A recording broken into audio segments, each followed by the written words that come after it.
nobody coming to do it, it's mostly me and I knew it. I had to bet on myself, I put the house on my music, went into debt for this shit. Sometimes regret what I did, but as a man I'ma make it. Only regret if I quit, only regret if I stop, and I can never be bought. So I ain't checking for labels less I'm controlling the pot. I mean I own all my masters and plus my publishing too. Before I sign them away, I cut back to 40 and shoot like poof. Now here's the proof, I'm Superman in the booth. The Mike Tyson, the mics, you cannot handle the truth. I'm ruly and uncouth, and cold as a front tooth. With an ice cream in your face, stay in your place or get moved. Like I'm Luda, I do you bad in a second. You can't compare with my methods, my mind's a magnetic weapon. So keep relaxing, I'm coming back with an axe and a sword at your front door, declaring that we at war. We at war. And that's exactly how it's gonna be. Don't ever let them underestimate you. Don't ever let them doubt you to the point that you start believing what they say.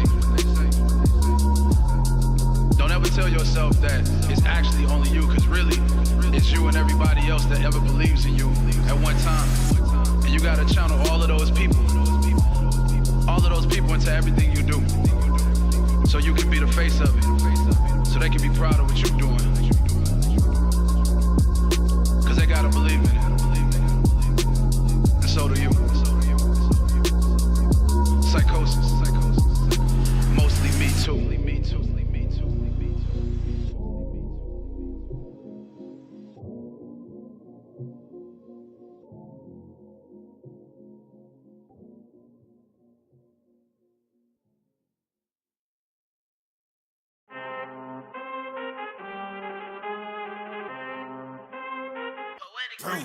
I need all the wins, yeah. Ain't no L's, I gotta get a no call and quits, yeah. Gotta keep on moving no matter how hard it gets, yeah. Better move out the way, cause I'm coming with harder hits. My head is as hard as a brick, but I'm harder than all of this. You better move, you might get knocked out, knocked out. You better move, you might get knocked out, knocked out. You better move, you might get knocked out, knocked out. You better move, you might get knocked out, knocked out. My heart on my sleeve, stress, shield my greed. That's how I get it, success ain't no giving. Some days I don't eat, I don't sleep. When I'm focused, I'm dangerous. They don't wonder when I'm anxious. Ain't no limit till I tank. I'm running on fumes, the opposition don't amaze. The roads racing through the pavement. Get your hands out of my bag. I know that's because I've been in it. I don't need to brag. I guess that's what happens when you taking care of your business. But some family, you do the math. I'm out of my pocket. Houston, we got a problem. I ain't perfect, let them watch me. Elevating, got them nauseous, cause I'm the pilot in the cockpit. Nose diving in the house and whoo. Watch out, get ahead, watch out, get ahead, watch out, get ahead. Woo. Watch out, set it up, bet you I shut it down, watch out, get a win. I don't think they really wanna come against the one that got a finger run up in on a grenade. I ain't never been there when you think you compare. I'm a line, but the one up on the cage. I need all the wins, yeah. Ain't no L's, I gotta get a no call and quits, yeah.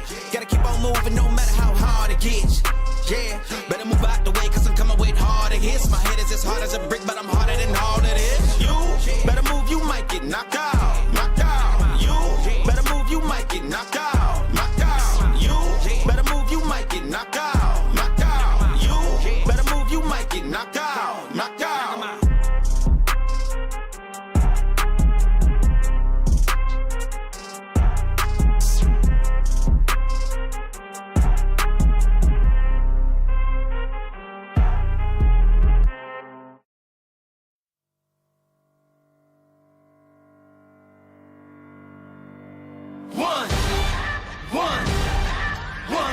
One shot, now the future is yours. Go! Yeah, I was building on the lecture. Verses coming daily under pressure. Working on the plot and the scheme. The true style trademark is at the edge of your dreams. I'm talking one shot for the kill. The breeze cut, freeze up, straight dropping the chills. I'm talking taking over pieces and shares. A bomb big sky high. Check the movement is here. Yeah. It's one heart, one shot, now the future is yours, go!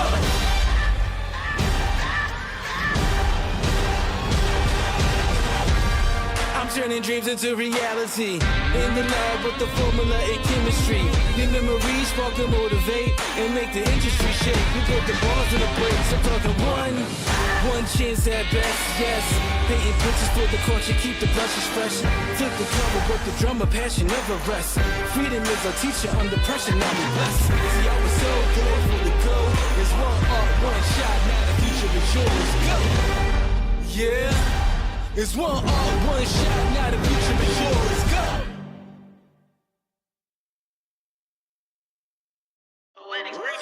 Run it. I can't take no loss. I don't even know what it costs. I hit the ground, then it go off. Yeah, hit the ground, then it go off. Yeah, I can't take no loss. I don't even know what it costs. Yeah, I hit the ground, then it go off. Yeah, hit the ground, then it go off. Yeah, run it. Ooh, I really feel it's my time. Think it's my year. Yeah, I really feel it's my time. Think it's my year. Yeah, I really feel it's my time. Think it's my year. Yeah, I really feel it's my time. Think it's my pen ready. Used to hold myself back, my self-esteem been better. Gotta keep on chugging. Ran through everything in front of me. Might smoke bed heavy. Got a whole agenda. Can't aspire to get ahead, so bump that. It's no surrender. Got a dollar flipped up. I'm trying to get it an FT to get them when they're hand and crypto. Learn how to fix that. I don't really hold out of books, but I'ma learn how to fix that. Some opportunities and never come unless you paying attention. So no, I can't miss that. Moving. MVP, I got the record. I might have to prove something. Big jumper worthy. They gon' have to retire my jersey early. Whole crew coming. Had to work something cause I had nothing in my pocket. Yeah, I did all that.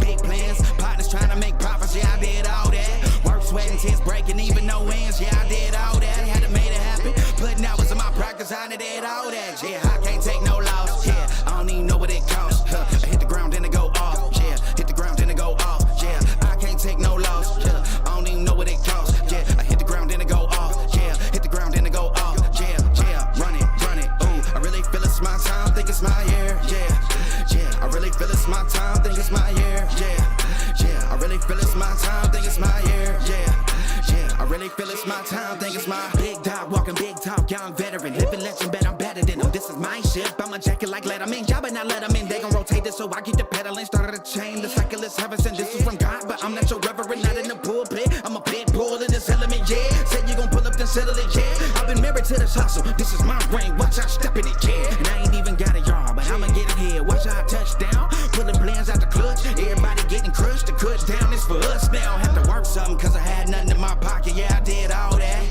Big plans. Partners trying to make profits. Yeah, I did all that. Work, sweat, and tears breaking even no ends. Yeah, I did all that. Had to make it happen. Putting hours in my practice. I did all that. Yeah, I can't take no loss. Yeah, I don't even know what it costs. I hit the ground, then it go off. Yeah, hit the ground, then it go off. Yeah, I can't take no loss. Yeah, I don't even know what it costs. Yeah, I hit the ground, then it go off. Yeah, hit the ground, then it go off. Yeah, run it. Ooh, I really feel it's my time. Think it's my year. Yeah, I really feel it's my time. Think it's my year. Yeah, I really feel it's my time. Think it's my year. Yeah, I really feel it's my time. Think it's my.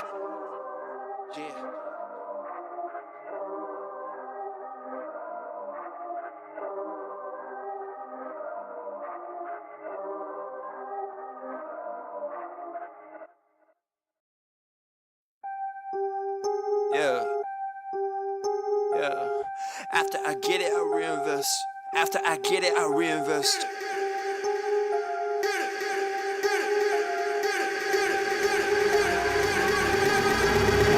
People wanna talk that talk in reality. You have not seen me in action. You think the come up comes overnight. You ain't behind the scenes. Trust me, these things don't just happen. No shade to Gerald, but G's don't come easy when you tryna eat out producing and rapping. I read that contract you sent me to sign, but excuse me, I can't help myself, I'm just laughing. Hey, you tryna cut out a piece of my pie, and I asked you politely, what's it that you offer me? Yeah, I produce all my own beats, and I have no intention of losing my publisher. Yeah, independent individual, boy, I've been eating off passive residuals. Yeah, let's be professional. Thanks for your time, but I had to decline at that principle. I've been scheming up a plan, hey. I've been saving all I can, hey. You could call me David Ramsey. The way I handle these bands, hey. We ain't messing with the old model. New era, new kid, we full throttle. Just know that the come up is not a flaw. My amigos, they focus, know what to do. After I get it, I reinvest. After I get it, I reinvest. After I get it, I reinvest. Stack and put it back in it.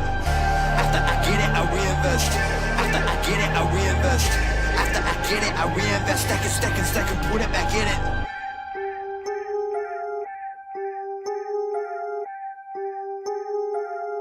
Yo, look, I ain't saying that I'm rich, cause if I'm honest, I've never been. But when I look at all these other kids, I feel just a little bit ahead of them. You should know the business is competitive. There's a lot of people that I'm better than. Even veterans ain't got the knowledge I do. I've been reinvesting all I ever spent. Stop pretending like you poppin'.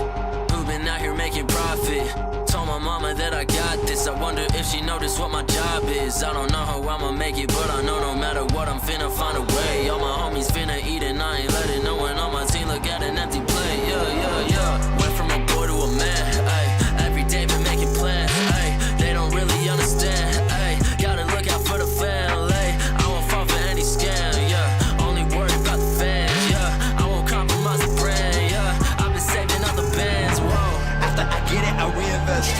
After I get it, I reinvest. After I get it, I reinvest. Stack and put it back in it.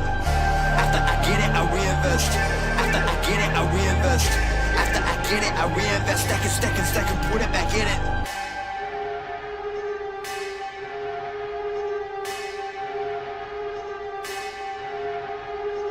Spending money in some really funny ways, man. I promise you ain't really getting paid. Yeah, show a couple bands flexing on the Instagram, and nobody getting fans that way. Yeah, well you really dumb if you spending all your funds on some clothes and your tape need work. Yeah, you ain't gonna stand if you ain't a businessman, man. I promise you the plan ain't gonna work. Yeah, rappers spending money in some really funny ways, man. I promise you ain't really getting paid. Yeah, show a couple bands flexing on the Instagram, and nobody getting fans that way. Yeah, well you really dumb if you spending all your funds on some clothes and your tape need work. Yeah, you ain't gonna stand if you ain't a businessman, man. I promise you the plan ain't gonna work. Yeah.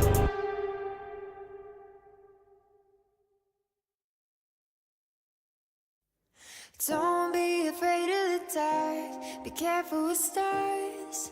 Not every light is gonna guide you, baby. Don't let them rain on your spark. Keep it close to your heart. All of the pressure's gonna drive you crazy. Close your eyes to the madness. In the morning, it's all gonna vanish. Don't be afraid of the dark. Be careful with stars. Not every light is gonna guide you. Not every light is gonna guide you.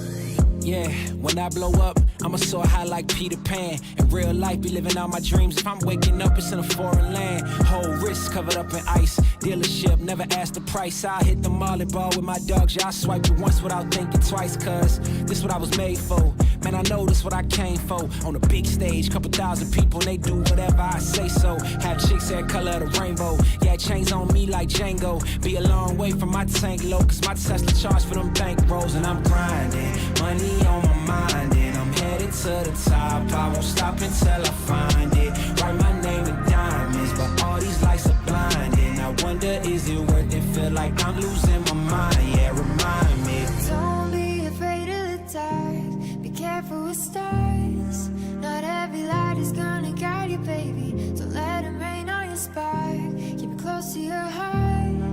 All of the pressure's gonna drive you crazy. Close your eyes to the madness. In the morning, it's all gonna vanish. Don't be afraid of the dark. Be careful with stars. Not every light is gonna guide you.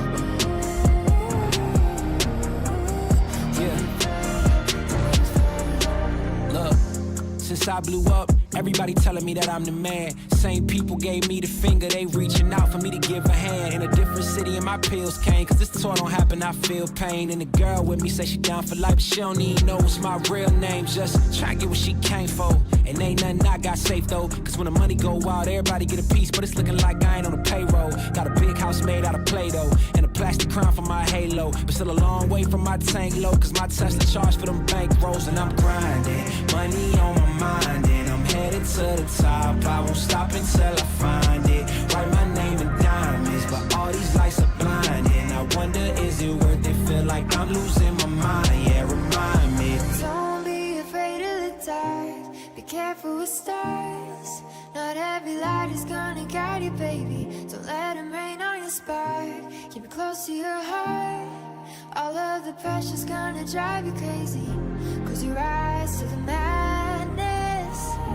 In the morning, it's all gonna vanish. Don't be afraid of the dark. Be careful with stars. Not every light is gonna guide you.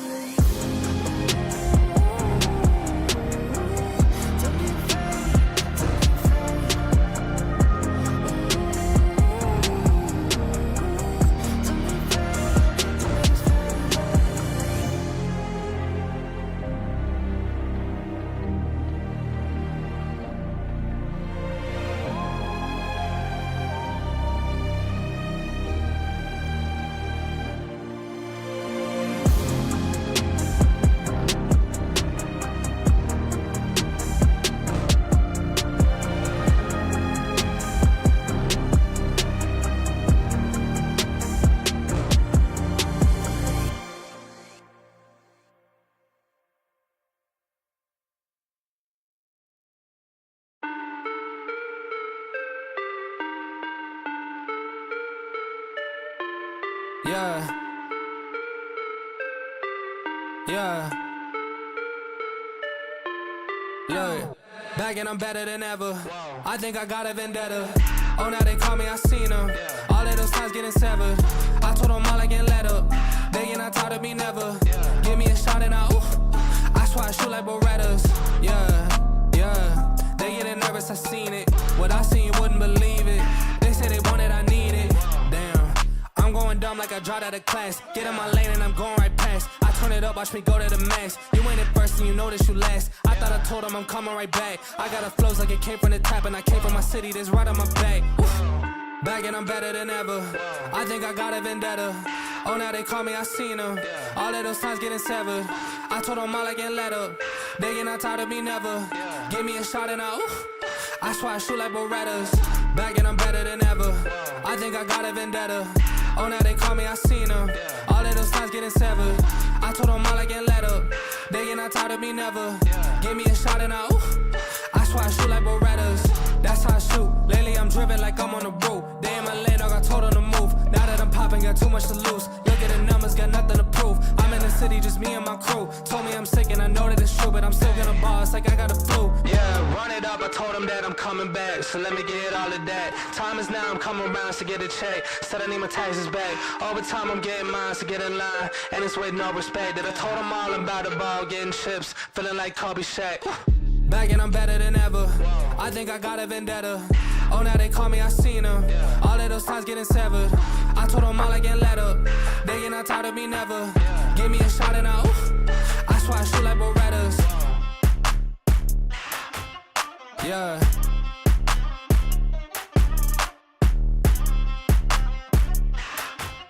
Yeah. Look.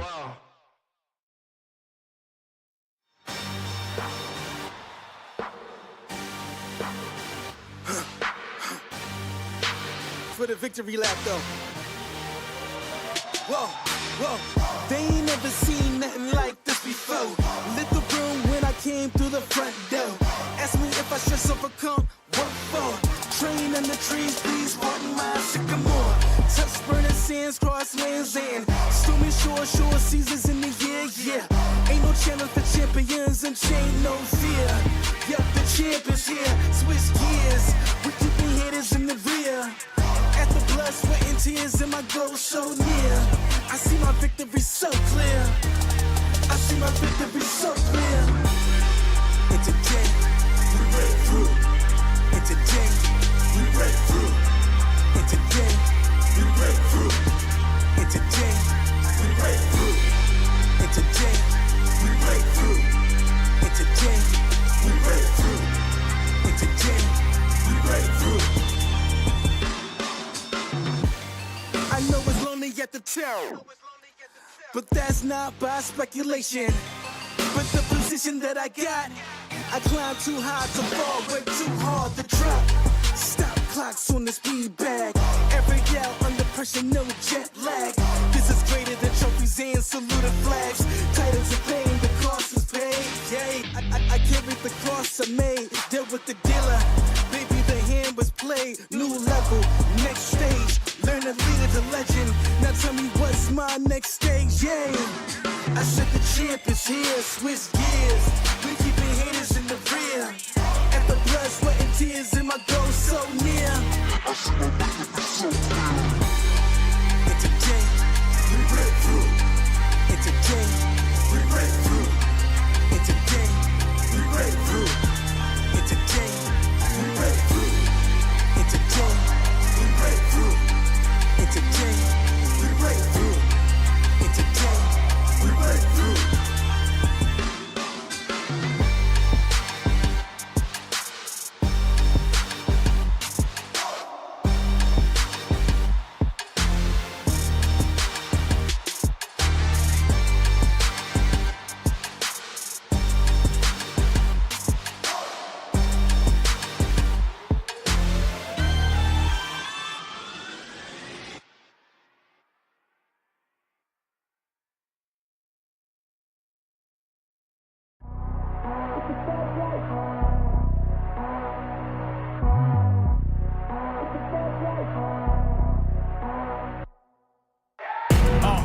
fast life, the fast living. They see the ambition, they know I'm past driven. Look, we are not the same, this is not a game. I've been swerving through the city in and out of lanes. Yeah, cause if I see it, then I want it, then you better know I got it. Ain't no options, I'm about to do the damn thing. I'm an outlaw, you can never catch me. I'm in first place, you can never. These are the moments, only got one life. This is your moment, whether wrong or right. You're your own enemy, your own enemy, your own enemy. Yeah. When I fall, I keep running. Feel the pain, but I love it. Yeah. You know I'm built for it, you ain't gotta ask twice. You ain't by that fast life. 100 on the dash with the cash light. You ain't by that fast life. Big dog status with your stats like. You ain't by that fast life. Just know 100 duffels at the bag price. You ain't by that fast life. 6 speed, yeah, I'm smashing on the gas. It's a fast life. It's a fast life. Keeping it moving, don't switch up my code. Life full of circles, we out the A4. It's a fast life. Look, yeah, I'm about to ride it till the wheels fall off. Yeah, I'm about to run the game, I ain't never dropping off. Let's be talking about a bag, put a duffel on the dash. Yeah, I'm really about to swing. Heavy foot up on the gas with it. Trunk drags with the cash in it. Passion it, long range when I'm passing it. All drive, I ain't stopping unless I'm crashing it. And even that wouldn't stop me from going after it. These are the moments, only got one life. This is your moment, whether wrong or right. You're your own enemy, your own enemy, your own enemy. Yeah. When I fall, I keep running. Feel the pain, but I love it. Yeah. You know I'm built for it, you ain't gotta ask twice. You ain't by that fast life. 100 on the dash with the cash light. You ain't by that fast life. Big dog status with your stats like. You ain't by that fast life. Just know 100 duffels at the bag price. You ain't by that fast life. 6 speed, yeah, I'm smashing on the gas. It's a fast life. It's a fast life. Keeping it moving, don't switch up my code. Life full of circles, we out the A4. It's a fast life.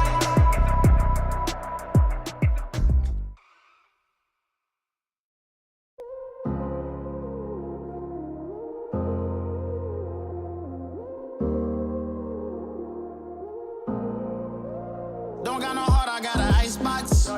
Brand new roller, swipe out the G-Shock. Moving slowly, I know the street hype.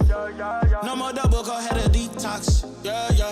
Came from the trenches, they ain't showing us no love. Thugging in the city, all we wanted was a hug, yeah. We on the block like every night to catch a buzz. Get the cash and tell my family of the hood, that's a must. Was a hood baby with no soldiers. Bad past never left my mind, it's taking over. No, I should've died, that's why it's hard to stay sober. Glad to see the sun, but my heart getting colder. Life's so crazy, what we been through. When you die, the only time that they gon' miss you. Tell my mama no more tears, no more tissue. Ooh, just some hood baby with some issues.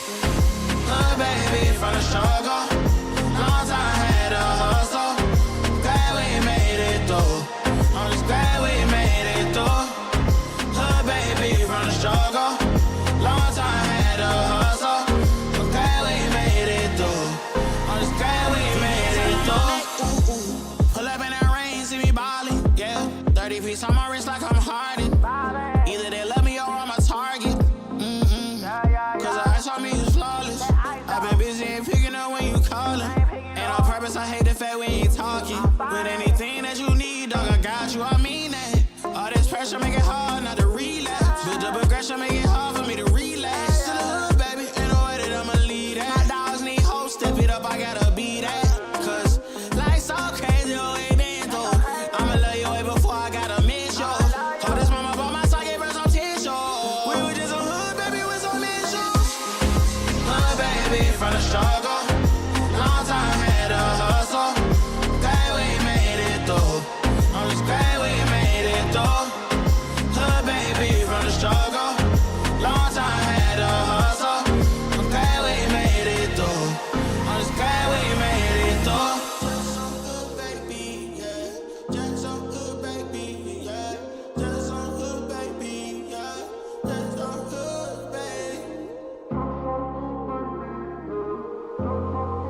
Top 10 radar, yeah, we on your radar.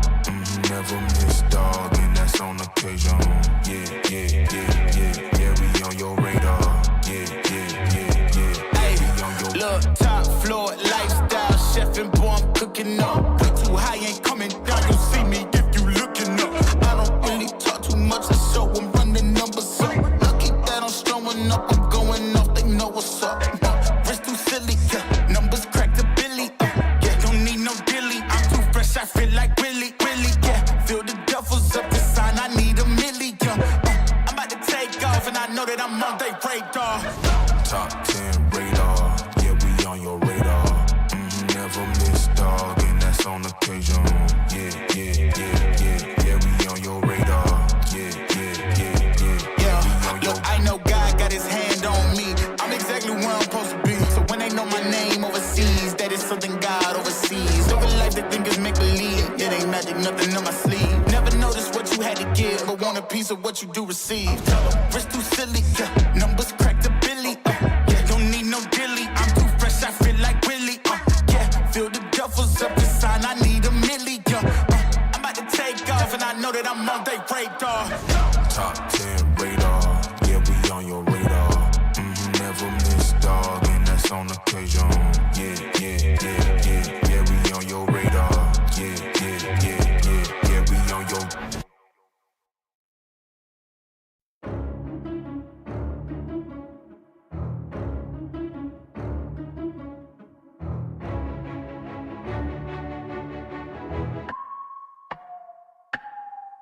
Whoa! Who knew I would make it this far? They hated, they never believed me. Yeah, I would never drop the ball. I know I make it look easy. Yeah, Mayweather with the defense. I don't care what a critic gotta say. I got them picking up the pieces. That me, you really playing with your life. I'm about to come and run it all back. I'm the new era, about to snap back. You ain't fitting for it, cause you all cap like. Hold up, I shoot my shot. Wait, hold up. I'm really about to run this go up. You know it's all net when it go up. Ain't got no other plans, you don't need to understand, ayy. We on overtime, you don't need to understand, ayy. You just show them how to do it when you don't know what to say. Tell me how you plan to win if you plan to play the same. Moving fast, already gone, yeah, but you bringing me back.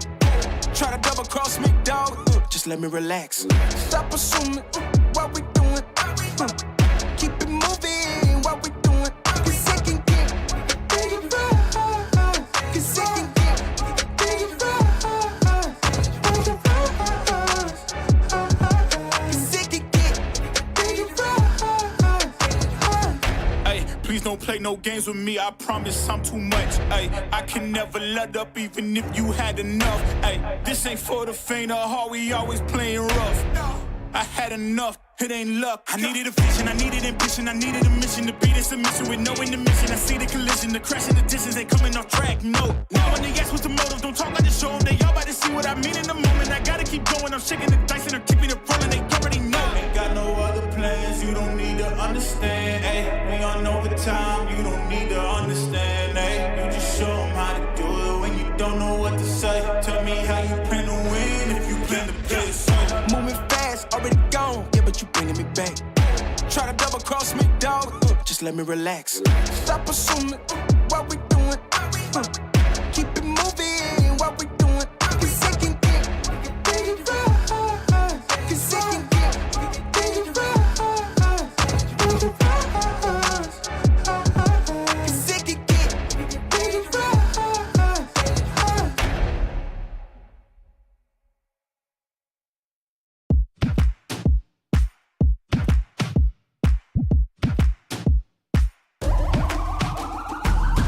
This is the moment we waited for. Everything you want is right here. We gon' give them what they came for. We gon' take it up from last year. Shoot 'em my shot, boy, I'm long range. Me and the team on the same thing. Stayed down, never switched up.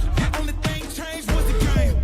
5, 4, 3, 2, 1. We have creative. This is what the cycle question 2. One more thing. Fuck the level 3 comes out! Mike! Oh my gosh! Muscle dudes keeping up the pressure. He has a Hail Mary. And I'm Holy cow! They did it!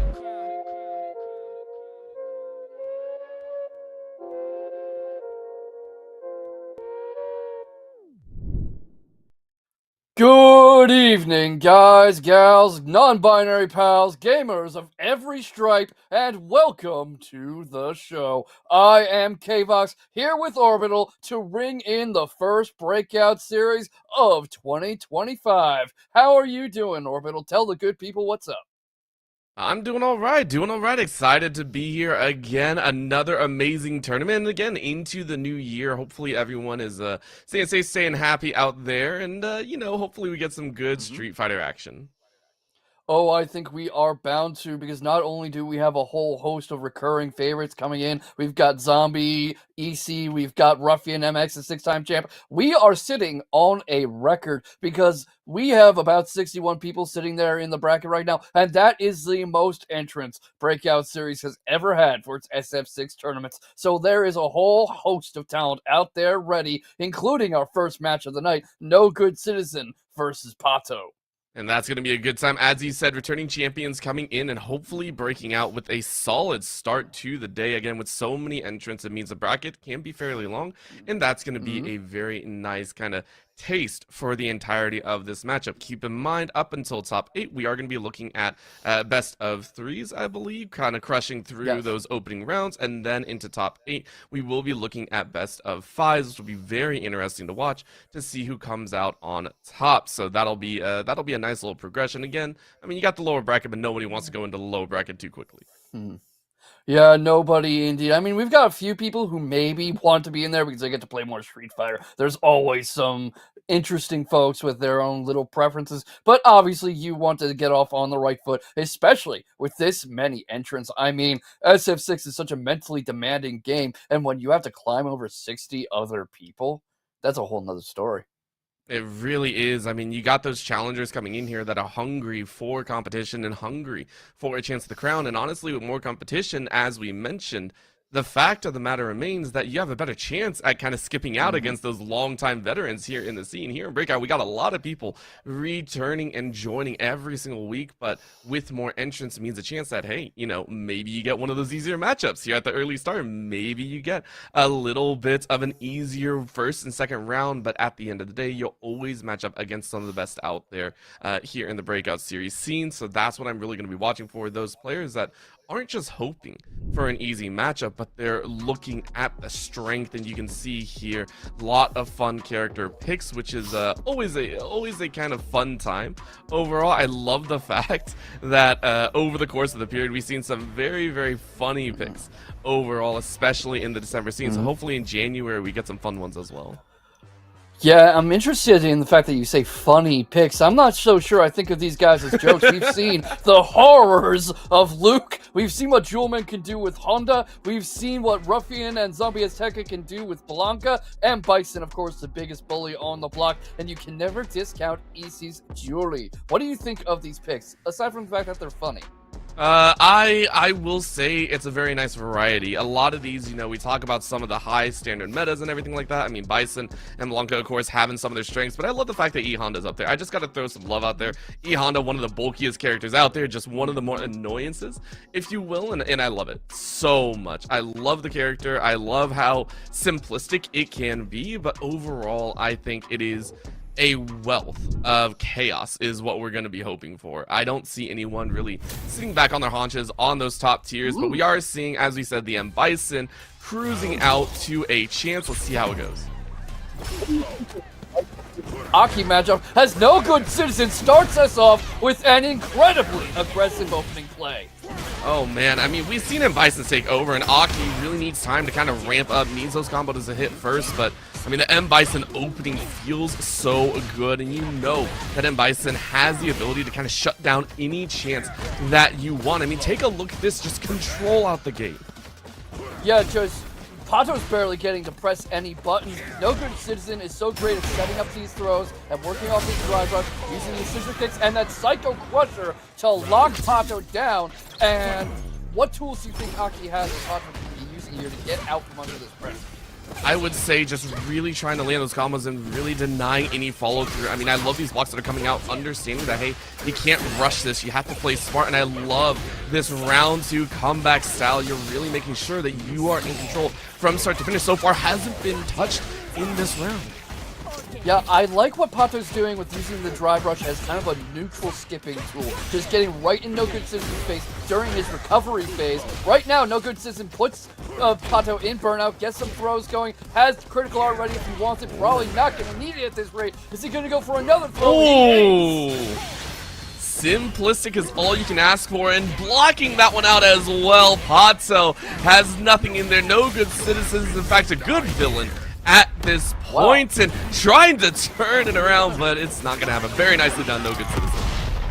And of course, Pato does have another game where that came from. Those adjustments were starting to work out for a bit. So the question is, can Pato have better luck going forward? I mean, that round 2 looked good. I will say the round 2 looked good, but that was off of just kind of control in the start, getting a very nice opener. Right now, No Good Citizen is once again forcing the corner action. Aki needs to be able to get out, tries to use that projectile to stay safe, but you hop right into the fist, so No Good Citizen is just like, yeah, that's no problem for me at all. Interesting little interaction there with the catching him on the hitbox, but No Good Citizen only needed that one opportunity to get a brutal combo going in burnout now, but not at all deterred. All well on his way to getting onto set point as they both fight out of burnout. Sometimes No Good Citizen is just that good. 3 rounds in a row, looking for a 4th. If you can, it's just going to be that good time. Once again, the round number 2 starts, and Pata seems to have a very good opening. This time going with a little bit more verticality, ensuring the juggle goes through and not hitting that wall too quickly. That's going to be half HP gone, so it's No Good Citizen to try and ramp back up. Parries the drop this time, and this has been recurring throughout the whole set so far. Pato really wakes up in the second round, but the question is he giving up too much momentum as he takes his first round of the set with a perfect? I mean, that's going to be wild start here. We mentioned that ability to kind of ramp into it, and can you keep it going for that round 3? But there's the throw again. We know No Good Citizen loves to break up the combo game out of Pato and say, no, you don't get that chance. I'm going to throw you if you leave an opportunity on the ground, and I will force you out of your comfort zone. Another catch from the air, nicely done by No Good Citizen, rushing through the projectile. Yeah, just Bison is all about bullying, about oppression, about stopping you from pressing anything at all and smothering you. And that's exactly what No Good Citizen did to move himself on ahead in moves. Pato, with a flash of brilliance in that one round he took, but just not able to get through No Citizen's sheer aggression.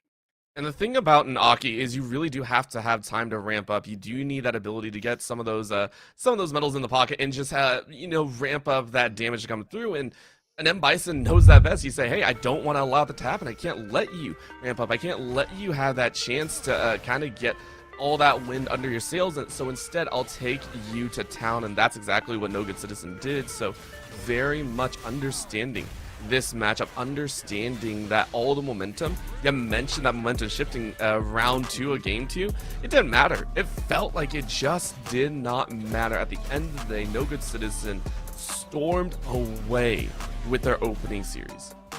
That's what happens when you let a Bison warm up, when you meet a good Bison and you really just don't deny him room, deny him space, because Pato was really letting him set the pace of the fight, and it was all over from there.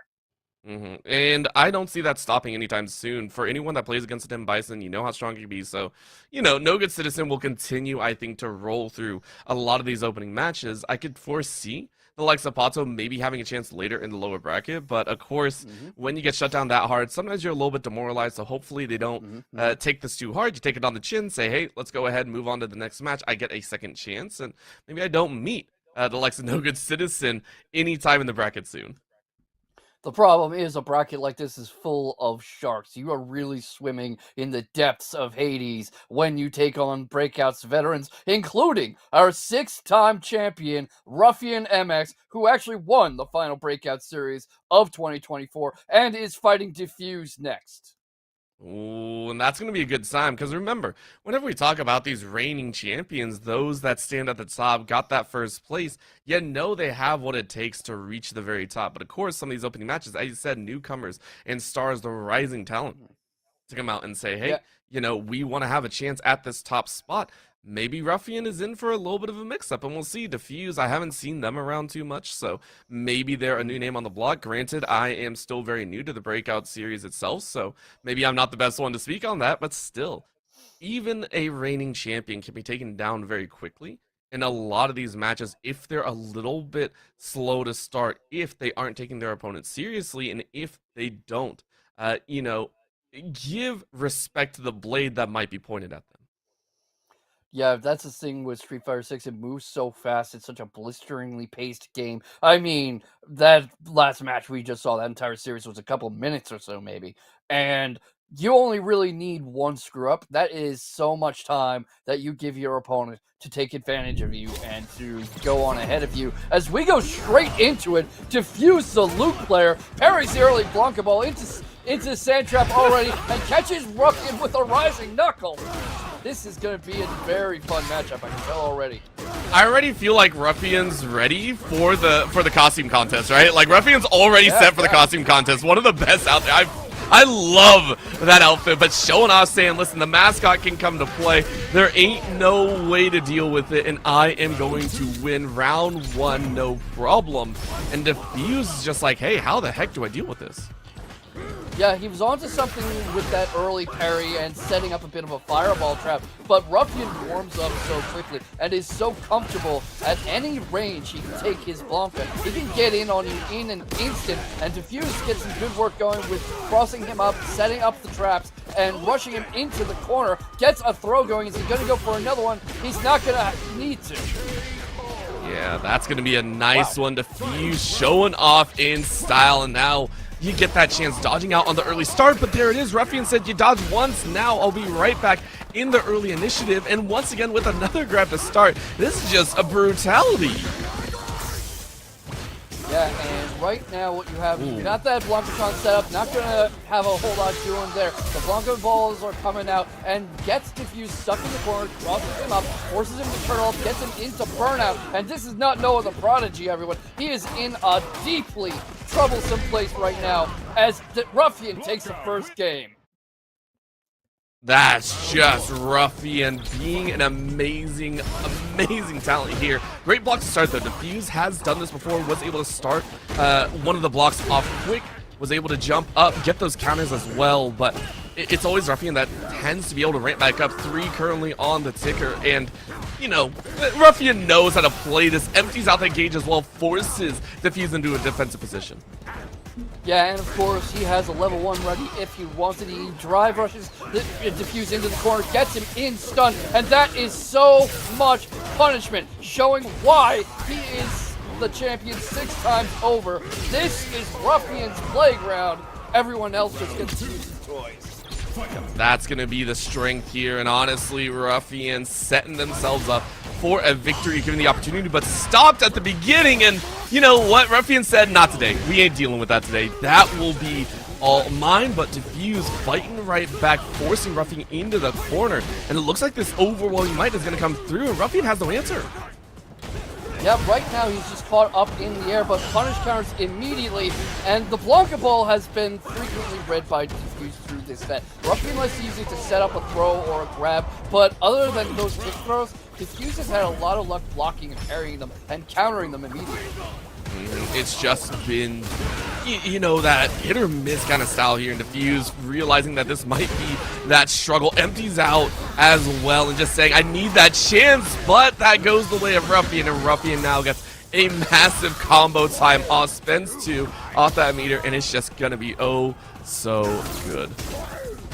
You could see him trying to maybe not quite fake Diffuse out, but psych him out too. Diffuse was hesitating because he knew the threat of the Blanca-chan doll was there. It could be activated at any moment. This is exactly what he was afraid of, and he is about to go down unless that critical art comes out. Not going to use it this time. Gets him thrown into the corner. Gets another throw going after drive rushing in, but that was not enough to deter the champion.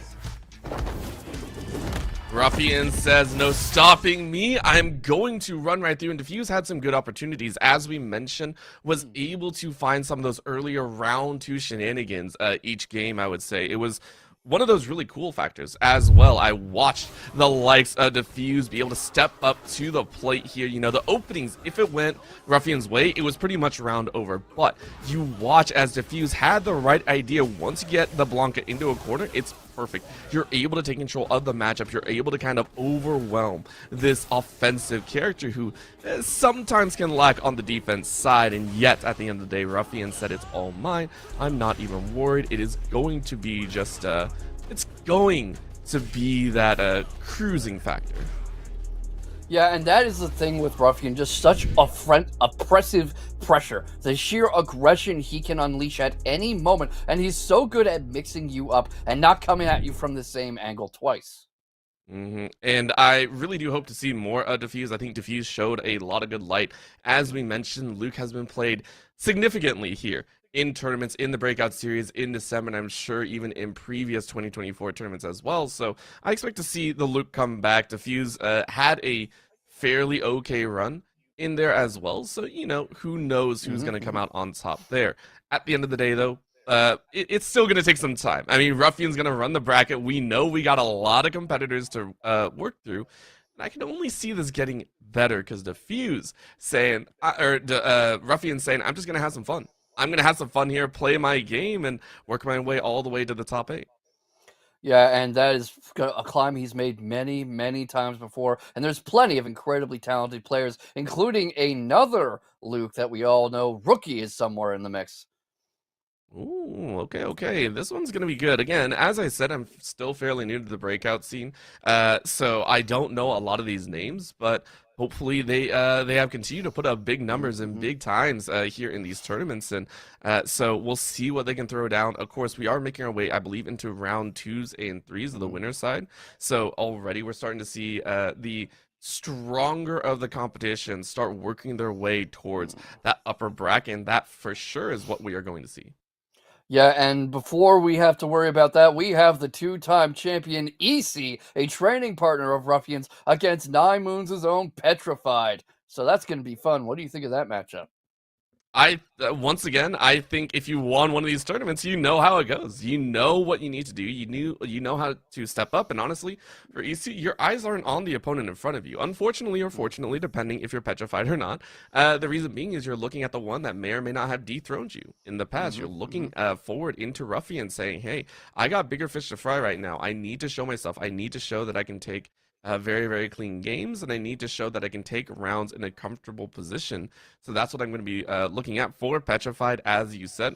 Another player that coming over from 9 Moons saying, I have a lot of strengths. I have a lot of abilities to fight through. Was able to 2-0 their opponent earlier in Mr. Toast, I believe, in the opening rounds of this tournament. So already a little bit warmed up, ready to face off, and knows that they have a very stiff competition to go up against.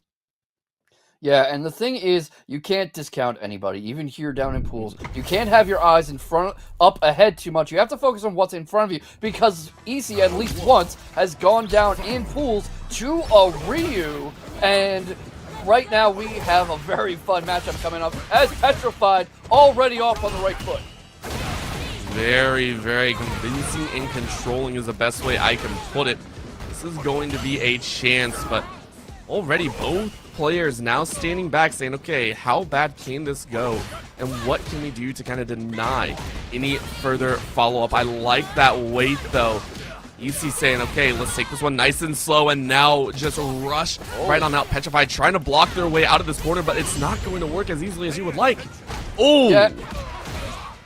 Yeah, EC might be playing on hard mode if he keeps running into setups like that, but a very comfortable life lead. Both of them have level 1 if they want it, and the feng shui engine is there for EC, who doesn't need it to take the first round, but that easily could have gotten scared fast.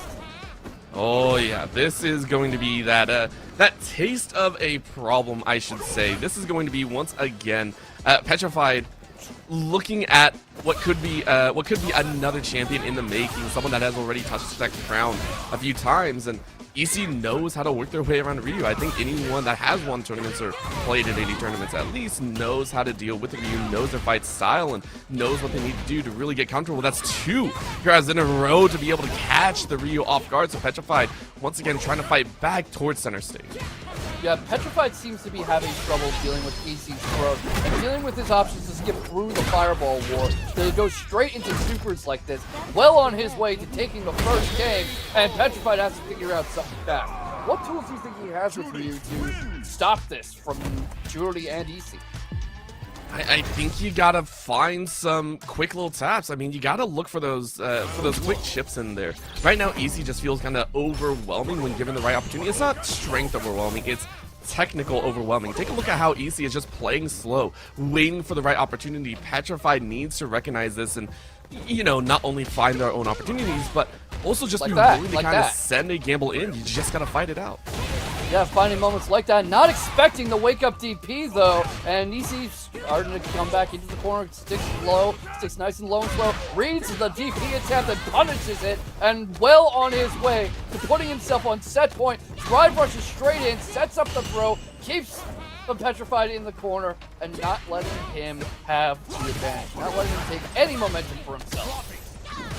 That is the strict play style, I would say, out of EC, really showing control and dominance. There is once again just getting that 2-piece kick in. It's just so easy. And Petrified is just like, dang, how do I even deal with this? Look at EC just creating so much space, forcing Petrified to get close.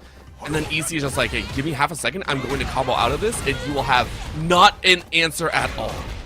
EC is also doing very well at reading when Petrified is going to go for a grab. He shimmies away and immediately punishes it. And right now he's eating a lot of hurt as the drive rushes come out. Both of them with level 3 if they want it. And EC just really just trying to run away.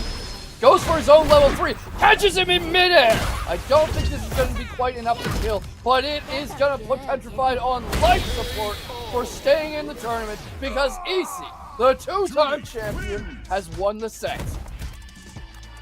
Just so clean, and it's just such a different, I want to say, vibe than compared to Ruffian. I mean, we talk about the value that can be brought either way in. I mean, Ruffian was just overwhelming might. You take a look at how they play on the Blanca, it's just raw damage every single time. It's the offensive maneuvers with very little defense in there. You're basically gambling your HP and you're winning out on the gambles a lot. For EC, it's the technical prowess that's saying, I'm going to win at Go Fish. I know exactly what you have in a hand and I know how to play it better than you. Take a look at this. Every time a combo comes out, you see that right there. An attempt at a grab coming out of Petrified or anything of the sort, any move that Petrified went for, a conservative move at least, felt like it was answered by just all-out aggression. There was no chance to fight back.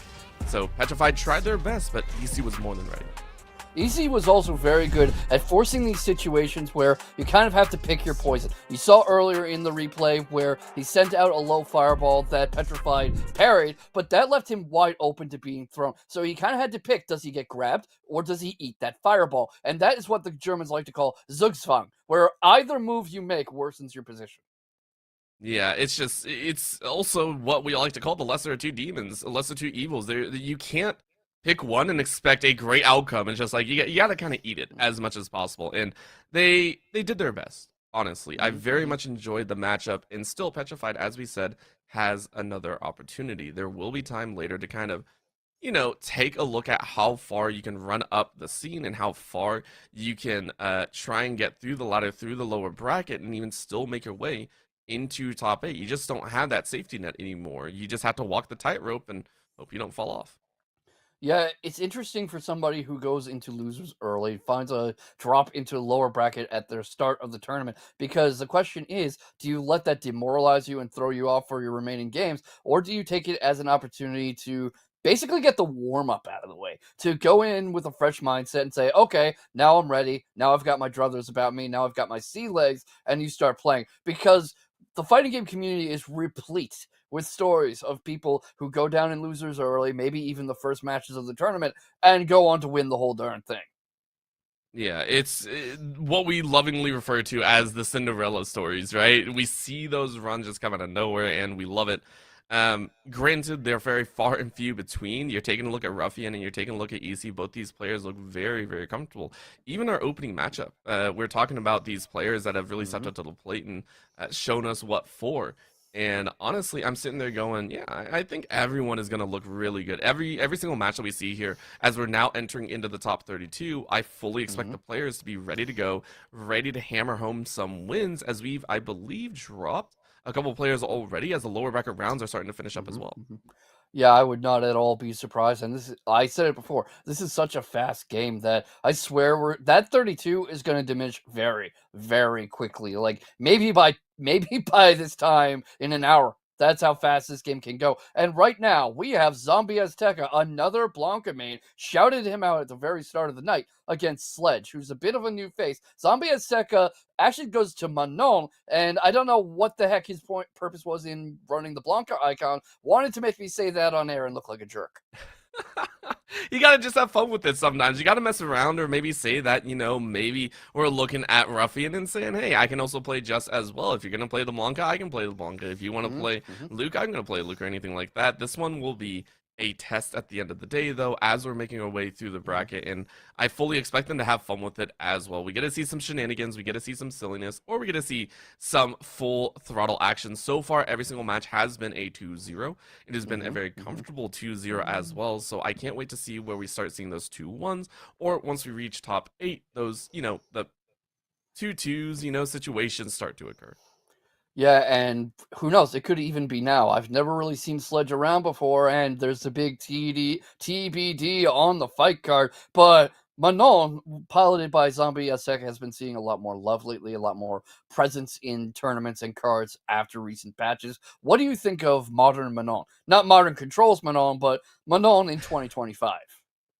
I'll be honest, haven't seen too much of them. I will say I am very much one-dimensional, one-directional in how I play, and I play Honda and stick with Honda, and I don't really worry about anything else, and normally I get beat very, very badly. So I will stay away from giving too much of an explanation on what I think is good, but that is where I sit on that factor. Well, you've picked a good time to be a Honda main, because in 2 days the Grand Sumo tournament starts over in Japan. I don't recall the Japanese name, but the January Grand Sumo tournament. 2 promising Ozeki making their Yokozuna runs, and of course we're hoping the great Teruno Fuji himself shows up. I'm sure Honda would insist we all cook a nice big batch of kachanko for the occasion. Oh yeah, absolutely. For those that do follow sumo, it will be an absolute treat. We get right into it though. We're gonna get a little bit of fun. Akuma also rocking out here, as that's gonna be Sledge on the left side of your screen. Yeah, and really just feeding Zombie Azteca these parry opportunities. Azteca goes over the fireball, straight into a sweep, straight into a grab. Already has 2 medals going and crosses Sledge up. And I don't think Sledge was expecting such a fast opening. Yeah, that was, these kind of like quick upstart styles. It's good, but there's Sledge sending a very hard reel through and saying, listen, you might need the medals to start things up, but I got the strengths in there overall, and that early start means next to nothing if you can't use it at all. What a catch with that uppercut. A little bit of a punish, and it's more than that. A Sledge takes round 1. This is all about how you adapt and how you recover, so it's good to see that Sledge didn't get too in his own head when Zombie Azteca had that incredibly aggressive start, uses the drive rushes to stay right in Zombie Azteca's face, sees the sweep coming this time, and batters Zombie Azteca straight into the corner. Is he going to go for another throw? He shimmies instead, baits out the grab attempt, and he is going ham on Zombie Azteca.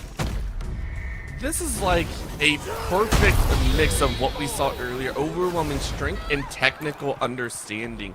As you said, baited out that grab, knew it was going to be thrown, and then opened up an absolute can of brutality. So Sledge, very nice on that game number 1, and looking for a game number 2 right out of the gate. Yeah, and Sledge doing a very good job of reading Zombie Azteca's options there. You saw that he saw that cross-up coming from a mile away, and he's also trapping Zombie in a parry animation and using that to kind of skip neutral with the drive rush, and right now just pouring on a load of pressure. Now using those projectiles just to stay a little bit further away, waiting for the right call, and you can see there, just waiting, baited it out once again, and it's a simple time. Sledge looking at a 4-0 round score with a 2-0 game score.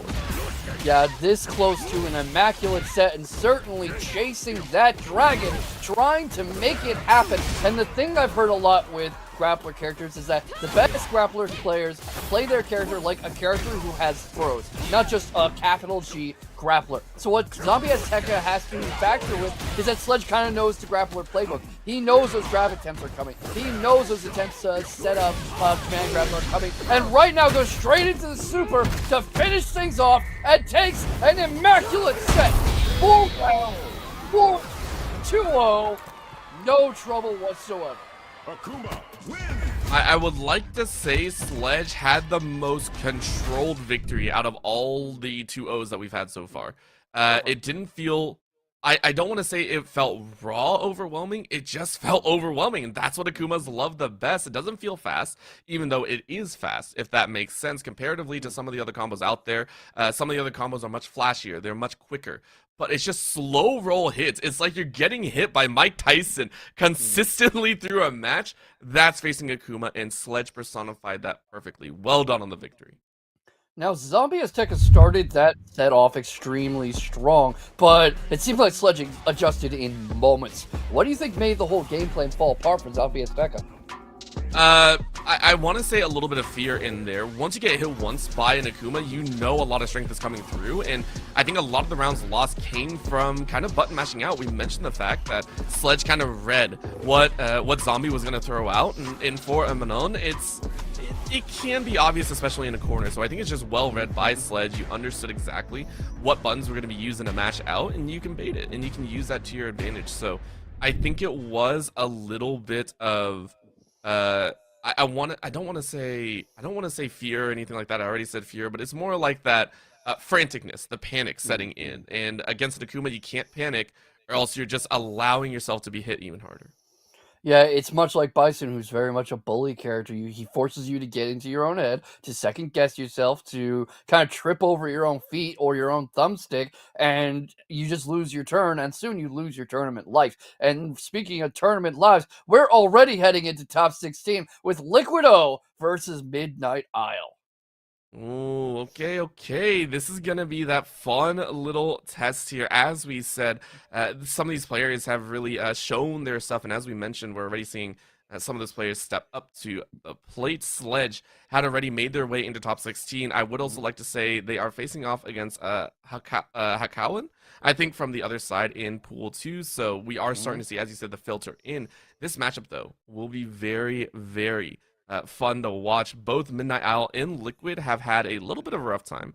I would say Midnight Isle winning 2-1 in their previous matchup. Liquid doing the exact same, but 2-0 in their opening match. Yeah.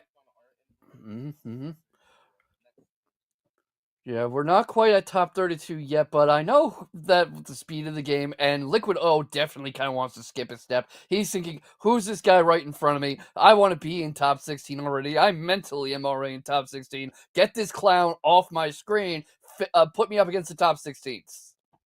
Yep, just got to keep working through that bracket. And honestly, I'm kind of curious which characters they are going to play. We played kind of that standard so far. We talked about the number of characters being played and the number that we've seen before in December, and it seems like the transition over to January is still the exact same.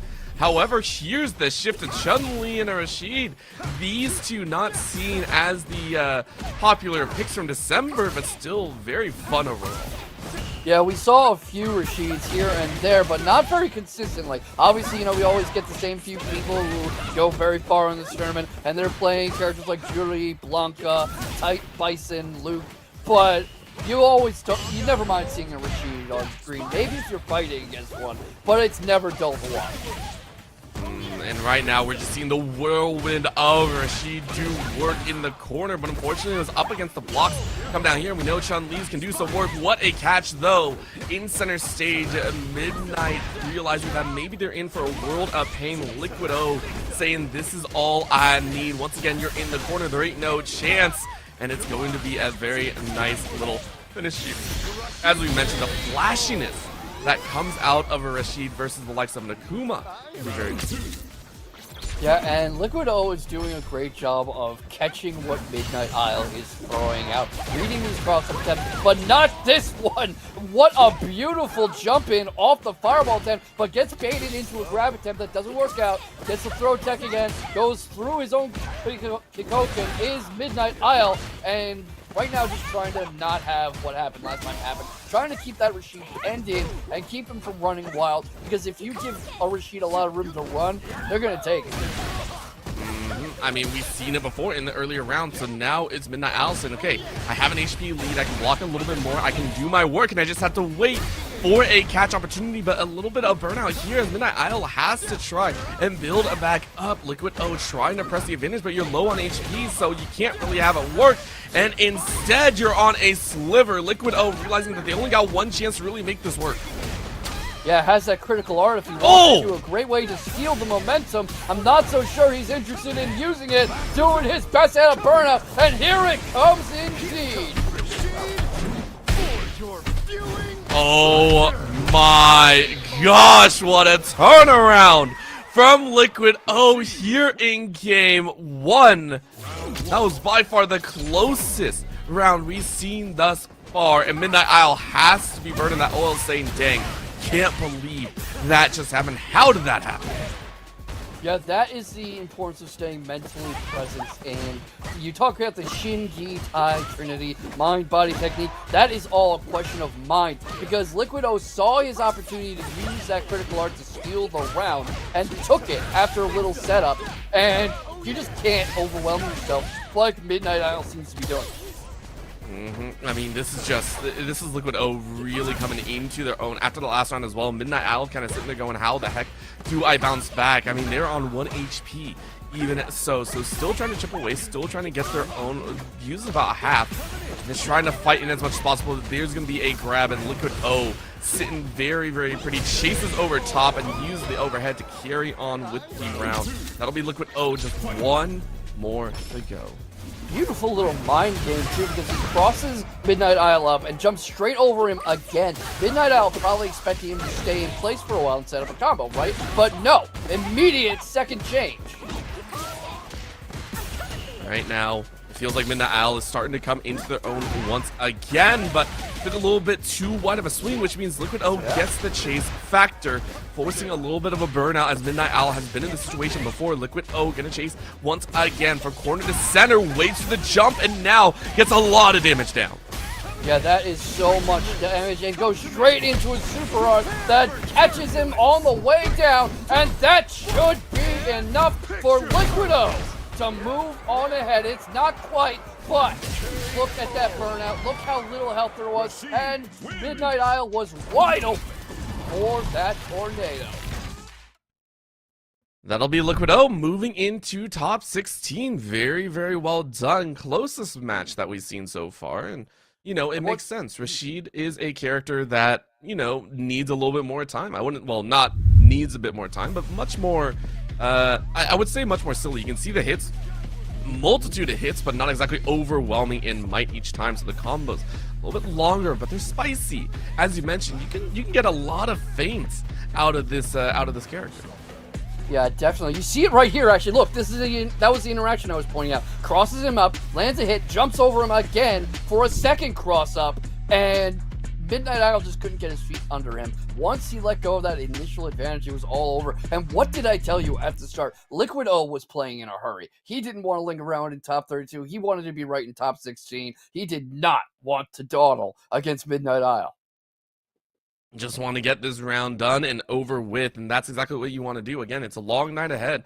You got all these matches to play for. Now you're pushing yourself into top 16, but you still got more rounds to play. And remember, once you face off in the winners side of the top 16, then you move on to top 8. Then it becomes best of 5. You got to save your energy, and you got to make sure to not burn out too quickly into the matches here. So we're sitting there going, okay, what's next? You know, who is going to be able to put a stop to a lot of these almost feeling like tyrants in this tournament so far?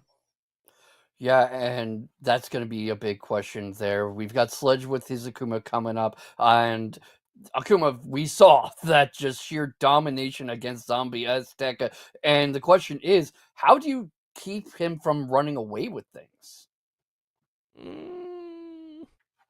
I'm honestly, I don't want to sit here and say there's an answer because if I give an answer, it's going to be bad. But number one is, again, don't panic. Anytime you see an opening come out from that Akuma, you have to be very comfortable in the fact that you just take your licks, right? You say, okay, I'm going to eat this damage.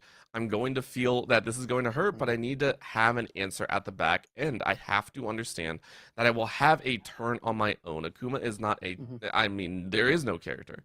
I think that's a true one-shot style. I mean, that's just not in the cards. So you will have your turn. Do not panic. You have to play smart and then bring your own fight to the table. Don't get over antsy either, but be looking for that window to take over the Akuma style.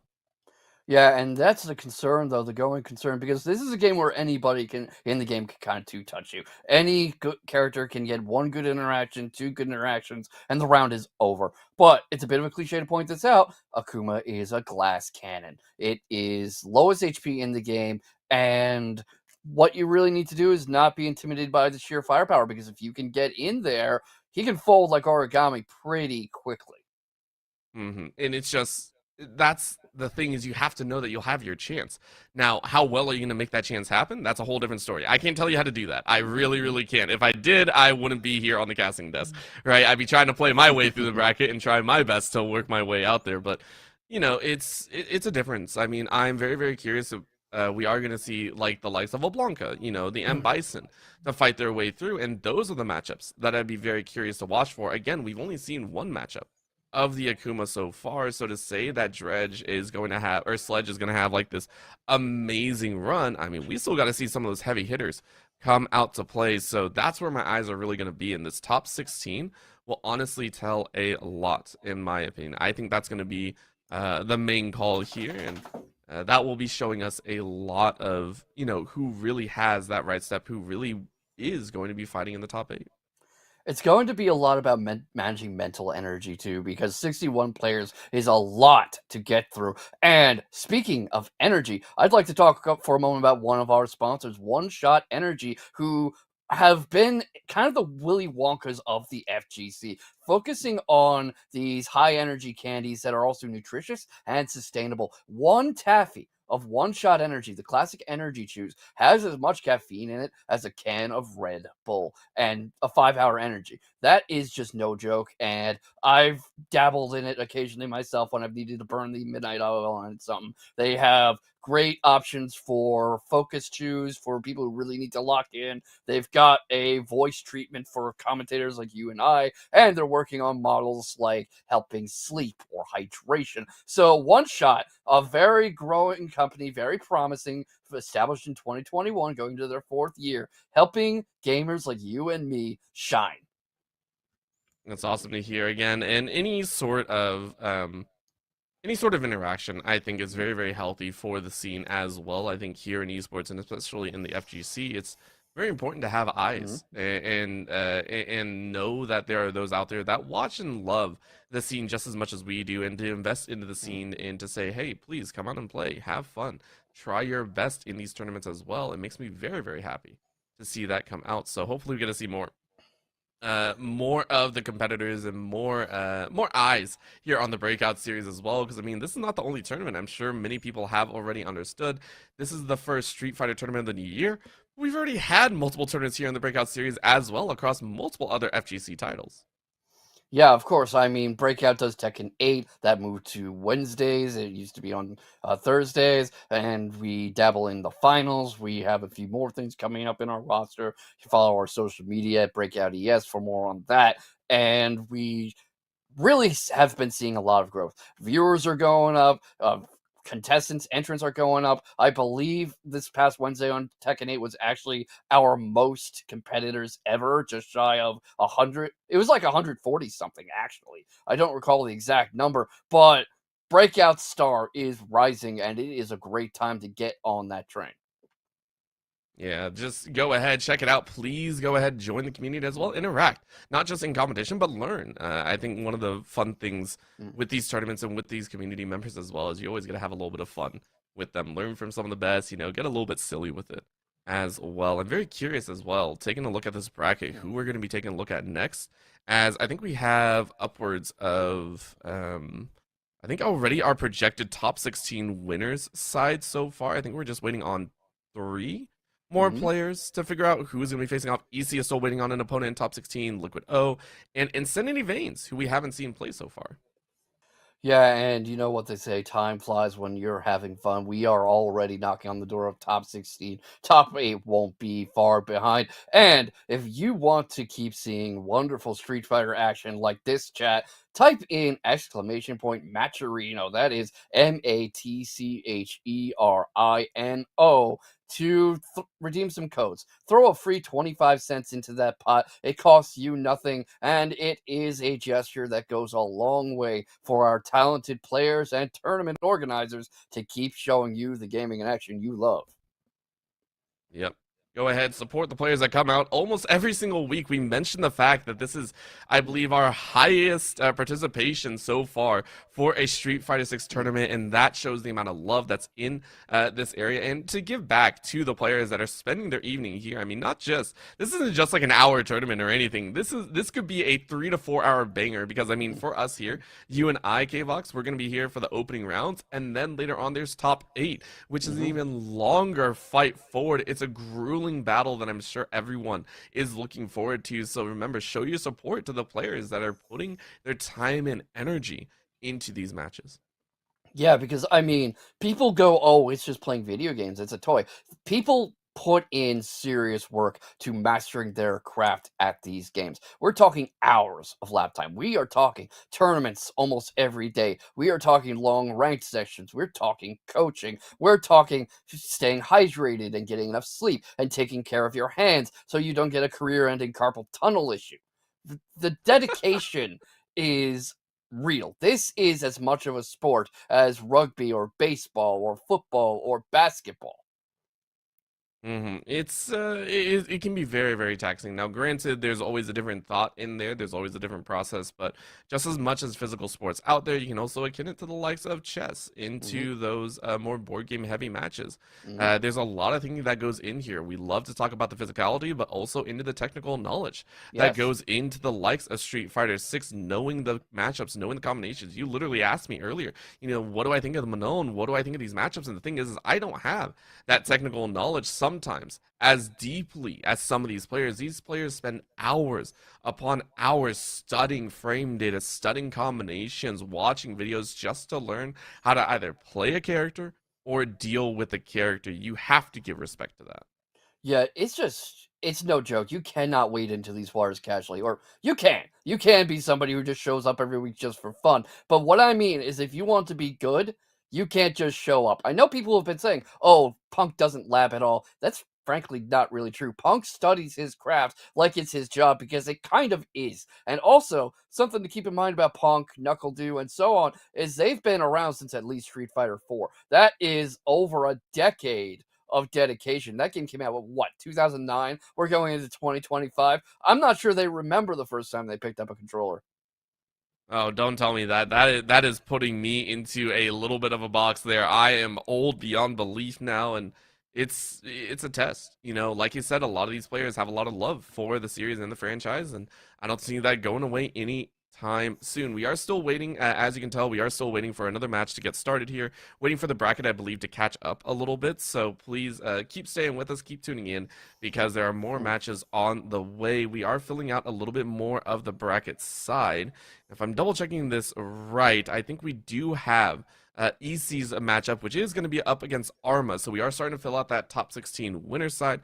On the lower bracket side for top 16, we are seeing Malvenom be the first in the lower bracket to make their way to top 16. Yeah, and what a top 16 it's going to be. But I'm really curious to see how EC is going to take on an entire Milsim. Like, that seems like a tall mountain to climb. I mean, sure, Jury's strong, but fighting an entire representation of the U.S. military, that seems tough. I mean, the Feng Shui engine versus, like, 1,000 M4 carbines. What do you think?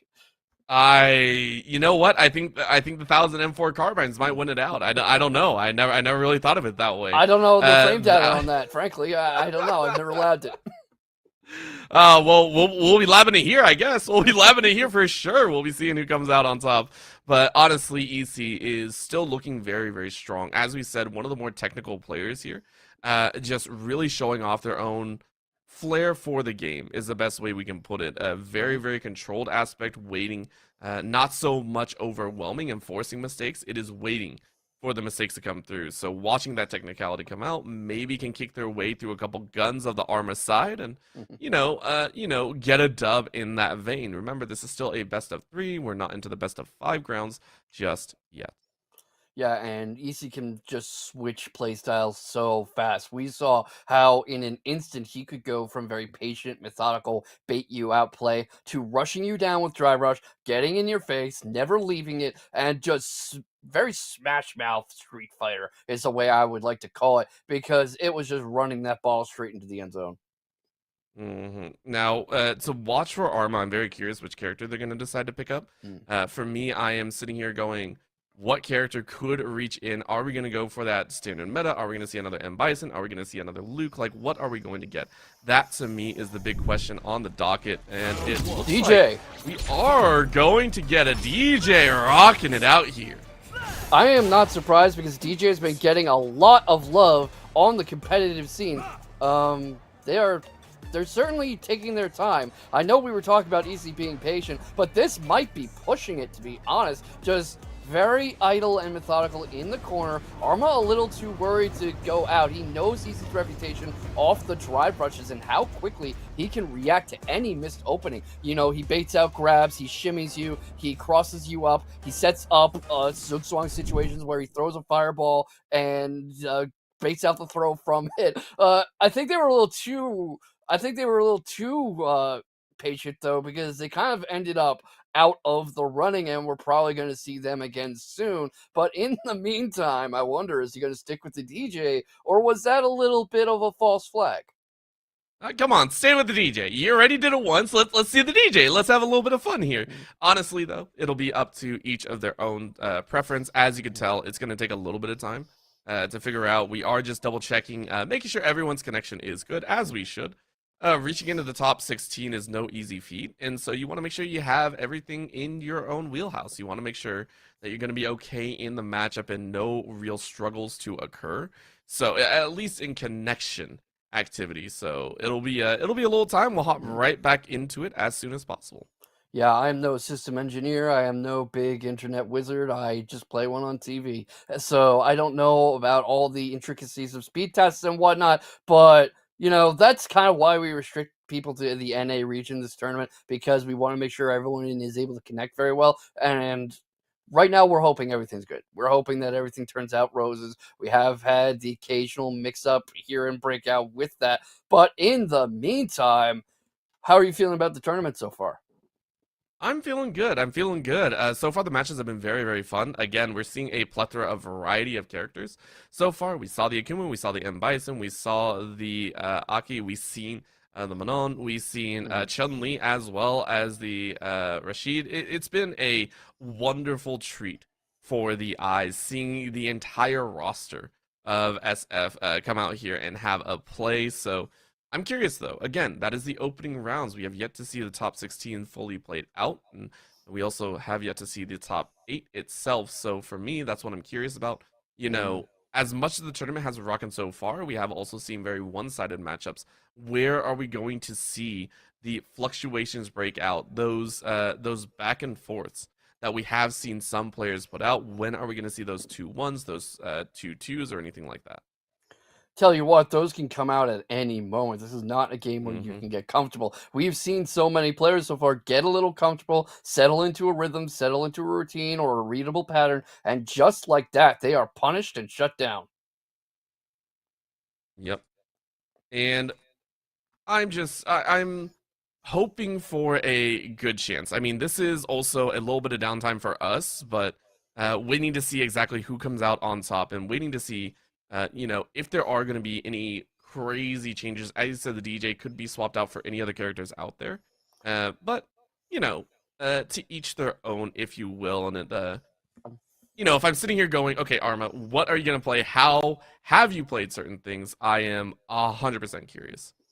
So am I, because I mean, I suppose it wouldn't be the weirdest thing in the world, but it would be up there to start with one character, right? You introduce them, your opponent is factoring in that matchup already and mentally gearing themselves to, okay, I'm gonna play against DJ. Let's call up all my DJ knowledge, and then you call a speed test.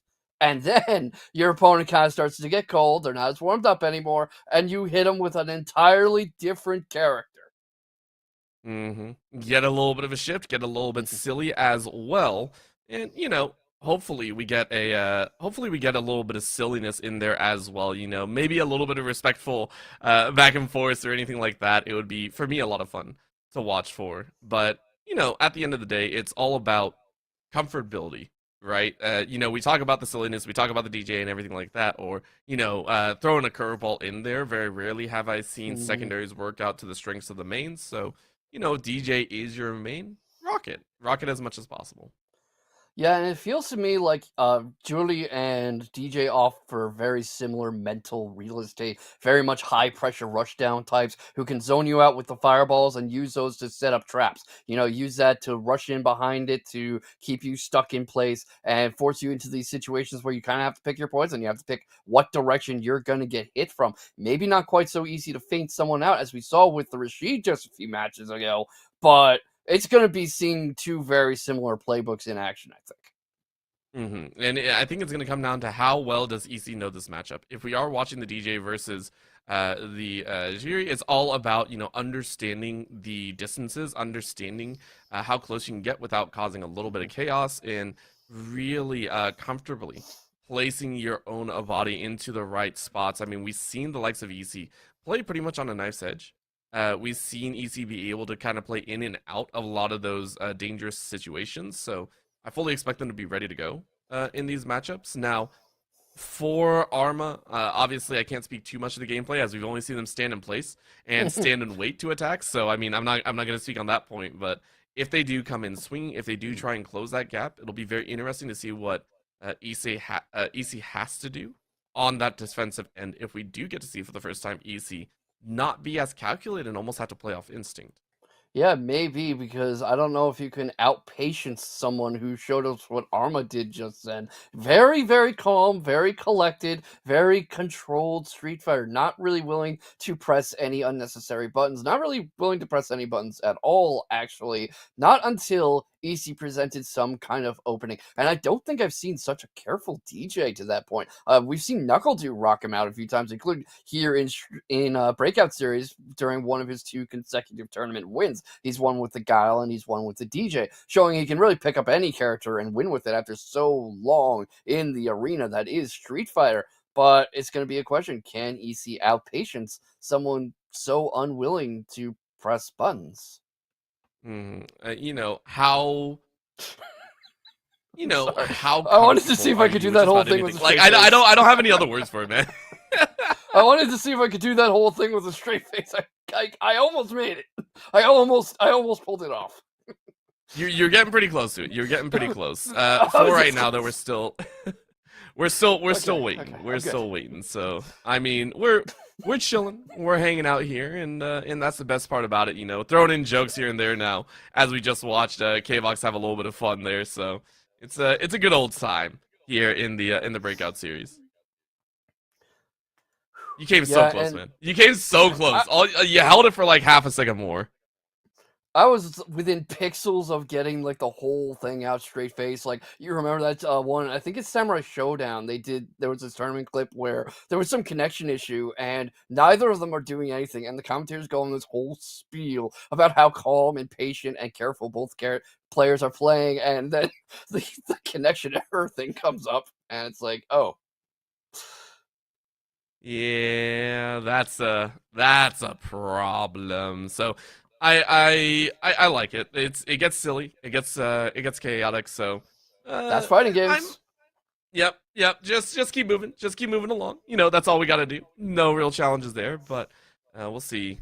We'll see how it goes. So I'm overall this matchup, I'm still very hesitant to call it either way. Again, top 16 is a whole different beast than top 32, so I'm sitting here going, what are we actively going to be looking for who is going to have that all-star performance and who is really going to give us the best what for. Right now, I think we are just kind of chilling, waiting for some small chances here. I think some players have gotten lost on their way to Albuquerque, as I'm kind of reading here. Yeah, I think EC might be busy dealing with Elmer Fudd right now. Shouldn't have taken that left turn. And who knows what Arma's doing? Probably sitting back going, I'm up against a two-time champion, so I don't mind this. If he's a little lost on his way to the venue, maybe I can kind of squeak into top 8. Maybe. I don't think that's gonna happen, but one can hope. It's always a possibility, but we take time for what it is, and we see how well it plays out. So I think mainly I am curious if Arma is going to be walking into this a little bit cold. If you're keeping the fingers warm, going ahead playing, online a little bit and getting a little bit into that mix while you wait for your tournament bracket side. So, to each their own, of course, there. So, um, excuse me. I am curious to see. Now, I am waiting for the rest of the bracket as well. I've been trying to keep eyes to see who else kind of joins the rosters in here. And it looks like we have actually filled out, if I'm taking a look here, 7 of the 8 slots so far. So to kind of go over in the winner's side, if you don't know, you can go ahead check out the Start GG page. You can see the Breakout Series Street Fighter 6 side. So far in the top 8 side, or not the top 8, the top 16 winners side, we have EC versus Arma, which is a matchup that we are currently waiting to watch. Liquid O is still waiting to figure out who their opponent is from that side, and then we have Ruffian MX versus Insanity Veins, and then Hakoan against Sledge in that matchup, and then in the losers bracket side, we have Isabella and Malvenom and Kepler. 3 players that are each on different sides of their matchups, which will be playing to play into top 8 from the lower side. I'll be interested to see how Isabella comes out of this too. As far as I recall, represented by LDG Gaming, a pretty new esports organization out there, and mostly based in the U.S. and Sweden. So that's going to be fun because I really like seeing new orgs on the rise like that. And it's nice to see. I mean, with orgs in and out of the scenes all the time, it's nice to see, anyone just kind of sitting in there saying, hey, we're going to give a little bit of love here and there. From the sounds of it, I believe we are swapping over to Ruffian MX and Insanity Veins. The matchup that we just talked about, and Ruffian getting to show off the Blanca once again. Overwhelming might, it feels like. Let's see how that goes down. I'm very, very excited there. Yeah, same here. Arma perhaps a little too patient out there, but I know who's not going to be patient. Ruffian MX, who is very much about, say you take this like a baseball game. I saw a very interesting video comparing Street Fighter 6 to baseball. Ruffian is not the kind of pitcher who throws outside the zone very much. He's hammering the corners. He is throwing fastballs right down the middle after giving you a knuckler on the outside corner, and just every pitch he throws is a darn strike. It's just it's just powerful is all I can say. And for Ruffian, you want to keep this up. Again, when we talk about the level of play that we get from a lot of these players, it is very, very important to keep up the momentum and keep kind of your, I don't want to say face moving in, but you don't want to drop easy games and easy rounds at any point, especially as a champion. You kind of want to show that stalwart aggression and that stalwart ability to maintain your position. So going up against Insanity, I'm very, very curious watching here, how well is it going to play out? Who is going to take that victory in this matchup? And for Ruffian, I mean, a lot of hope is riding on them, at least on their own side, and maybe some of their fans just saying, yeah, they should win here. That kind of understanding and respect handed over to them. I wonder if that's going to shine through, or if Insanity Veins has some other words to say about it. That is going to be a very interesting point to consider because you're right. If you're the recurring champion like this, especially the one who's won most often in our bracket, 6-time champion, it starts to be a reputation that precedes you. It starts to feel like this is your territory and you have to defend it. And not only do you have to factor in how Insanity Veins is going to react to him, you have to wonder what's in Ruffian's own head, because there's a couple routes this could go. He could think, I'm the champion, I've got this, I've won so often, I pretty much always at least make top 8, and he could come in very aggressive and confident and energized. but it could also eat at him. He could think about the fact that he has a lot to prove here. He has a potential 7th championship coming up. He has a community that thinks of him as the champion. And are they going to be let down by a bad performance? He really only needs one bad interaction to not only be down in the lower bracket, but potentially out of the tournament entirely. And he has been in a position where he's lost that title before. And that's always a rough spot to think about. So, you know, these eyes that are on you, we have to sit here and kind of take that into consideration. Granted, maybe we read a little bit too much into it. I mean, us as casters here, we want to see the best be fought out here. But for these players, you know, they take it as is. They always understand there are more tournaments to play. There's always more action that'll be in the future. Every week we are looking at these tournaments pretty much, or, you know, fairly often, I should say. So for some of the players, it is all about having that consistency factor and sometimes just showing up when they can. So even if Ruffian MX does slip up here a little bit, I fully expect them to always bounce back. At this point, watching the Blanca, watching the silliness occur with that character, with their ability to play things out. So I'll be looking forward to it, as once again, we are still waiting for this matchup to get started. Yeah, and a lot of it will come down to Insanity Veins' ability to stay on the move, to keep Ruffian from boxing him in. Because Ruffian likes to get you caught in the corner. He likes to set up those traps with the Blancachon doll. He'll have that charged up, and what he'll often do is he'll set up a situation where he's coming at you from one direction, and stopping his attack is going to mean taking a hit from the Blancachon doll. And if you take that hit, that leaves you open to a whole new combo from Ruffian, who's sitting there waiting for you to go into block stun or hit or get juggled or something. Yeah, it's just, it gets a little bit chaotic in that same vein. You take a look and watch as some opponents tend to be a little bit more cautious and don't allow some of that juggling to come through. You watch as opponents tend to be very comfortable. Namely, EC comes to mind, a very, very controlled player. And then there are some that you can outright tell that it's just going to go ham. It's going to be a bloodbath one way or another. And you want to take advantage of that as much as possible. I think Ruffian is one of those players that will be overwhelming in your face once again. And if Insanity Veins is not ready for it, it's going to be a very difficult match to play. Insanity might be in for a world of pain, but if you can overcome that early aggression, we've seen the likes of the Luke be able to jump out, be able to dance around the Blanca before. If you dodge that initial shot off the starting line, you have a chance at deterring yourself. Yeah, you do have that chance, and of course, this is a game where you can really only make one misplay. And we've been talking all night about mental strength, about the ability to stay cool, calm, play collected, and there is so much to keep track of in Street Fighter 6. Frame data, all the elements on the screen, like the Blancachon mix-up. You have to worry about your drive gauge, your opponent's drive gauge. You have to worry about super meter. Do you have your critical art ready? You're level 1, 2, or 3. Where is your opponent going? Are you in burnout? Do you have a way to fight out of it if you end up in there? Do you have a way to force your opponent into one place where you can enact your strategy? And you have not even seconds, fractions of seconds to have all that in mind. And if you stop to consciously think about any of it, it's going to be like the Centipede who was asked how he walked. You're going to freeze up and you're not going to be able to do it. I've never heard that question posed before. I'm not going to lie. Never heard of that one before. Where did you pull that one out of, K-Box?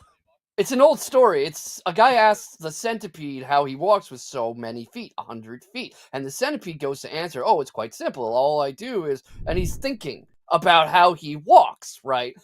But as he starts thinking through it, he finds he can't answer the question. And we're going to see a question answered. Can Insanity Vein answer the question of how to stop the champion? And with a Kimberly, no less. This is a character I haven't seen in a decent amount of time here. And for Ruffian, I think just does not care.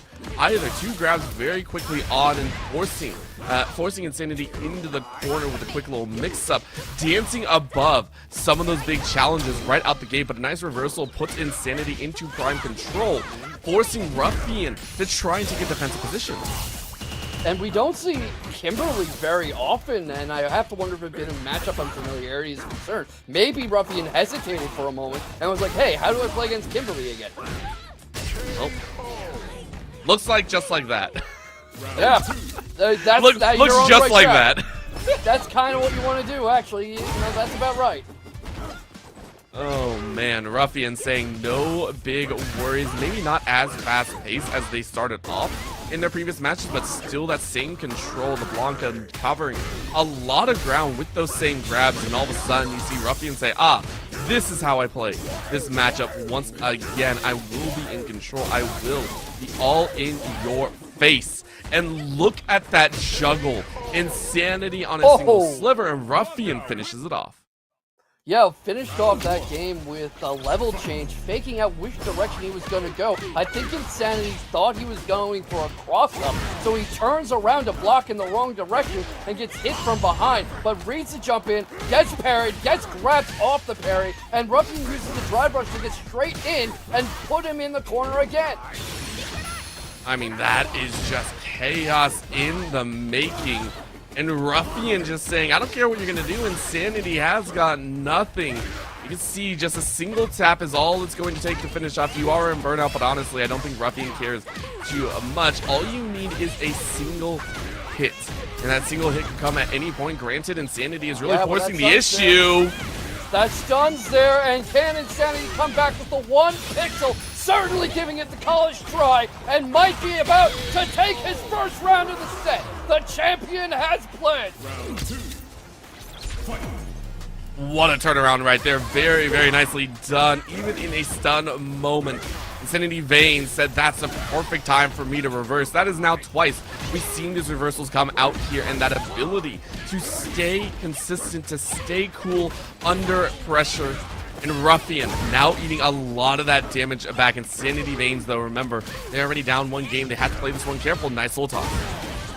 This is not a game where life doesn't matter very much, but right now only one good hit away. And he catches him coming down, already playing low, trying to keep his eye level low, but eats the punish counter for Ruffian to put himself on set point. You can just win out of nowhere like that in this game. Oh man, that's twice chasing as well. Ruffian taking the advantage by forcing a corner action. Insanity has really nothing to count for. Gets a sliver, but still forced right back in. Was trying to parry their way out and keep themselves safe with those blocks, but Ruffian is covering high, low, and mid. Ain't no challenge, but there's going to be a huge hit just to try and create some space. And it's sure gonna do that. Steals back a lot of momentum, but that is still a pretty hefty life lead. Gets straight into the grab, armors through it, but to no avail. That was a shocking way to finish the set. I mean, we mentioned Insanity burning that level 3 and just saying, I gotta do something, I need a little bit of space. And I mean, that's the rough part. Whenever you expend like that just to get, what, half an HP bar, you know things are in dire straits. So very well done by Ruffian, but huge heads up by Insanity. Made it very close in that round 1. It was literally a sliver, came out on top, and then Ruffian was like, okay, I'm not playing around anymore. I am going to take this victory, so well done to both. Yeah, and Ruffian's recoveries are out of this world. You could see him bounce back extremely quickly whenever Insanity stole the momentum outside of that one comeback round, and did an exceptional job keeping Insanity boxed into the corner like I was talking about what he likes to do. Right here we see the comeback, and why do you think Insanity wasn't able to replicate this performance? Because this is the one round of the whole set he took. Because I don't think it was all on Insanity. I really, really don't. I feel like that was Ruffian getting a little bit sloppy at the end. Got a little bit comfortable at the very end. Thought they only had a sliver. Even I called it. I was sitting there going, man, you don't have to do that much. You really don't. And that's the kind of slip up that you don't want to happen. You don't want to have that moment of, all I need is one? Cool. I can play whatever I want. All I need to do is tap once. Nah, you can't do that against any of these top 16 opponents. So I will say I think Insanity did very well in that round, but I don't think it was completely Insanity's own devising.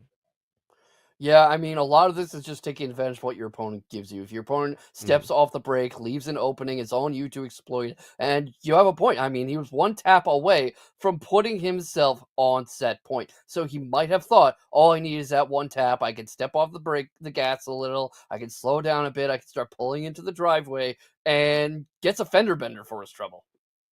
Yep, it was a rough matchup to meet, and now we get to wait and see. We have gotten word that EC has made it into top 8 on the winner's side, so we'll be keeping track of that one.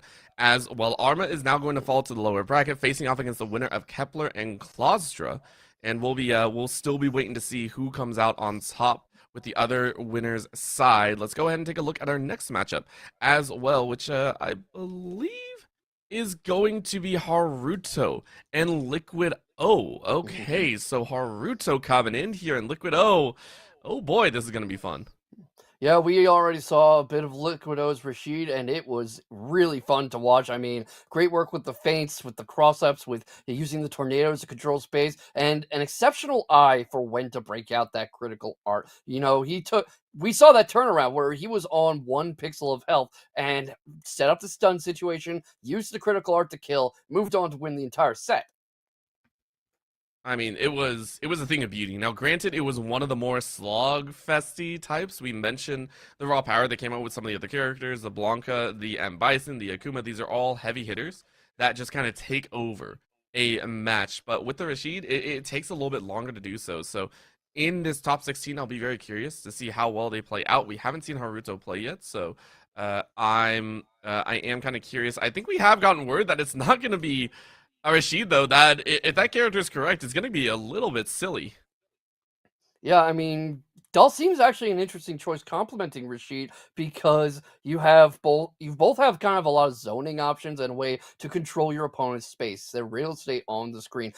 Liquido is very good with Dalsim with using him and the yoga teleport setups as free cross ups, zoning him out with the stretchy limbs. He takes to the air to bait people out. They will either assume he's jumping in on them and go for an anti-air that's punishable, or they will kind of try to cross him up and come down on the opposite side of where he's landing, and he'll be able to take control of the match from there. Very good with any character, just playing very tricky and hard to read. And that's kind of the silliness of it, honestly. It's the ability to get into your opponent's face without being in your opponent's face. Now, for Haruto, I'm curious what they played so far. Taking a look at the previous matchups, I was taking a look through the match histories, and I think they've done very well for themselves. They were able to make their way through, I believe, 3 matches, and they were able to take their round of 32 in a 2-1 fashion over Jimmy DR. So, that's impressive. It was a Jimmy close. DR is a returning champion. Yeah, so very strong job, and that was a surprising factor to say the least. So, as we mentioned, even those returning champions, those that have won in 2024, they are gonna be up against stalwart talent once again. Yeah, and this is not a game, Street Fighter 6, where there's one dominant force, where there's somebody who can just never be beat, and it's a soft game where if you play the right moves, you win every time. Even the greats, even the champions can go down all the time. I mean, Mena, the 2-time Capcom Cup champion, loses matches on ranked. He's not some unbeatable juggernaut. This is not a game. This is a game where the beauty of it is on any given game day, either player can win. That's 100% true. And we saw how close that can go. We mentioned just before the fact that we watched, a little bit of that shakeup. I gotta say, the Blanca gave way just a tiny bit. Maybe not a lot, don't get me wrong. It wasn't a full loss or anything like that, but it was very, very close. And it was a scary moment, I think, for Ruffian. Ruffian going, oh crap, I probably shouldn't have lost that. It's one of those moments that you're just like, oh dang. But that's where, as you said, the magic can happen, not just in a reversal in the upper bracket, but the Cinderella stories. The run through the lower bracket, you see one player kind of step up and just play their hearts out throughout the entire lower bracket, knowing they're playing on a nice edge and yet never giving up at the end of the day. And that's also where the importance of mental strength comes in, where your ability to adapt to a situation as it evolves, to not count yourself out of the running, because Ruffian dropped that one round and came back stronger than ever. He was very quickly able to adjust to what Insanity was doing, punish it, and take the whole set, because he has the mental strength of a champion. Yeah. You gotta be able to hang on. Granted, there are some points where I'd rather have the mentality of a challenger instead to there comes a lot of weight when you have a crown or you have had a crown. You know that you can win, and it tends to kind of sit on your back end. Sometimes you're forced into that realm of we have to always stay in the victory loop. But as a challenger, there's almost no weight on your back end. There's no weight on your shoulders, and you can kind of play freely. You're essentially free to make mistakes, if that makes sense. You're able to kind of play this style of, well, no one's really expecting that much out of me. No Yeah, one's yeah. really expecting me to take a victory. No one is expecting me to get this win, and I can use that to my advantage. I can do crazy mix-ups. I can go outside the norm of what a regular, say, M. Bison might do or a regular Luke might do and try and get my opponent's head. That freedom to do what you wish, whether you win or lose, can actually breathe a lot of life into your own gameplay. I will say some of the best players that I've seen are ones that play without abandon, that don't play when they play to win, there's a difference between playing to win and playing not to lose. And sometimes you see champions play to not lose. I think that's the best way I can put it. That makes sense, but being very conservative and careful and timid almost, trying to maintain their reputation. And I think that's a big question with the more aggressive style of Street Fighter 6. Defense is still very much a consideration, but it doesn't reward like turtling up and waiting for your turn. You have to steal your turn.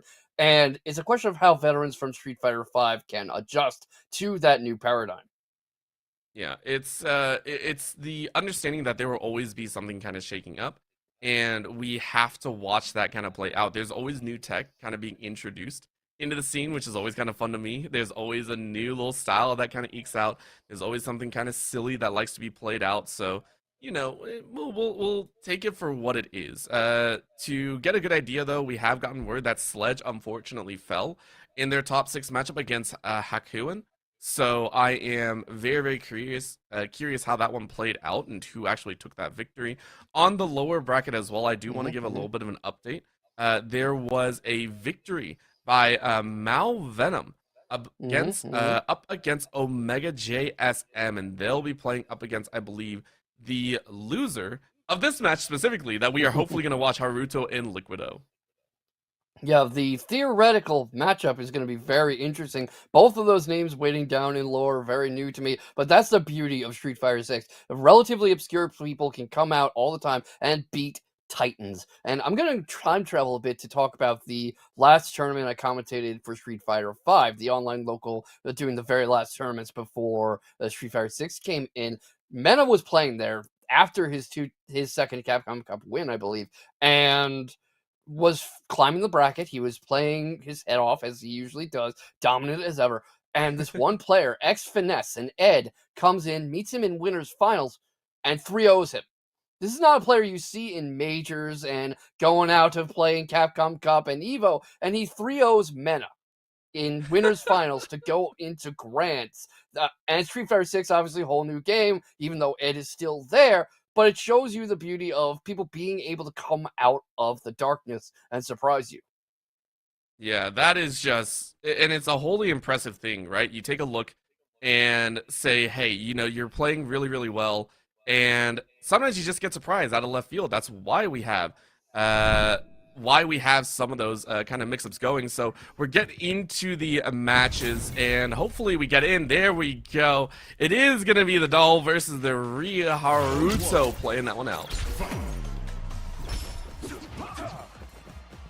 Already kind of dancing their way forward. I love this. Liquid O going with the extendo Legos, because this is going to be a little bit silly. Haruto going to have a struggle of getting into that frontwards position. You can already see how far away they're playing, but Haruto inching forward ever so slightly. Yeah, and you can see what I was talking about with Liquid's control of space and his opponent's expectations. Uses that little dive kick as a cross-up tool to get away from the jump-in, sees the drive rush coming, gets caught a little in a weird little hitbox interaction, but stays in control. Yoga teleports in to get in Haruto's face, but Haruto not deterred. Trying to make something happen, trying to steal back some momentum, and that life lead can disappear in an instant.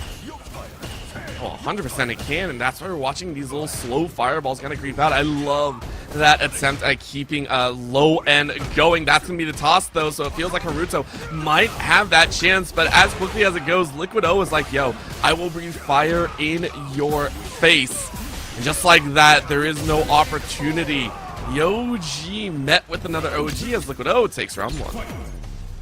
Yeah, and we were talking about Liquid O's ability to just box you out like that. Uses the stretchy limbs with the Yoga Fire, and Haruto kind of playing a little more passive and cautious. Reads that air jump and gets right onto a fireball for his trouble. Reads the cross-up attempt with the Yoga Teleport. It doesn't really help him, but I'm not sure Liquid O was expecting that. I think a big part about that one was just trying to reposition. Liquid O trying to get into the center ground again and eats it up. Haruto's like, great, you're in my range right now. And now you're waiting for a quick shot. You can reach another jump. And that's perfect timing, but misses! Whoa. Misses on the whistle. Liquid O is going to get retribution used against him. Haruto finds an opportunity, even the score up. Yeah, can't quite kill off that, but that is so much momentum in steal back. The drive rush was red, but Liquid O's on burnout, forced to turtle up, forced to back off towards the center of the ring, and can't get away from these jabs. Oh man, but was able to block a majority share of them, which means now you get that freedom to chip, and you are 100% going to chip. Tries to teleport in again, jumps high though, gets swung on the foot. You're blocking for your life. All you need is one tap, and that'll be the low blow. Arms extended as Liquid O takes game one. That's what we were talking about with conditioning your opponent too, because Haruto wasn't looking for that crouching punch. He was focused on sealing the deal and keeping Liquid O on the end of that fireball. Didn't read the option in time, but what he is reading is these Yoga Teleports. It seems lately like every time Liquid O goes for it, Haruto reads it. I mean, right now, I think that Liquid O is starting to realize that one as they get another punish. Kind of easy job as well. That's 2 in a row that they've been able to pull out. So Haruto now recognizing that, hey, maybe I'm getting red as well. Good blocks to come out on either end. Liquid O a little bit lower in the HP department, but trying to take a little bit of a swing as Haruto jumps in the air once again. Extended foots, just trying to keep everyone at arm's length. And Liquid O saying, okay, let's block, let's go, let's fight. Yeah, Liquid O pretty good with the parries, but keeps getting caught in these long combos. We're stuck on the end of a jab, and Haruto times the get-up perfectly to take the round. That was just absolutely beautiful reading when Liquid O was going to come up. Oh, man. This is going to be another chance as Haruto was like, yes, I have the opportunity. I have the chance here. Quick blow in the air as Liquid O channeling a little bit of anger, if you will. Just spitting out those fireballs, keeping them at arm's length, and ensuring that nobody gets too far in the mix. Great read on the air, but this time Haruto chasing in, and is not looking for the combos. I really, really respect this. Not looking for combos, instead looking for chips. You don't need full blows. You just need those 1-2 taps, and you just slowly chip away at the HP. But Liquid O is saying, I got combos for days. Yeah, this is going to be a very interesting clash of strategies here. But right now, it's Liquid O putting himself on set point, who might have the right read of it, the right strategy. Haruto needs to make something happen, or he's going to lower bracket. Sometimes you gotta keep up with the times here. Gotta make sure that you're ready to play. And right now, Liquid O is saying, maybe I wasn't as ready as I thought, but I'm still good to go. Game up, rounds even, and Haruto recognizing that they gotta pull a little bit of a miracle out. Ready to chase, jumps in with that kick, but answered back by Liquid O's swinging arms. Yeah, Liquid O tries a bit of a drive rush, drops the idea pretty quickly. Yoga teleports in, gets him on the other end of the Yoga Fire, and Haruto's very good at parrying these, very consistent parries. But what Liquid O is doing is he's using the parry animation to trap Haruto in place, and here it comes! Liquid O gets the kill! KO through the fire. Sending a little bit of happy thoughts their way. Liquid O showing off that Yoga does some work, and honestly, it was very, very well played. We saw it missed back in game number 1. It was a big whiff as well. We all saw it. We were just like, oh, that didn't look good. Redemption coming for Liquid O with the doll. Very, very nicely done, and unfortunately, we are going to see Haruto go down to the lower bracket. I want to know how Dalsim got that elephant in there, though. They had a ringside entrance, you know. It was just a perfect side, and you know they didn't open the door. Instead, they just took down the whole gate. Yeah, it has a little ramp up onto it and like a little passageway through the crowd. But speaking of the crowd, right here you see how Haruto was playing this chip-heavy style where he would get these nice individual blows and moments, but it seemed like Liquid O was very easily able to, maybe not easily, but he was quickly able to adapt to Haruto's defensive style. And I think Haruto was just giving up too much real estate, too much space, too much time. It's and it hurts to say that. I mean, against a doll, you understand that to get in close, you're gonna have to take some damage, but you don't want to at the same time, and that's actually how we saw, I think, Haruto lose lose around earlier. Got slapped by the low blow with the low fist. I mean, it extended all the way across the battlefield, so it's understandable that it's a difficult one, and especially as you mentioned before, if this is a matchup that you haven't played before, it is extremely difficult to win. It is so convoluted in some of the mechanics, and you're just like, I don't know how to play against a doll. So I think for Haruto, they tried their best. We saw the chip game, we saw the ability to try and mix things up and adjust. The adjustments just didn't come through fast enough. Part of it, too, is that a good Dulcium, you were talking about this, is good at making things weird, making things silly, throwing off your entire understanding of the game. And you could see that start to fry Haruto's brain a bit, but a lot of signs of promise, too. He was very consistently reading the Yoga Teleport mix-up. He was doing a good job consistently parrying the fireballs. He wasn't really playing scared or timid. He was getting right in Liquid O's face, and I wouldn't be surprised if we see a lot more of Haruto in the future, because that was a much closer set than it looked like on paper. It was, and I think, it would be wise to not count them out, because granted, they're just falling to the lower bracket, and they will be facing off, I believe against the likes of Malvenom, but we hard-headed into the BO5s. Let's get it. We get to see how Korean, I'm so sorry for butchering the name, but we get a Ken. We get a Ken. Yeah, and this is going to be an absolute car crash of a match to start off the top 8. Hakoyan on the Ken and blocking the Blanca Ball set, goes straight through Ruffian and takes an early life lead, but loses the momentum as swiftly as he got it. Welcome to top 8, everybody. The defending champion trying to keep his crown. Oh, and punish counters stopping a lot of what the Ken wanted to do, and now Ruffian gets freedom to juggle, jumps forward, another counter to come in, plus the grab, reading everything, and then some, even reads a second grab behind, and that's going to be the round to Ruffian. I mean, Ruffian is just so good at those reads and the split-second reactions, too. The perfect parry doesn't really get Hakoyan anywhere, and he's fighting a little slow, but drive rushes through that fireball and doesn't get anywhere from it. I mean, Ruffian can just switch the momentum on you so fast. I honestly feel like Ruffian knows this matchup inside and out. That is now the third punish counter that we've seen in a relatively short span. It's just been overwhelming might in their favor. Ruffian MX now looking for even more brutal action, as that's from corner to middle to corner, and it was just well done. Ruffian MX taking game 1 in style. Yeah, definitely, and Hakoyan was definitely in the fight a few times there, but Ruffian is just so good at adjusting his game plan and making it work. And you see him do that again, that style of his, where he uses the Blanca Ball not only as an attack, but a way to skip neutral, to steal turns. And Hakoyan returning the favor with the drive rush off that perfect parry. Oh, using the fireball to break things up once again. Knew that the ground coverage was going to be real, so now forcing the Blanca into the corner. We mentioned this is one of the few times that we've seen Ruffian get caught in here, and Hakoyan saying this is all ours, and that's the quick swap that you needed. Ruffian knowing how to get out of that mix and said this is perfect. Now rushes in a little bit further, just needs one good blow, but a punish counter to come out for the Ken might lead to some good damage, but in comes the electricity themselves, as Ruffian is saying you have no gauge, you have no opportunity. Now this is the read back and opportunity. I mean, good way to get out, but Ruffian has that slide whenever he wants it. Oh! Oh! There with that DP. Why would he do that? You know, I didn't know how close it could get. Apparently, it could get closer than we saw earlier. Holy!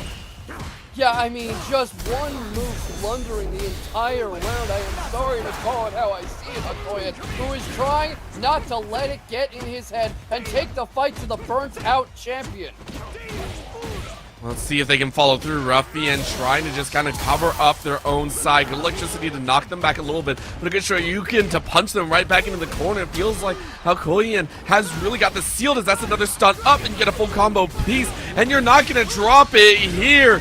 Bring on the pain as that's the round back going to round 3. This might be one of the first final rounds we've seen all night. It has been very back. It's been a lot of games where one person's doing all the driving, and Hakoyan definitely not going to let himself go down that easily. Gets a punish counter from the drive impact, sends him all the way into the corner, but we've been talking all night about how good Ruffian is at recovering. I mean, we haven't seen it for the last few rounds, but honestly, it's starting to come back to them. This is going to be the corner catch, and it's once again a chance and a half. Punish counter to come out, swaps positions once again, electricity to be burst out if you can land the damage, but Ruffian MX lands very little there, so Hakoyan reading through that burst, but unfortunately the base is too good. Ruffian MX 2-0 here in winner's top 8. Yeah, and Hakoyan at several points there on the right track, so it's going to be a question of if he can keep that momentum going. But of course, Ruffian MX very used to fighting Kens. I mean, it seems like everybody plays Ken. It seems like everybody on ranked is Ken, and Ruffian MX fights a lot of very strong Kens, not only here in Breakout, but down in his native Mexican scene, where he's in World Warrior qualifiers against the likes of Uriel Valorio, for example. So, someone very used to this matchup. Let's see what they can do right now. It's going to be Brutality to open up as we are into game number 3, and Ruffian MX saying, yo, play with this toy. Watch me electrify you. And Hakoyan's like, please no, this is the training center. Let me train a little bit. Let me get that damage in. And Ruffian says no. That was an interesting thought there. I'm not sure what Hakoyan was going for. You saw Ruffian kind of bait out a grab attempt, but runs himself right into the drive impact. And right now, Hakoyan trying to do the driving, not going to get a chance. Ruffian almost perfect to put himself on set points. Oh man, all you need is one more catch, and Hakoyan realizing that their back is against the wall opens up with a nice little combo, but you need more. Chases in, catches Ruffian jumping, but not much more than that. Hops over, quick little 2-piece, and then the leg hook into the full drive. Look at this damage to come out. Ruffian in a world of pain.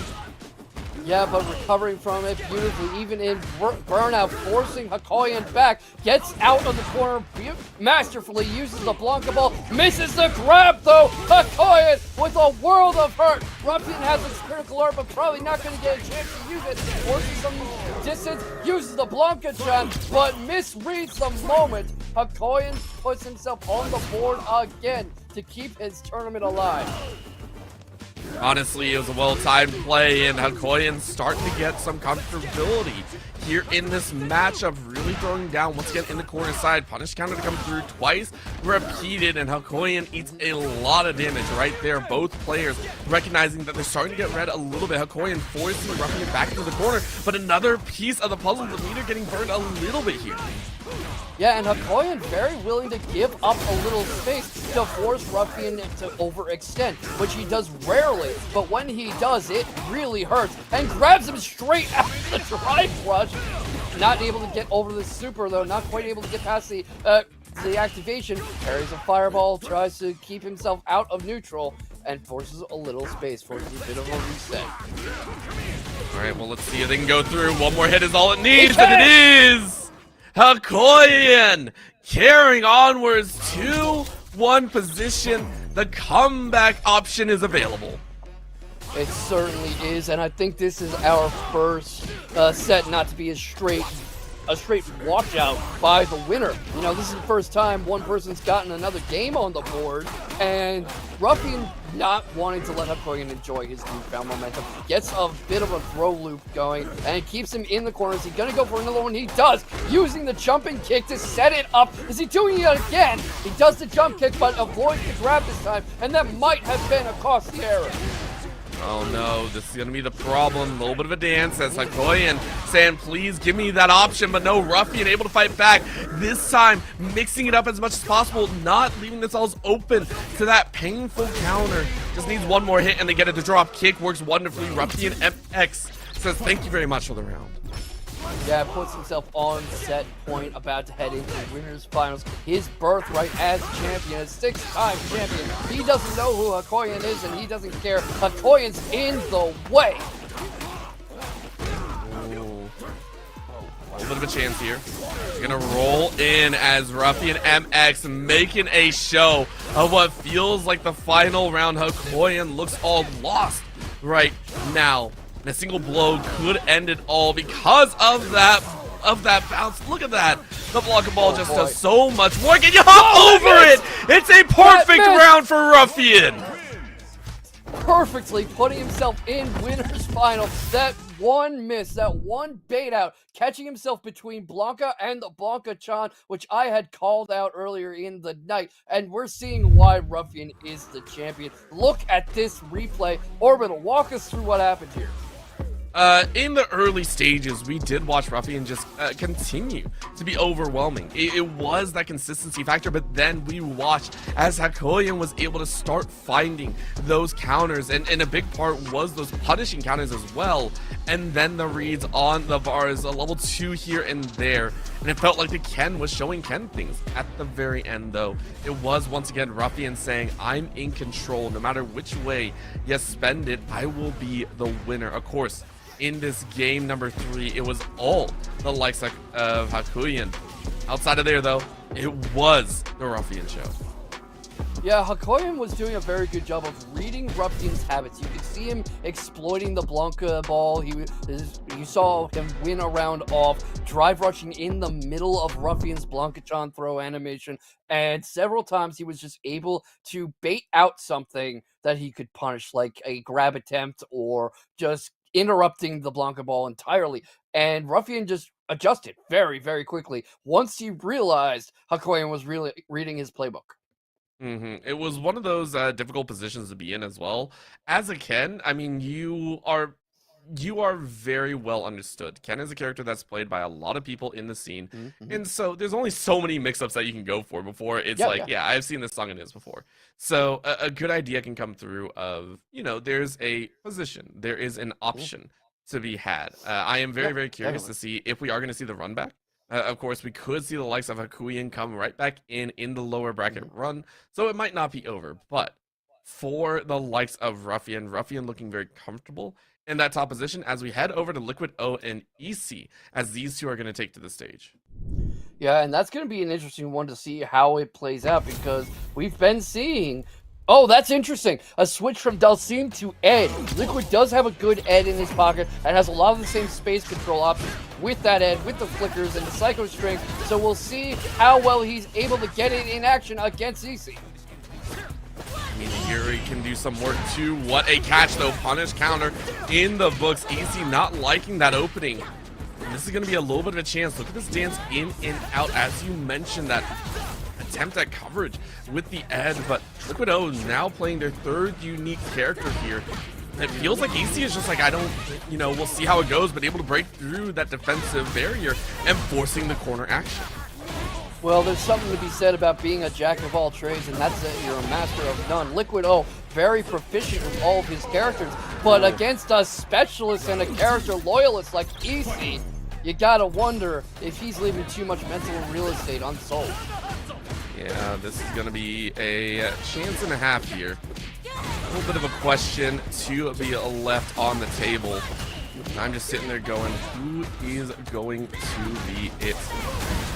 I'm a little bit of a concern myself as Liquid O is still in that rough spot here. Take a look, quick punch to the top of the head, and it misses as EC is like, cool, I'll take that damage for free, thank you. Yeah, but a little too eager to finish things off and might not need to regret it at all. Here comes the Super to take game 1 in dominant fashion.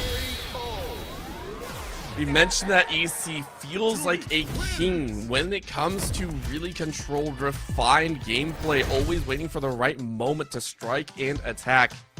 And I think they've done it so well that Liquid O might be changing out characters here, which I wouldn't be I wouldn't be upset about. I do feel Liquid O may have been playing around a little bit too much, said, okay, let's get things right back under control, let's go back to our namesake and make it work.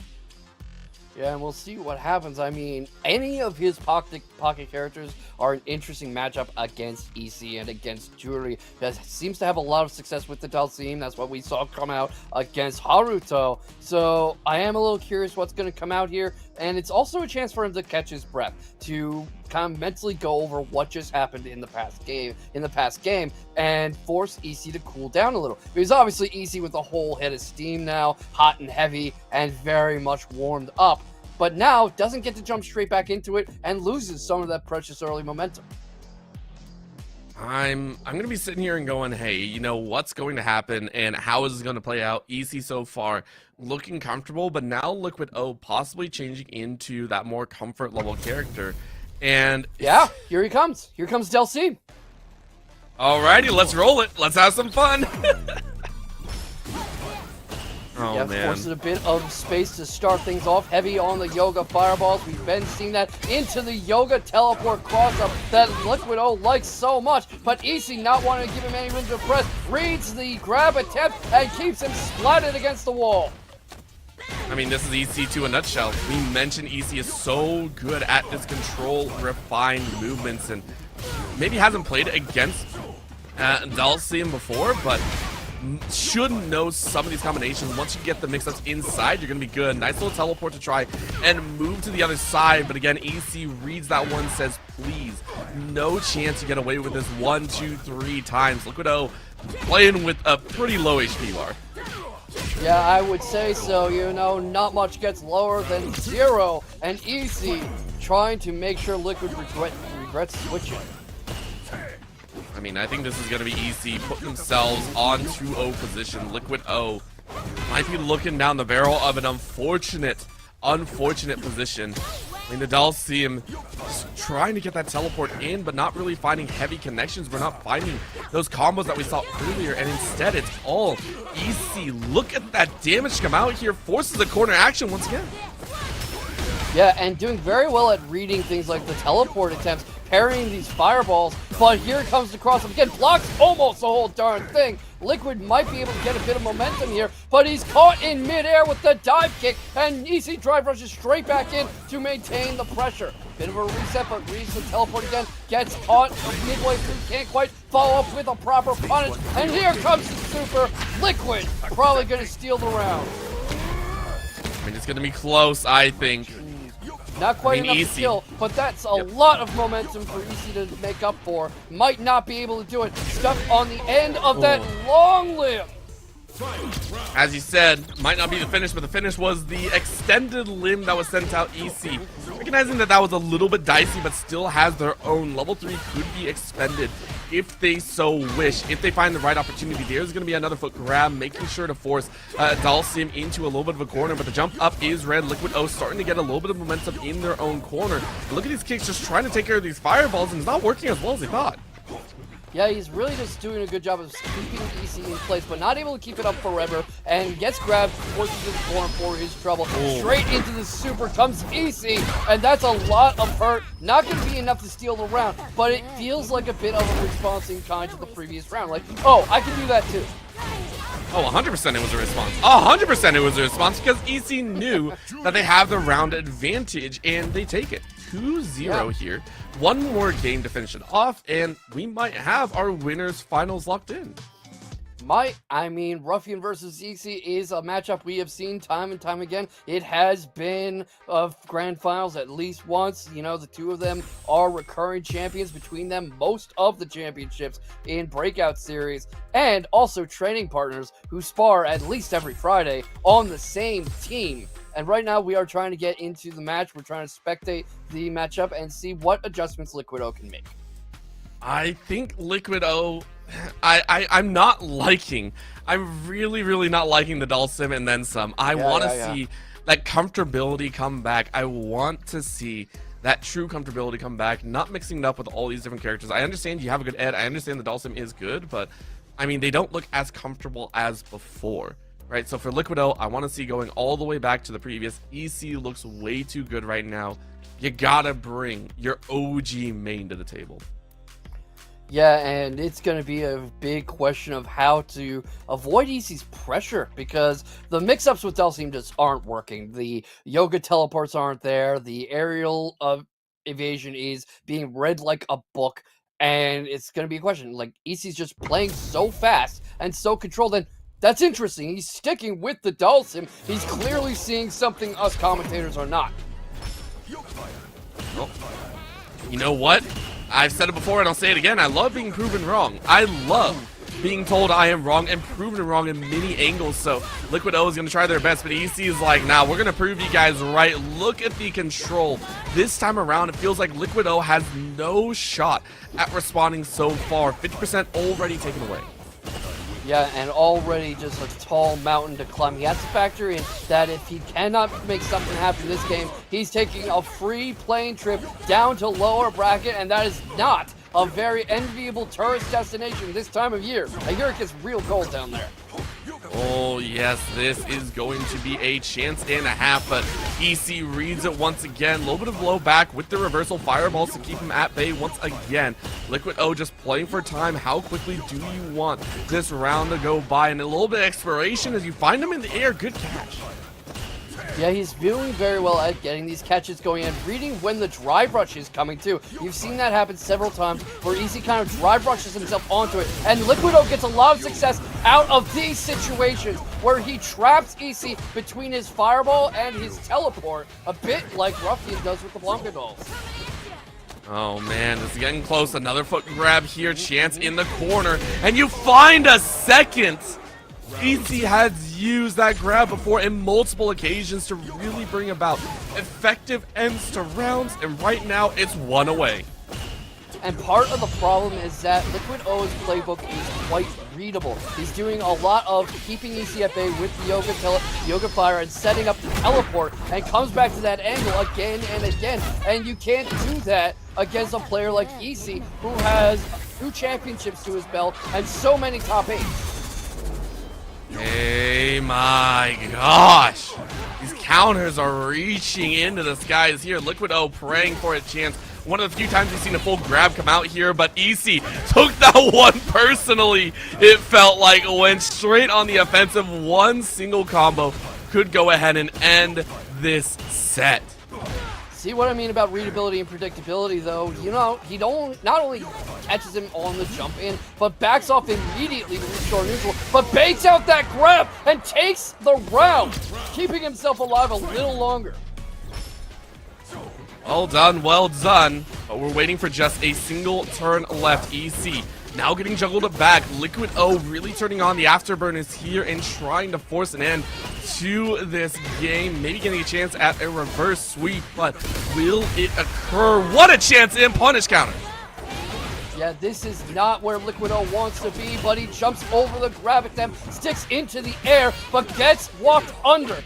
EC does a great job of restoring the momentum, going straight into super. This won't be the finish, but it'll be dark close. And EC just champing at the bit to get into grand finals, which is going to happen very soon, unless Liquid O starts playing much better. Not going to happen! EC, winners finals. That was by far the prettiest way a game could end. That's all I'm going to say. That was by far the prettiest, the most glorious way a game could end. No hate over to the side of Liquid O. Liquid O did everything that they could. Yes, maybe the Dhalsim wasn't the right answer or anything of the sort, but it was comfortable at the end of the day. It looked good at a couple rounds, but EC, once again, with the Yuri just looking so much better.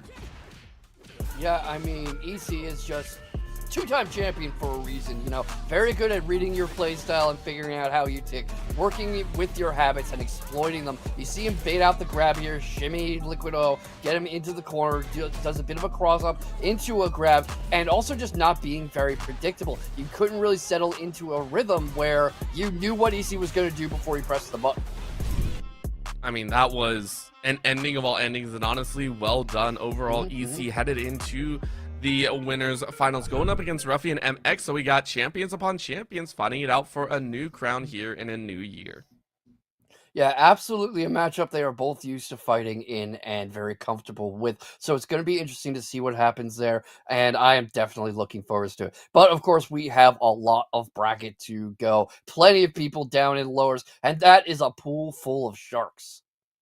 I'm scared because sometimes there are sharks that'll chomp each other up, and that's going to be the fun part about it. Who is going to come out on top? Who is going to make their way through the lower bracket? And that is all to be seen in these best of fives that are coming up as well. We got a taste of the action. You can go ahead and take a look here already through that bracket run. It's going to be a chance and a half, so I'm very curious to see who is going to come out on top. We're still waiting for that final top 8 member that will be going up against Isabella in the lower round 1.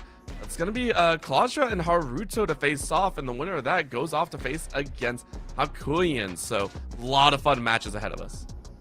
Definitely. We've seen Claudia around a bit, and Haruto put up a really good fight against Liquid O, just not quite enough to get the W. And of course, Isabella, one of our new faces, playing with the promising LDG Gaming. We'll see who she ends up fighting, but whoever wins that, up against the Dalsim Master himself, Liquid O. It's just a heck of a top 8 that's forming, I think. And I really am looking to see who is going to step up to the plate, and if we do get to see anyone take out the likes of Liquido and Hakuyan to kind of close in from the lower bracket. I fully expect Ruffian and EC to continue making their way into the grand finals. One of them will, of course, but I'm wondering if there will be a little bit of a shakeup at the lower finals. There might well be. I mean, there are so many players down there who are so good, who at any other tournament I could see in winners finals or grand finals. And the sad reality is that only one of them can make the full climb. But we are going to see all that after a quick break. So get a taffy of one-shot energy, maybe a voice drop if you're getting a little sore in the throat like I am. Stretch, pet your animals, get a drink, maybe get a quick meal to eat. We will be here with Top 8 when you are back. I am K-Fox. This is Orbital, and we'll be seeing you on the other side. Cycle Crusher 2 has one more mix. Issei has a Hail Mary. And holy cow! They did it!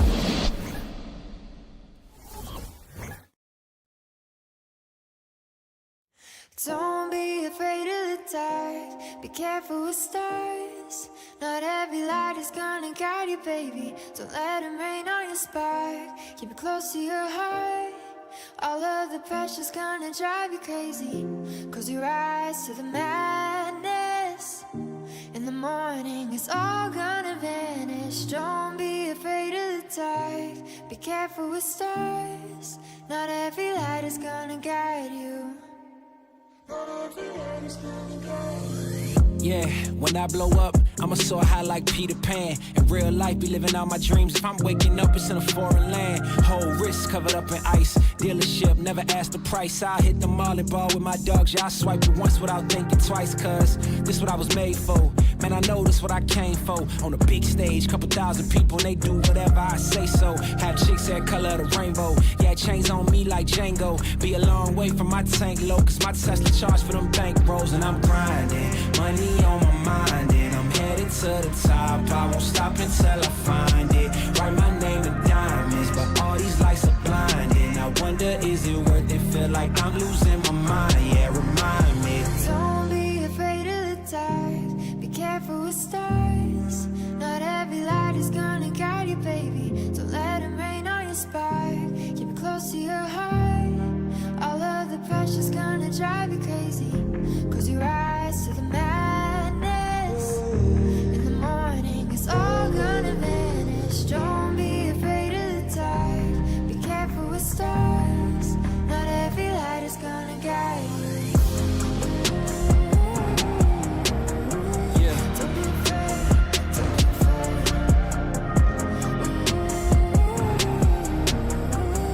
Yeah.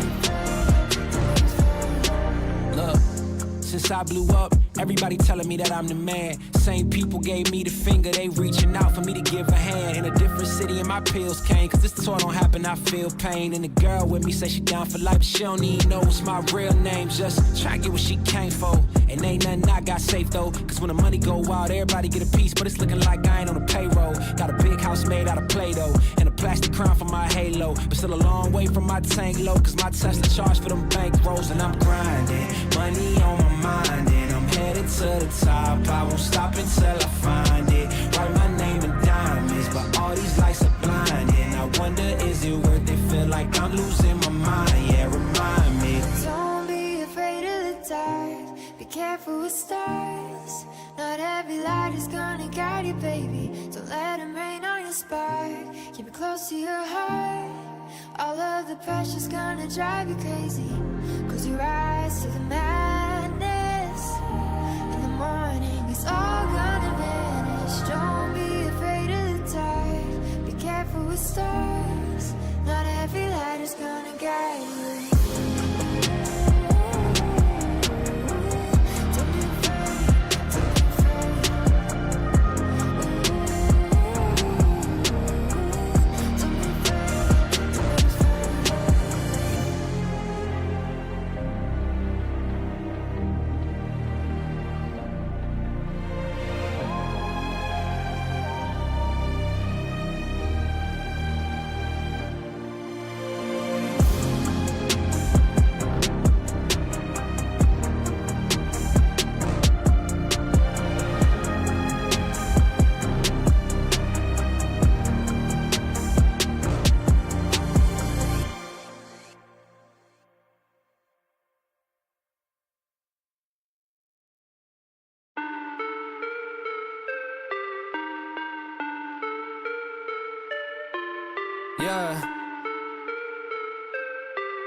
Yeah. Look, back and I'm better than ever. I think I got a vendetta. Oh, now they call me, I seen them. All of those times getting severed. I told them all I get let up. They get not tired of me never. Give me a shot and I swear I shoot like Berettas. Yeah. They getting nervous, I seen it. What I seen, you wouldn't believe it. They say they want it, I need it. Damn, I'm going dumb like I dropped out of class. Get in my lane and I'm going right past. I turn it up, watch me go to the max. You ain't at first and you know that you last. I thought I told them I'm coming right back. I got a flows like it came from the tap, and I came from my city, that's right on my back. Back and I'm better than ever. I think I got a vendetta. Oh, now they call me, I seen them. All of those times getting severed. I told them all I get let up. They get not tired of me never. Give me a shot and I swear I shoot like Berettas. Back and I'm better than ever. I think I got a vendetta. Oh, now they call me, I seen them. All of those times getting severed. I told them all I get let up. They get not tired of me never. Give me a shot and I swear I shoot like Berettas. That's how I shoot. Lately I'm driven like I'm on the road. They in my lane, I got told on the move. Now that I'm popping, got too much to lose. Look at the numbers, got nothing to prove. I'm in the city, just me and my crew. Told me I'm sick and I know that it's true, but I'm still gonna ball, it's like I got a flu. Yeah, run it up, I told them that I'm coming back, so let me get all of that. Time is now, I'm coming around to get a check. Said I need my taxes back. Over time I'm getting mine, so get in line. And it's with no respect that I told them all about the ball, getting chips, feeling like Kobe Shaq. Back and I'm better than ever. I think I got a vendetta. Oh, now they call me, I seen them. All of those times getting severed. I told them all I get let up. They get not tired of me never. Give me a shot and I swear I shoot like Berettas. Yeah.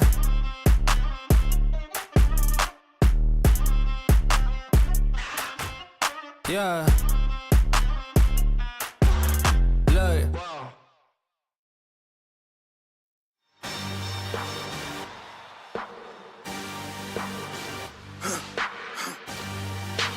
For the victory lap though. Whoa. They ain't never seen nothing like this before. Lit the room when I came through the front door. Ask me if I should overcome. What for? Train under trees, please walk my sycamore. Touch burning sands, cross lands and stormy shore seasons in the year, yeah. Ain't no channel for champions and chain no fear. Yup, the champ is here. Switch gears, we keeping haters in the rear. At the blood, sweat and tears and my goal so near. I see my victory so clear. I see my victory so clear. And today, we break through. And today, we break through. And today, we break through. And today, we break through. And today, we break through. And today, we break through. And today, we break through. at the tell. But that's not by speculation. But the position that I got, I climb too high to fall, way too hard to drop. Stop clocks on the speed bag. Every yell under pressure, no jet lag. This is greater than trophies and saluted flags. Titles of pain, the cost is paid. Yay, I carried the cross I made. Deal with the dealer. Baby, the hand was played. He wants to go to bed already. Enough, you're dead! This is how we're gonna end the weekly? Stop it, Mike! Mike, stop it! Good evening, gamers everywhere, and welcome to Top 8 of the first Breakout series of the year 2025. I'm K-Vox, in case you forgot that, and I am here with our debutante, only Joey. Tell our fans about yourself. Oh man, I'm so excited. It's been some crazy Street Fighter already. I was watching a little bit, waiting to get in here, and I'm just looking so much forward to see how this top 8 plays out, how it develops, and just want to watch some awesome Street Fighter action play out in front of us. Yeah, and there has absolutely been that. Look at this top 8 as it is developing. EC and Ruffian in the winners finals, and we have the lowers forming up as we speak. Hakoyan and Liquid O waiting in lower quarterfinals, and our first match of top 8, well, third technically, is going to be Claustra versus Haruto. Haruto was putting up a hell of a fight against Liquid O, just didn't quite have what it needed to turn the whole story around. So how are you feeling about the bracket so far tonight, Joey? I'm feeling pretty good. I mean, who knows? Maybe Haruto is gonna finish the story. I mean, we'll see. Maybe the loser's run of all time is about to happen. We don't know. We're about to find out. Yeah, I was saying to Orbital earlier in the evening that the fighting game community is replete with stories of people who go into losers early, maybe even as early as the first round, and they make the entire run all the way to grand finals, even win the whole darn thing outright. And that is certainly what our people in lower bracket are hoping will go their way. As we have Blanca versus Ryu, a matchup 30 years in the making. And what do you think of these two in the SF6? Oh man, I love him. Blanca's so much fun for me to watch. I love watching him. He gets so wild and crazy, especially depending on who's piloting him, right? Especially when he's really just kind of hopping around, flipping back and forth. It's a lot of fun. I mean, right now we see Haruto just kind of playing a little simple. Ooh, loses the air-to-air. Backed up in the corner. Oh, gets hit by the doll. Juggled. Yeah, shades of Ruffian with that Blanca doll setup, but Haruto not fighting deterred, not willing to go onto the back foot, tries to steal the momentum early, baits out that headbutt, but not doing him a lot of good. Claustra fighting out of burnout and doesn't need to worry about drive gauge to take the first round. Don't need drive gauge, but you got that super meter. Yeah. Here we go. Ooh, a fireball to the face. Yeah, but Drive rushes straight back in and uses that to set up the throw attempt and gets right back on top of Haruto, who was seeing that coming with the crouching jab, but the EX Blanca balls are right there. These two are not slowing down for anything. No, this is just constant back and forth. Claustra taking back the momentum here. Ooh, with that crouching heavy punch, trying to find some, which is using these big normals, but no, Haruto with the fireball taking it back. Ooh, and the jumping goes unpunished. Yeah, and what Haruto's been doing all tournament so far, we saw this in his last match, is a very calm, defensively responsible style where he tries not to go above his skis, where he tries not to overextend. The problem he faces sometimes is he gives up too much momentum in that process, but right now, he's about to take the round from Claustra. Oh, love those last second drive impact responses. Oh, so great. Same. There we go. Claustra coming in straight off the bat with the drive rush. Coming in, getting the throw, taking the pressure, staying on top, but Haruto playing defensive. Doing a little bit of poking. Ooh, lands the anti-air. Yeah, gets the back throw for trouble. He tries to drive rush in, but gets a whole lot of punishment for his trouble, and not able to get out of this corner.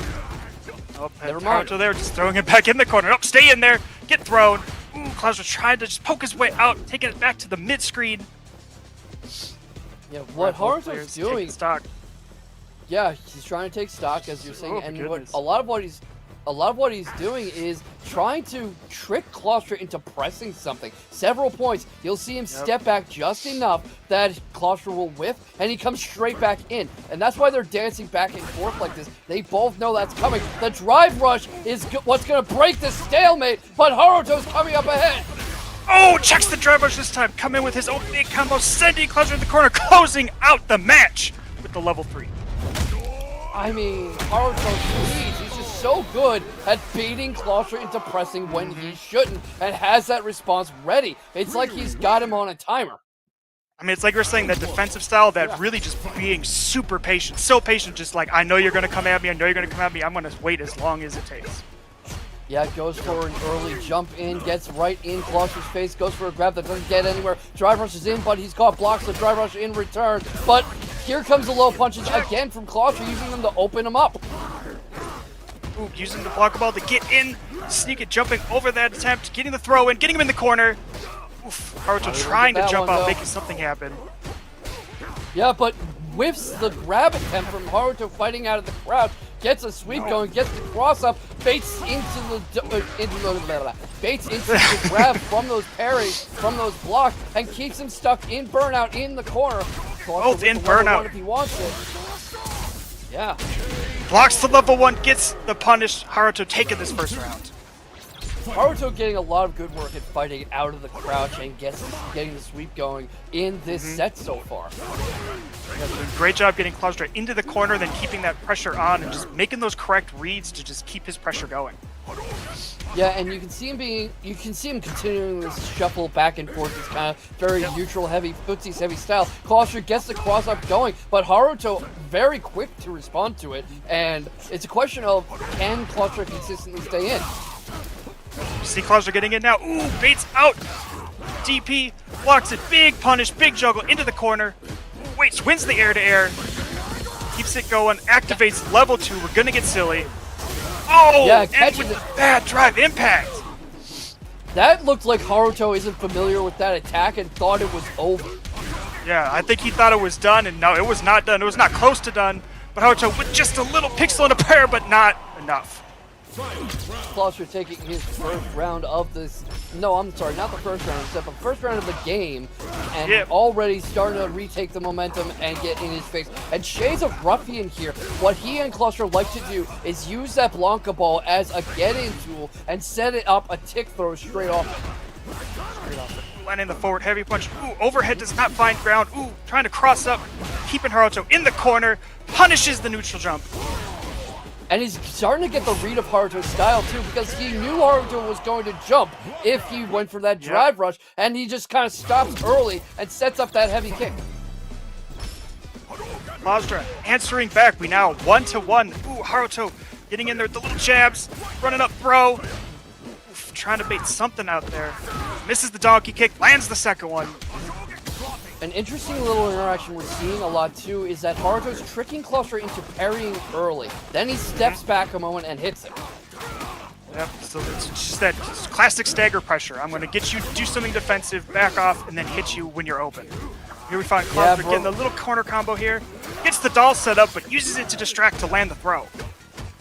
Yeah, very, very much distracted. Gets the cross up going. Jumps over the grab attempt. And Klausner fighting out of burnout, huddled into the corner. Now he has the stun. And Haruto has all he needs to get back on the board. Round 2. Fight. Haruto coming in straight off the rip with the drive rush. Does not find an opening from there. Klausner finding it himself. Going back straight into the level 2. A little silly, big corner carry off this combo, I'm sure. Yep, gets the setup with the doll. Already. Yep, Blanca-chan. Haruto just holding that parry button for his dear life. Yeah, I mean, just really did a great job of keeping Haruto in place and forcing some space, because now Haruto has to figure out how to come in, and figures it out pretty well, actually. So Yeah, maybe full screen drive rush, low forward, you just love it. Has to be careful, though. That level 3's there in Haruto's pocket whenever he wants it. Lands the jumping heavy kick. Gets Haruto into the corner. Ooh, just finds it again. Klausner just not going down without a fight in this. What a back and forth set this has been. We're in one of the first final rounds of the evening. A lot of games so far tonight have been quite one-sided, but both of these two just going at each other hammer and tongs. Straight up slugging it out. Haruto getting the back throw, trying to keep it at mid-screen, baiting it out, but not finding anything. Klausner getting in off the drive rush. Again, back into the level 2. Oh, goes Whips right it, over. though. Misses the pickup. Yeah, a Finds it little this too time. eager. Yep. Not little quite too able to eager. trigger it. So Haruto with That's the an- anti-air. Being a little defensive again. Ooh, but Klaustra still with just that little bit of the install left. Forces Haruto's back into the corner.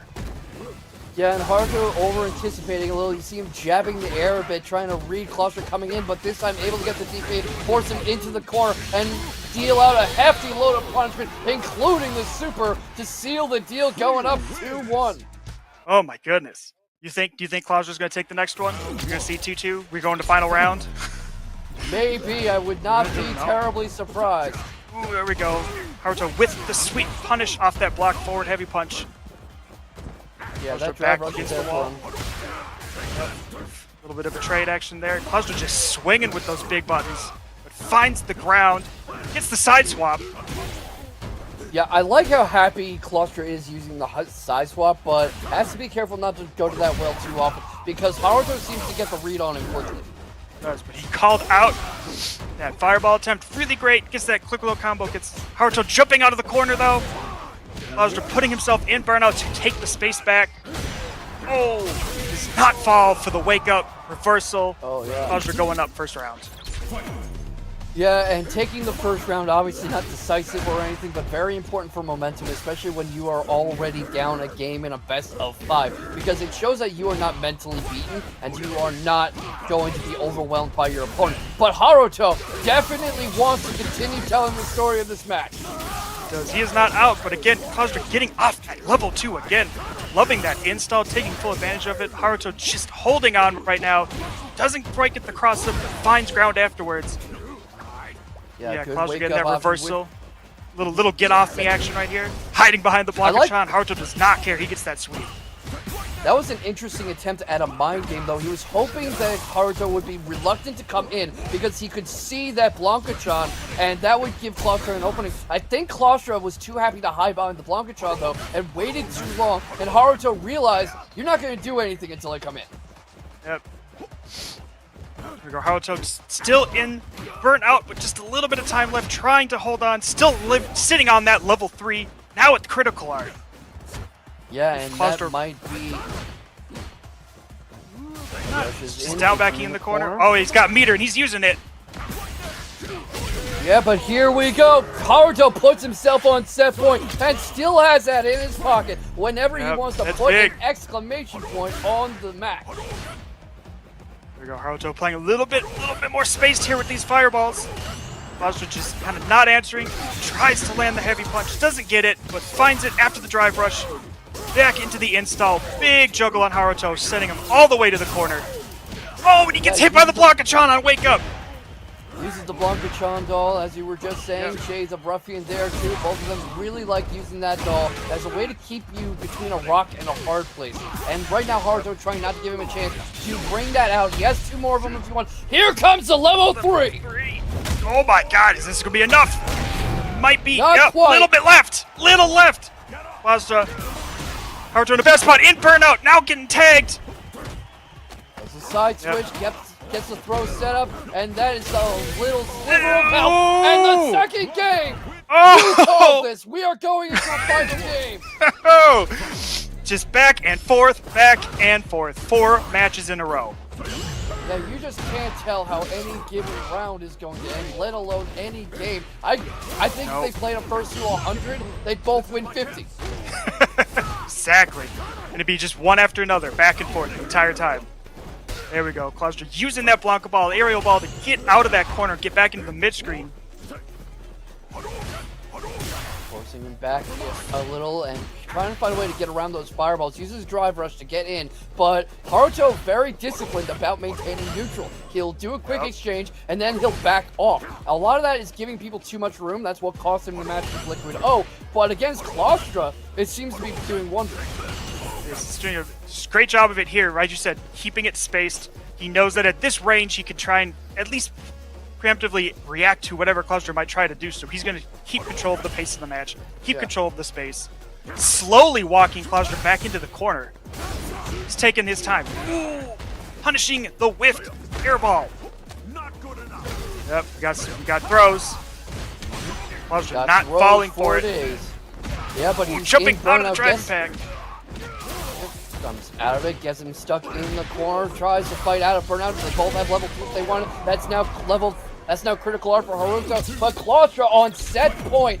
Haruto did not think Claustra would get this far, and now staring down the barrel of going home, but doing a game effort of fighting out of it. Both have level 3 if they want it. Yeah, both sitting on a lot of resources at this moment with a lot on the line.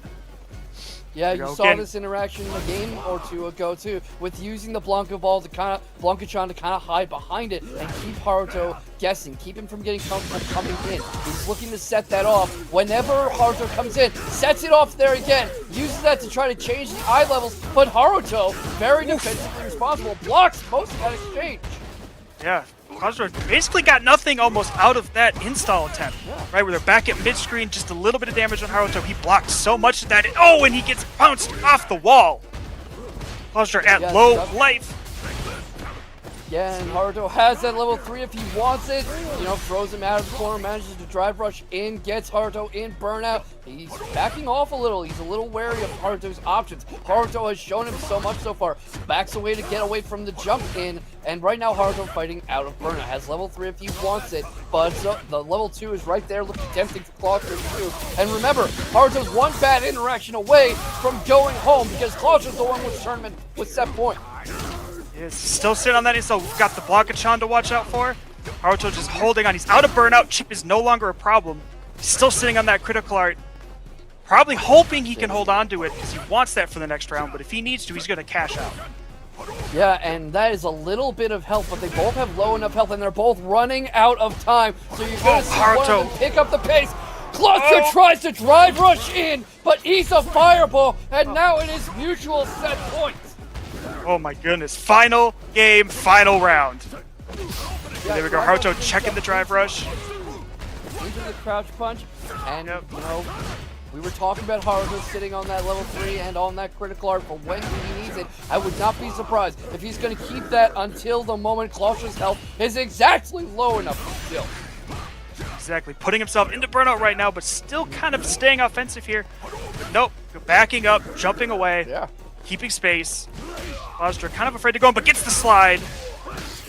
That's why it's important to condition your opponent and to play these mental games and get in their head. Because Claustra hasn't really used that slide much up until that interaction. And look how much damage he is inflicting on Haruto. This might be enough to put him ahead. He has level 2 if he wants it. Puts himself in burnout, crosses him up, gets the throw off the mix-up, has him in the corner, and that is going to do it. The throw sends Haruto home! Claustra moving on ahead. That corner pressure was just unrelenting. He got that advantage and he kept it until he had the win. That was amazing. Yeah. That was honestly amazing. It was, and what a way to keep his composure and get himself through that. So, Joey, you are coming in. You do us the honors. Talk us through this replay and these key interactions. These key interactions. I mean, right here we've got again Claustra really taking advantage of that corner. When he gets those hits, he does those big damaging combos, does a little bit of side swap action to avoid the wake-up reversal. We've got Haruto instead on his offensive pressure here, staying on the corner. Just, again, both players just slugging it out every single round of all those matches. Yeah, and Haruto was playing a very methodical, defensively responsible style where he was careful about overcommitting. But the thing is, he was giving Claustra a lot of room to figure out how to come back, and Claustra was using that strategy with the Blanca-chan. You don't see it in this replay right now, but it came up a few times in the set, where he would keep Haruto from feeling comfortable coming in. Haruto would back off and kind of wait for Claustra to press something. And when you're giving your opponent that much time, they're going to use it. And yeah, giving him that time to clean it up, come up with an idea. And I felt like those Blanca-chans, when he'd put those down and hide behind them, it was like drawing a line in the sand, almost. Pretty like basically, much. come over here. I'm going to be right over here. You come here. You come to me. You do something. I'm going to respond. Also, after a certain point, he was making the calculated bet that Haruto wasn't going to press because so often Haruto wouldn't. He would wait for Claustra. And speaking of pressing and respecting time and respecting players, why don't you in chat respect that incredible set by putting exclamation point Maturino down, MATCHERINO, and redeem some codes. Free 25 cents in the prize pot. I did my part. I did my part. It's time for you to do yours. Yeah, would you like to know more? Yeah, I'd like to know more. Tell me all about it. Because all you have to do is redeem a code, and that is a free 25 cents into our prize pool. There are plenty of codes to go around, and it costs you nothing. You need an account, but you can link it up with all your social media accounts. You can do one click, your email, your Twitch, Twitter, Discord, whatever, and each one is its own code. You don't even need like 50 of your buddies to do it. You can just log in and redeem a code, and it costs you nothing. You can make your own monetary donation if you want to, but for a quick, easy, free way to thank our wonderful players for their time, it's hard to beat Matcherino. No, it's hard to beat. I mean, it's literally one click. You go in, you click the button, and boom, 25 cents goes into the pot for these amazing players. For whoever takes it, we don't even know. We have no idea who's going to win right now. Yeah. We have no idea. I mean, anybody. This is a game where anybody can beat anybody. Anyone can have an off day. Anyone can keep their eye off the ball for a moment, and there is so much going on in every second of Street Fighter 6 that could be all you need to drop the game, drop the set, drop the whole darn match. And I think, 25 cents doesn't sound like a lot, but it adds up. 50 codes, 25 cents, and then you factor in people putting their own money into the pot too. That adds up into a nice little cushion to thank our players for putting in so much time, effort, and energy and making the climb, because this was a record tonight of attendance and entrance and enrollment into the tournament, into Breakout. We had a record, I believe, 61 players tonight, and the people in top 8 have had a long mountain to climb, including Isabella and Triumph, who are our next opponents. Yeah, that is a long hill to climb, especially if you got knocked down to loser side early. Right, that's a lot of extra matches just to make it into this top 8. Yeah, definitely, and it brings into question your mental endurance to play that much Street Fighter 6. Any individual game of Street Fighter 6 is extremely mentally demanding because there's so much to keep track of and so much to interact to. Now, bring that into a whole set. Bring that into a whole tournament bracket. Bring that into knowing you have to come over 60 people to win tonight. And that is just so taxing. Plus, again, you have to look at timing, right? This is Friday night. You've had a long week. You've been working all week. You're maybe a little mentally tired, and you're coming in. It's 9, 10, 8 o'clock, depending on where you're at. It's pretty late, but now we're getting into it. Yeah, and this is a bit of a classic matchup already. The Ken versus the Luke. Shades of Street Fighter 5 Finals all over again. The modern versus the classic. And Isabella with an incredibly aggressive start, but Triumph finds a perfect moment to throw her into the corner. Yep. Oof. Quick little standard combo. Go getting the throw. We're going to see some throw loops. Yeah, we got throw loops. We're going to go for another one as a question. Not going to get a chance. Ooh. And the wake up super lands. Yeah, really players putting back time at the mid screen. Yeah, definitely getting some restoration of neutral. Uses the drive rush as a way to cancel out, throws him back into the corner. But I'm not sure what she was thinking with that heavy kick, but it did not work out. Probably thought Triumph would rush in, and right now Triumph in burnout, put down, and Isabella takes the first round in truly back and forth fashion. Truly. Both players playing a little bit of that long-range fireball game, but Isabella with the jump out over the sandblast, throwing Triumph into the corner. Punish counter on the attempted parry. Yep, we'll see if she goes for another throw. Not going to get the chance. The crouching punch breaks up the momentum. She keeps him in the corner, though. Keeps Triumph from coming out. Triumph not really able to figure much out. And you see Isabella going low a lot with these sweeps, these crouching kicks. And Triumph has a hard time not getting jammed up. But finally out of the corner, drive rushes out, gets a painful combo going, but drops it at the last moment. Wake up super in his corner. Here we go. Triumph still fighting on. Got that little bit of life left. Taking a little bit of stock what's going on. Both players just poking at each other, feeling each other out right now. You can tell that these two are very evenly matched. It's just an incredibly back and forth first game. Nope. Isabella finds the punish off of that blocked charged heat knuckle. Seals the deal. Taking it this first game. But remember, we're in best of 5 territory now, so Isabella has to do that twice more. She cannot relax just because she won one. Oh, here we go. Triumph finding the anti-air. Tries to get the drive rush into overhead. It does not work out. Isabella trying to take it back. Again, just both of them just slugging at each other right now. Throwing a lot of buttons out, a lot of fireballs. Here we go. Run up into the kick. You're also seeing that happen with Isabella a lot, where she is pressing into the air sometimes, and I think she's over-anticipating what Triumph is going to do. But right now, Triumph finds his moment to get out of the corner, but is sent straight back into it, has a costly stun going, and Isabella opens up a can of earth. Ooh, just sealing it off, taking advantage of that burnout, taking this first round. Yeah, players playing a little slow here. Yeah, and Isabella has just done a great job of maintaining control. They trade drive impact, but eats the parry, and Triumph really likes that punish with the rising knuckle. Goes to that again and again, and I have to think Isabella is going to start figuring out how to stop him from doing that.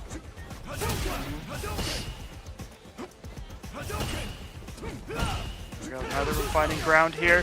Ooh, Triumph with a little bit of that standing medium punch, gets it in there, sending Isabella into the corner, keeping that pressure on.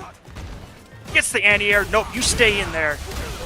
Again with the wake up, just landing those DPs just so consistently. I mean, again, playing on motor control, so it's just like, you know, single button press away, but still doing a good job of using it effectively. Oh, that was an interesting choice from Isabella, and I'm not sure what the thinking was. She runs up and goes for an axe kick and leaves herself wide open for Triumph to take the round in very simple fashion.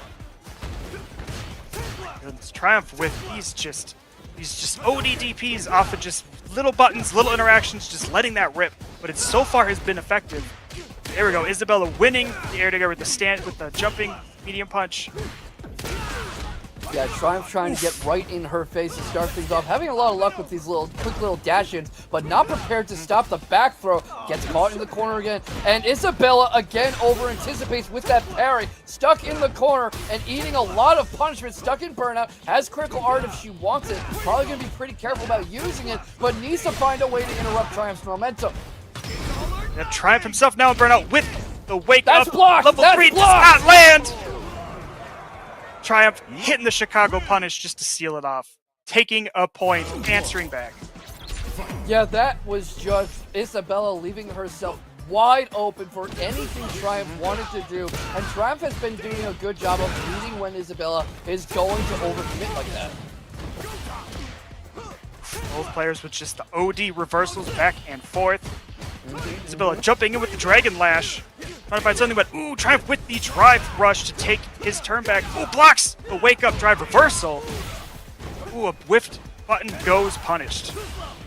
Yeah, Isabella hesitating for a moment there. Eats a throw for her trouble, but gets some good work out of the crouching punches. And drives in again with the wake up rising knuckle. That happens again and again for Triumph, and Isabella can't answer it.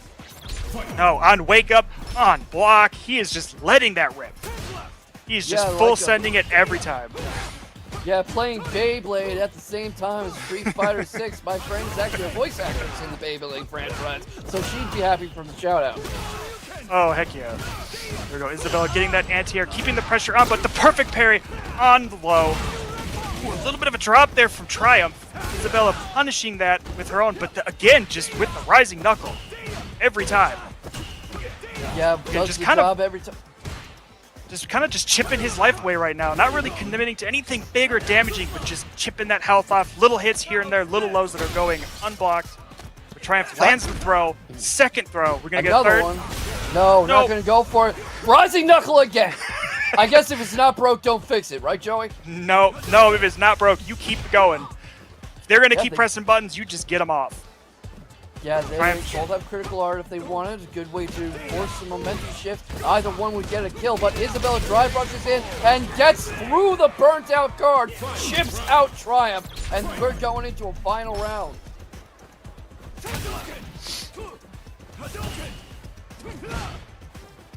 Joey? Isabella really liking that run up into just the long poke on the medium kick. Just a little bit of a, I'm not going to let you be comfortable sitting there. Yeah, and that neutral jump. That's part of the thing too. She has given Triumph a lot of room to get comfortable, and here comes the rising knuckle again. You figure eventually she's going to figure out how to stop him from pressing that. You'd hope. We'll see. Maybe that's how we figure out who wins this. Is whether or not that rising knuckle can be dealt with. Right now, it's Isabella pretty dealt with the throw game. Yeah, the throw loops have been there right in the corner, not able to get out yet. Another throw as a punish counter, but here comes another the rising knuckle. Again with the rising Putting knuckle. himself in bad position though, burn out, low life. Isabella sitting on a lot of meter, but getting the level 3 off here. Not gonna be quite enough, but give him enough time to come out of burnout at the end of this. Yeah, but of course Isabella has a critical art ready if she wants to use it, and that is going to be very dangerous. Not going to need the critical art. Goes up 2-1. Big old whiff punish just to seal it off and take that point. Yeah, that's what it's all about at the end of the day. Those fundamentals still matter a lot. The footsies, the neutral control, the whiff punishes, and that's what Triumph is doing right now. Just catching her trying to press something. Has a long staple bread and butter combo going. Reads the jump in attempt with another rising knuckle, and Isabella having a hard time consistently staying in. These rising knuckles, all these OD rising knuckles are just cheering me up so much right now. There we go, Isabella with her own wake up DP action there, getting him off, creating a little bit of space, but Triumph finds it with the Sandblast. Yeah, I mean, and the super late jump in, my goodness. Yeah, just good ways to throw off your opponent's timing. Kind of like throwing a knuckleball in baseball. Your opponent is used to these 100-mile-an-hour fastballs coming at him, screaming down the middle. So what the heck is he going to do with a 60-mile-an-hour knuckleball just kind of wiggling into the strike zone? It's going to throw off his whole game. There we go. Triumph coming in hot and heavy at the start of this next round. Gets the anti-air as well, keeping the pressure on Isabella here. Whiffs the standing medium kick. Gets another one going. Trying to catch Triumph coming in on something, but Triumph not willing to take the bait. Takes it for a moment there, but jumps straight back to restore neutral. Might have been a mistake. Ceded the momentum to Isabella, but catches her drive rushing in. Just trying to big up it, and there it is again. Just every time. Getting that back throw, putting Isabella in the corner. So that's part of it. It's press of a button, but also just the timing of it. Not using it all the time, but using it when you kind of forget that option is there. Beautiful interaction there, too. A little too late to point it out, but baiting out that fake parry from Triumph, who uses the super and is going to send Isabella to Memphis. We're going into another final game. Oh my goodness. We have just been these top 8 matches that we've had right now have been so amazing with this back and forth. Yeah. I'll tell you, I hope these two keep coming back because I could see this matchup 100 times. Oh yeah, there we go. Triumph finds the drive rush overhead, forcing Isabella back into the corner. Does not find ground with the jump in, but gets it off that crouching medium punch. Doing a lot of hurt right now. Baits out the parry attempt. Isabella at low life in the corner. Rising knuckle again. Knuckle to seal it off. This time to seal it. Compliments to the chef on that one. Yeah, chat, could we get a little pool going where every time Triumph does a rising knuckle, you redeem a Maturito code? I think we'd be done. Yeah, there's another one right there. Match. Yeah. We'd be done. They would have been done by the second match of this set. My goodness. Yeah, goodness. Go Triumph a little bit too late on that overhead attempt. Isabella waking up with the reversal just to punish that, but finding herself being just knocked straight back into the corner. Yeah, and throwing out that shoulder. Yeah, Triumph on set point has all the time he needs, all the room he needs. It's Isabella who has to fight like she has something to prove. Drive rushes straight in. Has to be careful because Triumph has critical art. Not going to get much of a chance to use it because another throw, and we're going into final round. 2 final rounds in a row. Let's do this. Oh boy. These two do not want to stop fighting, that's for sure. No. They are not done. It is not over. Ooh, with that little bit of that step back into the standing medium punch. Triumph taking a little bit of damage here, getting Isabella low, landing that level 3. That's not quite Again, I don't think, but it's going to be not enough, but Isabella in a bad spot. Still staying on that critical art, but very low life. She can't afford to just let anything get through right now. That's going to do it! Trade! Oh! Triumph goes to check the drive rush, waiting for it. Triumph taking it over Isabella in another back-to-back slugfest. Oh, that's where we're talking about with conditioning and the matchup context, because Triumph knew Isabella had to make something happen, had to find an opportunity to burn that critical art to stay in the fight, so he knew he had to just sit back and wait for something, and that drive rush was all it took. Yep, he had a massive life lead, no worries on Chip. plenty of time on the clock. He was like, I'm going to sit back, I'm going to let you come at me, and I'm going to respond to it. I'm surprised he didn't do another Rising Knuckle, honestly. I'm surprised. Same here. I mean, like, again, that's been his one of his key parts of his toolkit this whole time was just using that in such moments to just either upend Isabella's pressure, to create space. If he's in the corner, get off me. You know, you're pressuring me, I'm blocking, but I know there's a gap here. I'm going to just throw it out, get you off, reset things, and get back in there. Yeah, and I have to give some credit where it's due, though, because Isabella really made that a genuine fight, and I would not be surprised if Triumph is feeling pretty tired right now after dealing with that kind of pressure all set. And we have to factor in, I haven't seen either of these two in Breakout yet, and I know for sure it's Isabella's first time, and making top 8 at a weekly, your first time competing in that bracket, especially a record-setting bracket with 61 entrants, very impressive stuff from Isabella, and I look forward to seeing her again. Yeah, I would love to see. I would love to see these two again fighting again. Just come back next week, please. Make it to top 8. I want to watch you guys fighting again because that was so much fun.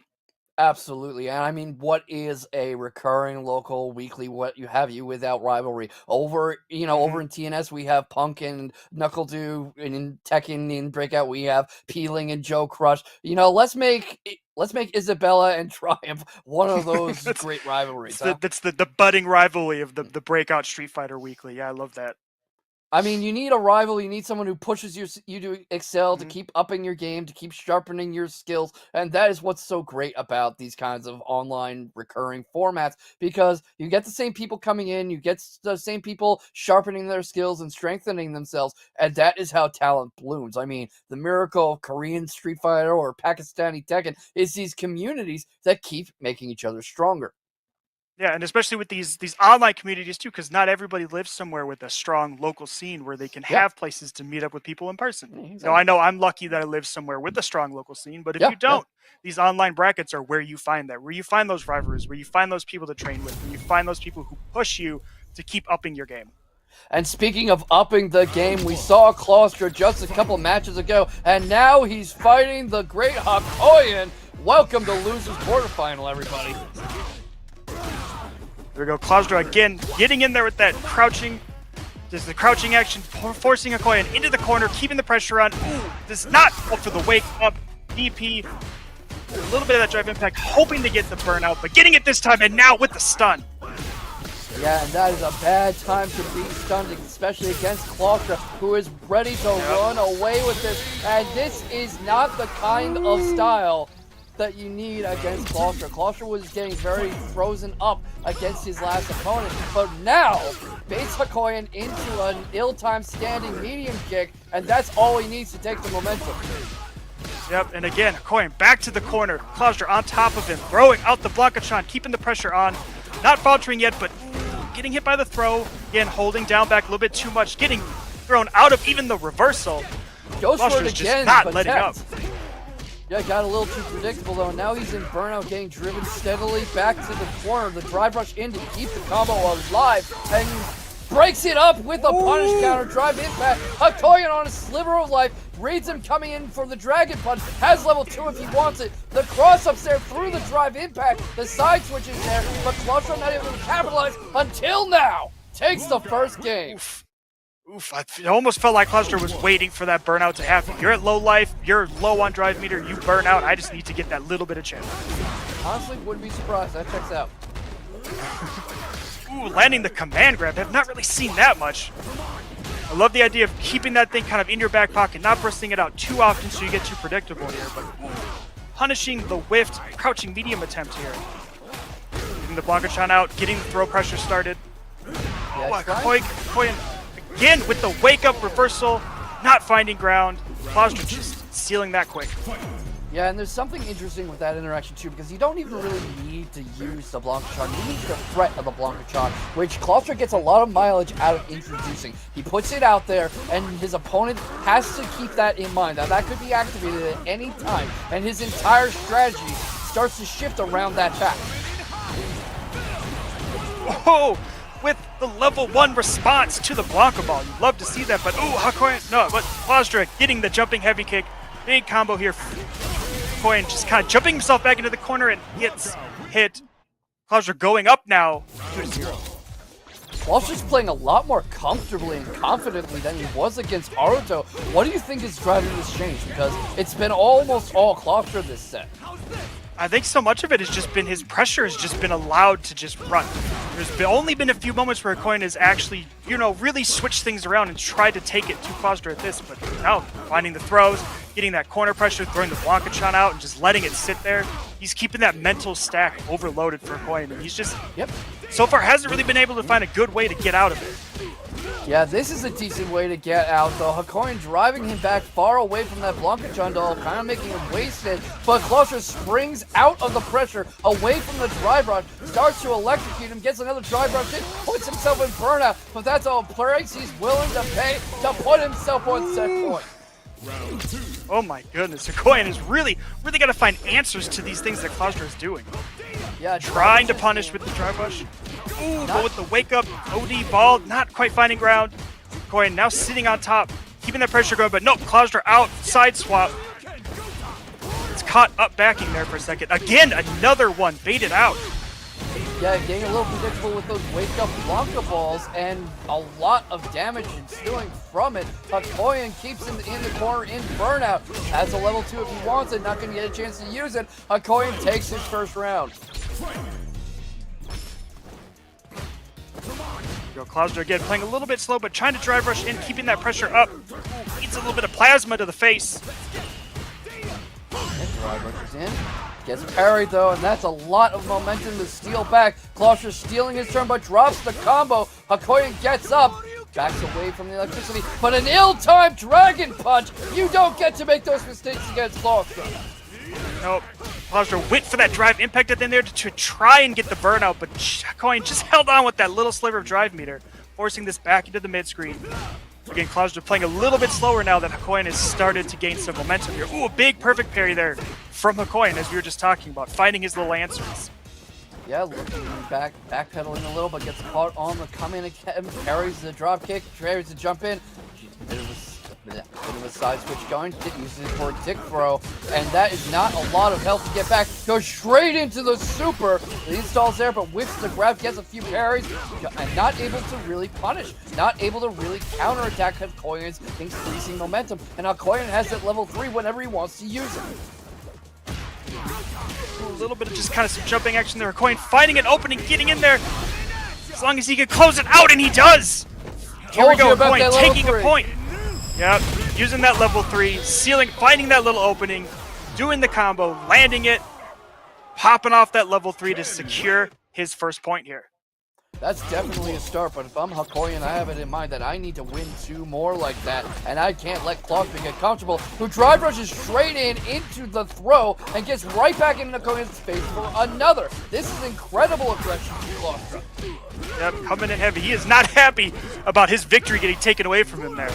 Here we go, Hakoyan flipping it around with the back throw. Ooh, a little bit of a throw break there, getting a little predictable with those throws. Goes for the Dragon Lash, but Claustra getting that air ball. Yep, into a cross-up throw, into a side switch. Backs off a little to try to force Hakoyan to try to close the distance. Opens him up for another throw. We'll see if he goes for another one. And he does! He likes that throw. Just plus frames into throw, plus frames into throw, plus frames into throw. So much. But his air ball that time gets blocked, but he's still no punish off of it. Gets another throw off Hakoyan and just taps his ankles. You gotta watch your ankles, guys. That was the beauty of conditioning, too, because I'll bet you dollars to donuts Hakoyan was expecting him to go for a throw. Yep. He was immediately going for a throw. It's so much of what he did that round was 80% of that damage was throws that last round. Again, not really making. Ooh, gets the cross up off the back row. There we go. Claustra making a little bit of space, finding himself in the corner, fighting his way out. Going with the neutral jump and the fireball, trying to just take control of the neutral, finds ground off the drive rush. But nope, cannot get anything off of it. Claustra forcing it back into the mid screen. Sometimes fakes these the neutral cross jumps. Sometimes these neutral jumps and stuff seem to throw off Hakoyan's timing and kind of make him freeze up. And that was an ill-timed use of super meter. Drives him back. You know, he's nearing burnout. Jabbing into the air, kind of trying to desperately keep him out. Guys? Are we okay here? I think Hakoyan is just a little... Somebody disconnect? Well, something's happening, that's for sure. One of the matches of all time. This just the most elite Street I Fighter. I think we're back. We're back. There we go. Klaustra using that block and shot, not finding ground with it, but Hakoyan wins the drive rush battle. Yeah. I mean, not able to really get a lot out of it, though, and the level 3's there. Klaustra wants to put an exclamation mark on it. Here it comes! He does! And what a way for Klaustra to put himself in loser 7. Picking Hakoyan out of the bracket, taking that 3-1. Again, just, I don't know what happened there. I want to assume there's some connection issues and that they weren't just playing third strike, you know, in the corner trying to build meter.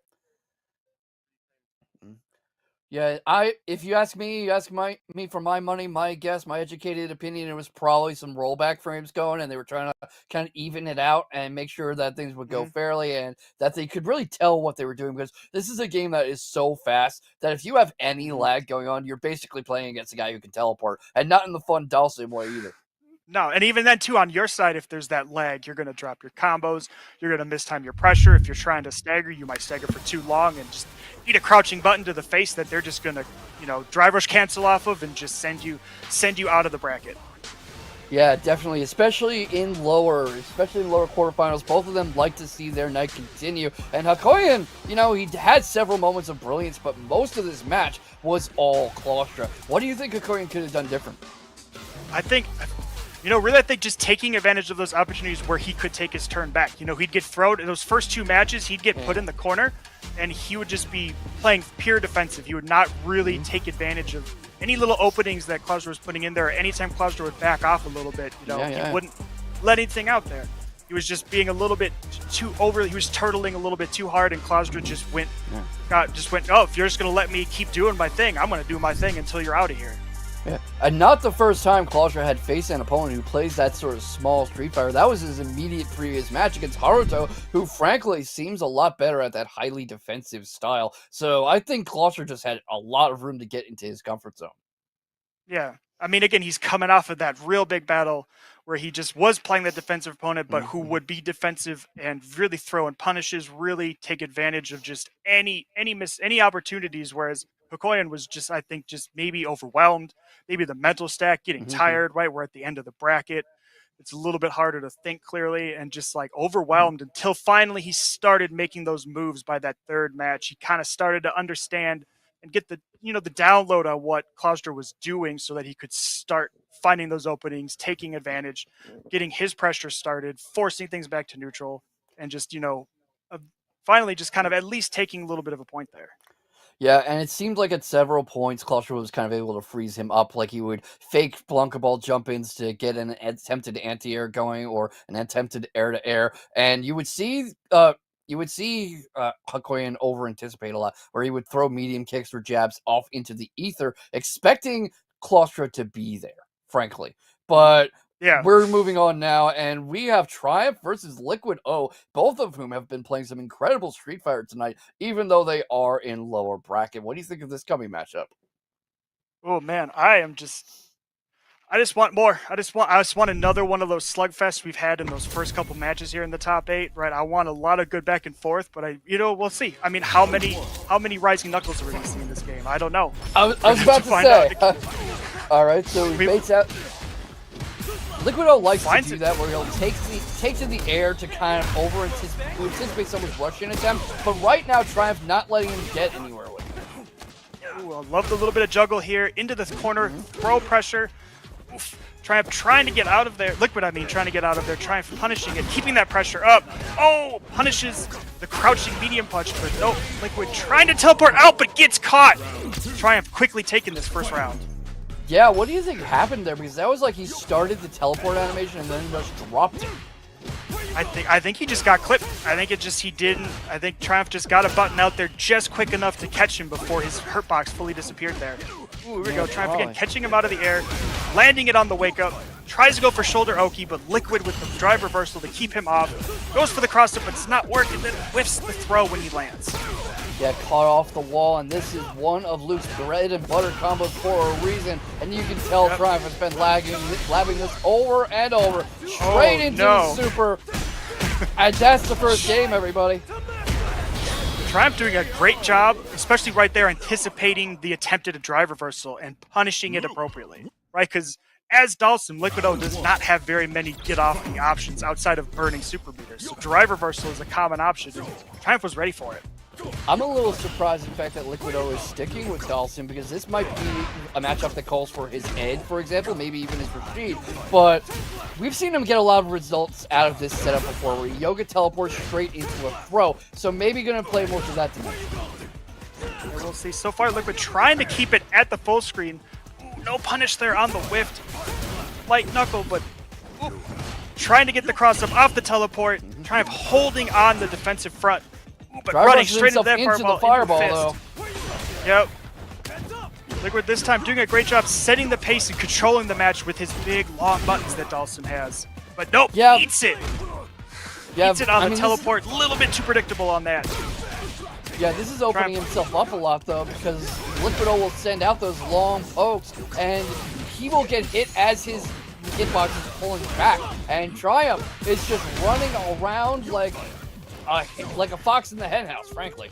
Yep, he is just ready to go. Triumph on burnout here in a bad spot. Goes for the raw level 1.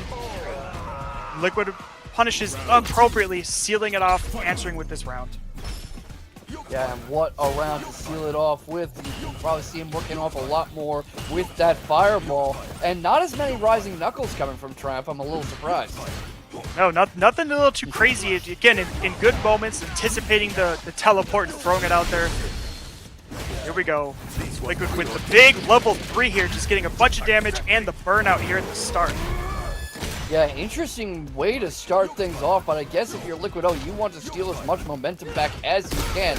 Gets him to jump in, has the fireball, and has the drive impact waiting for him, as well as a drive rush, and forces him back into the corner in burnout. I don't want to be here with the Dhalsim, that's for sure.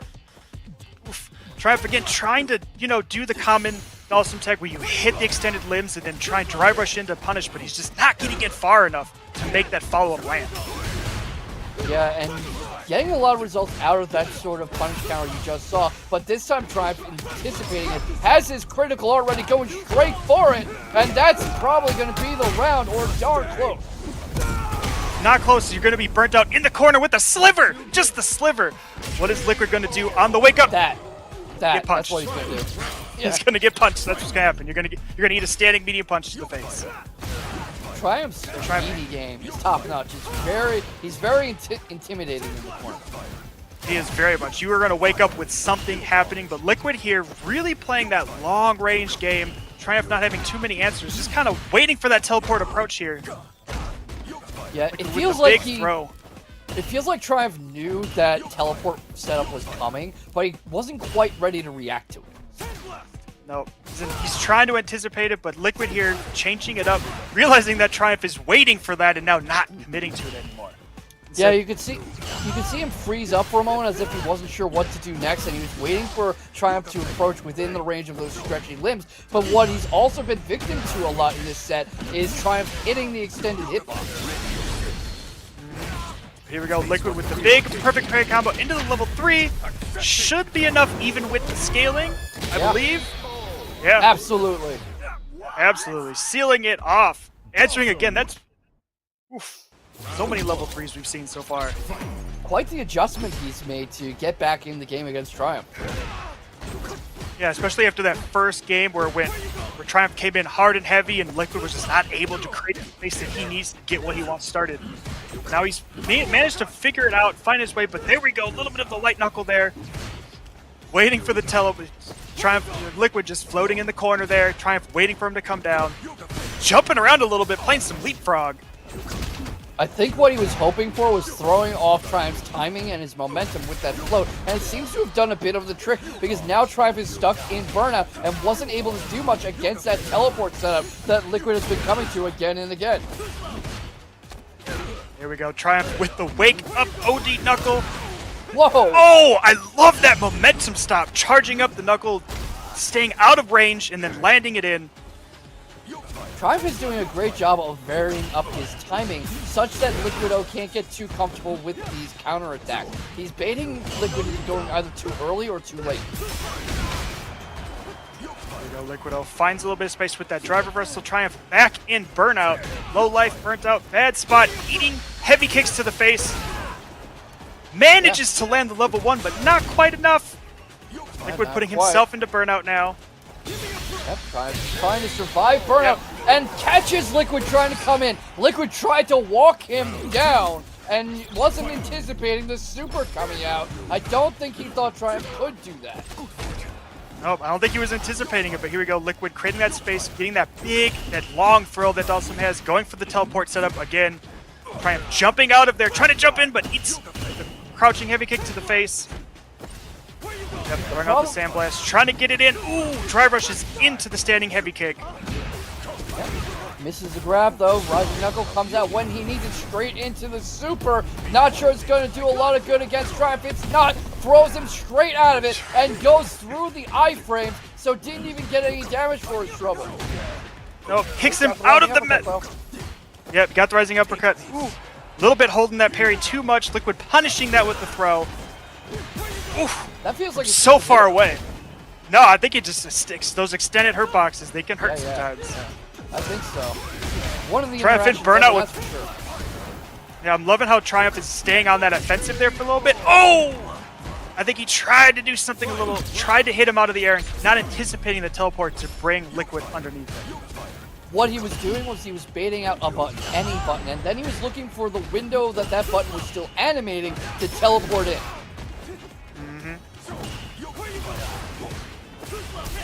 Liquid doing a great job keeping him out. Ooh, floats over the drive impact attempt. Yep, floating Liquid a lot really, again. And like you were saying earlier, you go. Not only that, but he's varying up what he presses. He's not bringing that float out all the time. And what that's doing is that when it does come out, Triumph's not ready for it. No. And then he's also varying up what buttons he's using, how often he's throwing the fireball, kind of when he's teleporting. Now again, teleporting away, creating space, keeping Triumph out. Then when Triumph tries to run in, he throws something out there to stuff it. But this time, Triumph finding ground, keeping it up, landing the level 3, just getting a little bit extra damage there off that combo since he got the opportunity to get in. Yeah, has him in the corner now, tries for the media pressure, not able to stop the teleport mix-up, gets the side switch going. They have a bit of a trade after the drive impact. The drive rush goes for another drive rush, and teeing off on Triumph. That should be enough to take the game. That's more than enough. Liquid again, just getting out of the corner, using that teleport right into just the jumping light punch. Right, I'm just going to tap you, get you to back off so I can create that space, get out of the corner, and start running my offense again. Okay, the MMA arena was one thing, but there's no ramps on that Nashal stage, or whatever that is. So how'd the elephant get there? You know what, man? That's magic. Maybe he teleported the elephant. Yoga teleport the elephant. Yeah, I mean, why not? He can teleport himself. Why not? This is the world of Street Fighter. Anything can happen. And speaking of anything, look at this mix-up. Goes into the teleport, uses it again just as a bit of a neutral skip, baits out a grab attempt, and he's faking Triumph out such that he parries nothing. He's parrying the air, and then he's getting hit on the comeback. Yep, just wonderful use in that interaction of using those teleports just to kind of keep Triumph from understanding exactly what's going to happen next, right? You know, the definition of never let them know your next move. Yeah, definitely. About to put himself on set point. Whiffs, though, not gonna need to worry about it. On set point, about to move on to loser semis. See if Triumph can figure out a way to get around just these crazy buttons. His jump-ins are now getting called out with the aerial fireballs from Liquid. That's the importance of varying up your toolbox too, because he wasn't really going for the aerial fireballs much earlier in the set, and he wasn't going for these throws very often either. They'd come out here and there, but not as often as, like, say, with a grappler. And now Triumph is having a hard time finding his footing. I think right there, for example, he was expecting a teleport. He was expecting a teleport, and it wasn't quite what happened, but baits out the drive reversal. This time, lands the deep jump in, keeping that pressure up with that crouching medium punch. That wonderful button that Luke has. Yep, there's a good teleport. Liquid backing off, letting there be a little bit of space here. And right now he has to be careful because they both have level 3, and that level 3 would probably be enough to either take the game for Liquido or put Triumph on death's door. So he has to pick his buttons extremely carefully right now. And Triumph with just that last second drive impact. Here comes level 3. Cashing out to level 3. It's better for him to go into the next round than to risk waking up to something worse. But oh, Liquid with just that little sliver left. Not gonna matter. That was one heck of a punish from Triumph, and now we're going into a final round. But Liquid still has that level 3 whenever he wants it, and that's dangerous. Very dangerous, especially when he's sitting on that set point, and he's got that level 3. At any moment, he could just do insane amounts of damage. Yeah, potentially even closing out the set. That's certainly what Liquid's hoping for, and I would not be surprised if he holds on to that until he has a kill shot going. No, especially at this point, Triumph running a little low on drive meter there. Oh, slides under the sandblast, bringing the pressure to Triumph. Just the fire breath, keeping it up. Triumph jumping out. He hasn't even used that at all. There we go, Triumph with that air-to-air interaction. With the air fireball into the air teleport, keeping it just a little mixed up there. Liquid just, at this point, he just needs to get a couple buttons in there. Yeah, goes for a level 1 instead, which might be all he needs. Runs himself onto Triumph's own level 1, but Triumph has so little health left. Can he weather this storm?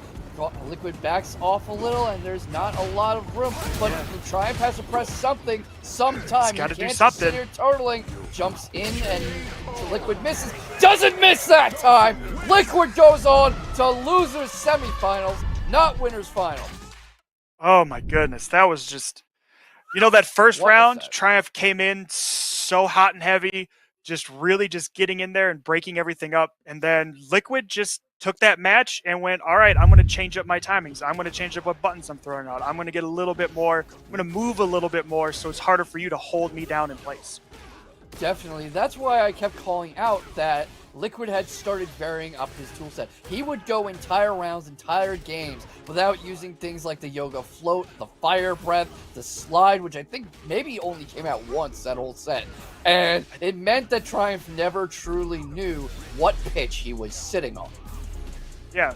And then again, too, since he was varying up the tool set, Triumph wasn't exactly doing that. He even started to get a read on what Triumph wanted to do, like we saw in the later match. All of a sudden now he's calling out the jump-ins, throwing out the air fireball at the times when he knew that Triumph wanted to try and jump in. Mm-hmm. Then it's like at that point when the options you have left are just slowly getting whittled away from you, it becomes harder and harder and harder to just think on your feet and keep it going and try and turn it around, especially when you're climbing uphill.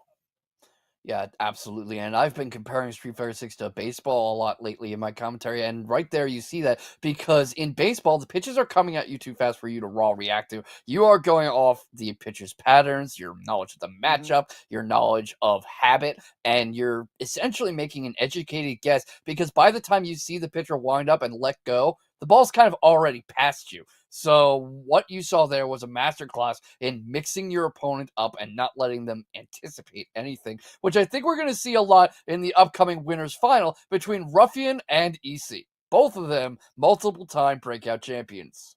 Ooh, that's exciting. A little bit of a run back here. Is there a rivalry between these two at all?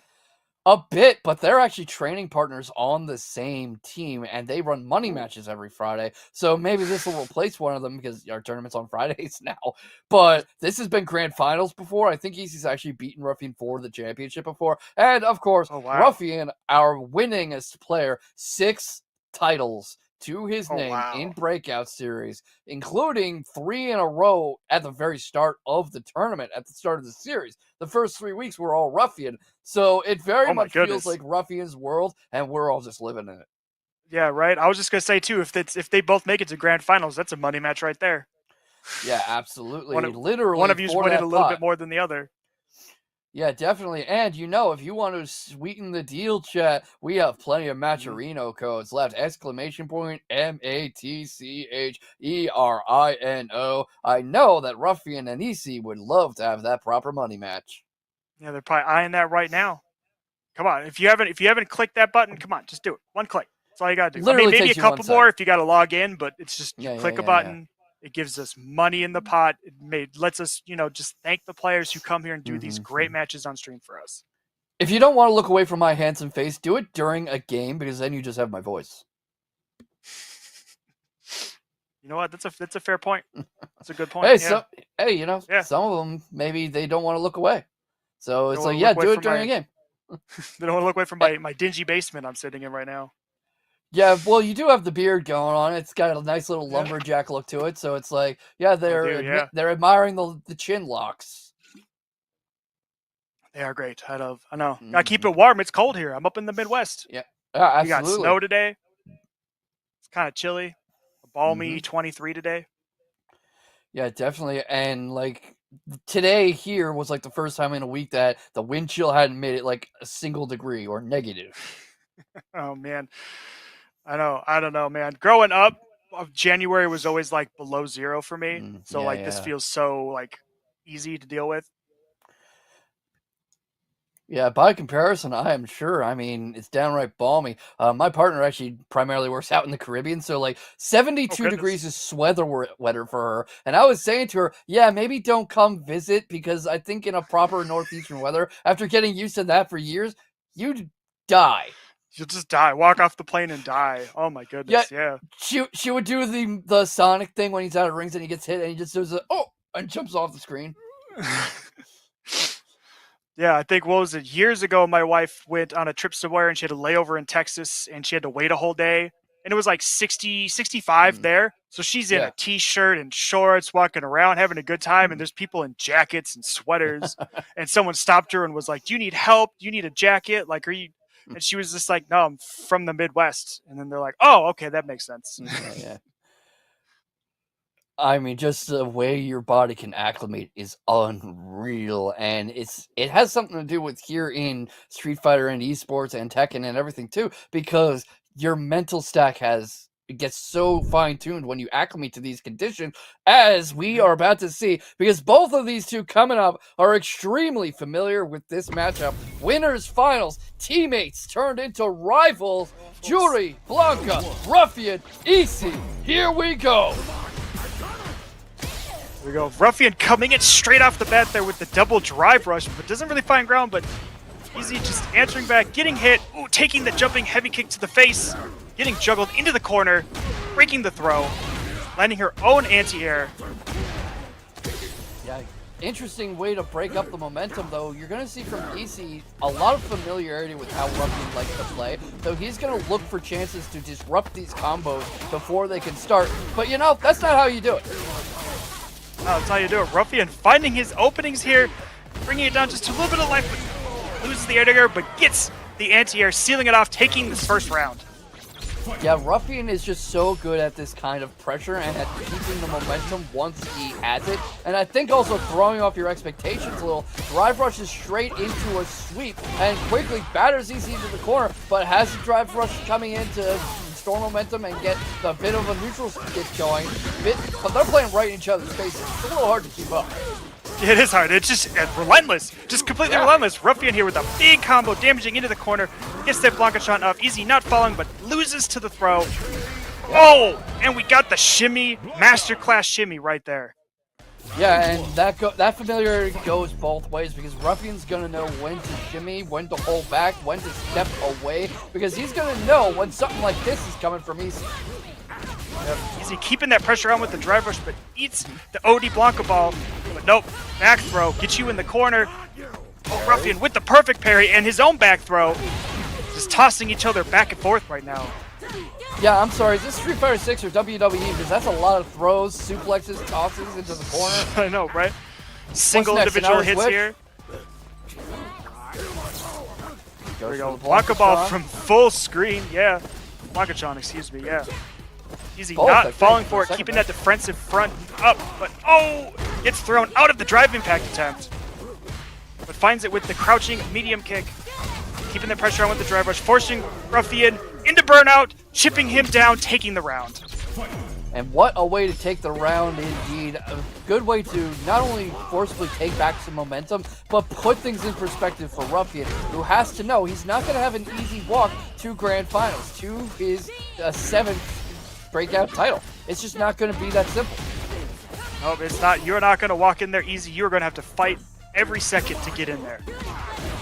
Yeah, mixes the grab, gets shimmied in return. Bit of vengeance for the end of the first round. Here comes the super and a lot of damage. But of course, Ruffian has that critical art whenever he wants it. Misses the grab. Easy with the raw read. Jumps over it. Immediate punish. Immediate kill. Tied set. Just throwing it right back there in that immediate next game.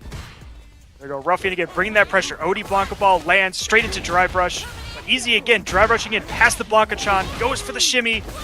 Throwing Ruffian into the corner. Keeps the pressure on. Another throw. Foot stomp does not land.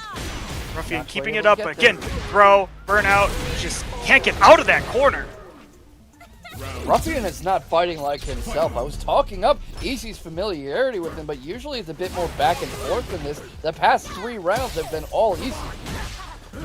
Here we go. Ruffian fighting it with that drive rush. Standing heavy kick. Drive rush. Ooh, block ball. Wakes up it. Super. Yeah. Oh, drive rushes straight into an EX Blanca ball. Gets back thrown. And Blanca, Ruffian, right in his face again. Easy trying to maintain the momentum he's built up over the past 3 rounds. Yep, keeping it up. A little bit low down here, but yeah, again, going right past the Blanca-chan, not letting Ruffian have access to using it to keep pressure on.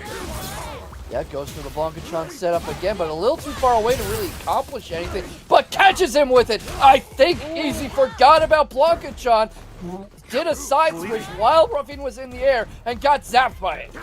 Just zapped by it. Now in burnout, playing it a little bit safer here, not trying to commit. Goes right past the Blanca-chan. Yep. Takes care of it, knocks it off the screen, and now in burnout, but jumps away from the drive rush, restores some space, gets out of burnout, has plenty of drive of his own, rushes in, has level 2 if he wants it, doesn't need it, now up 2-1, and the champion is in trouble. Oh yeah, we got Easy has just been keeping this dominance now for these last few rounds. Again, trying to keep that Blanca-chan out of space, but again, nope.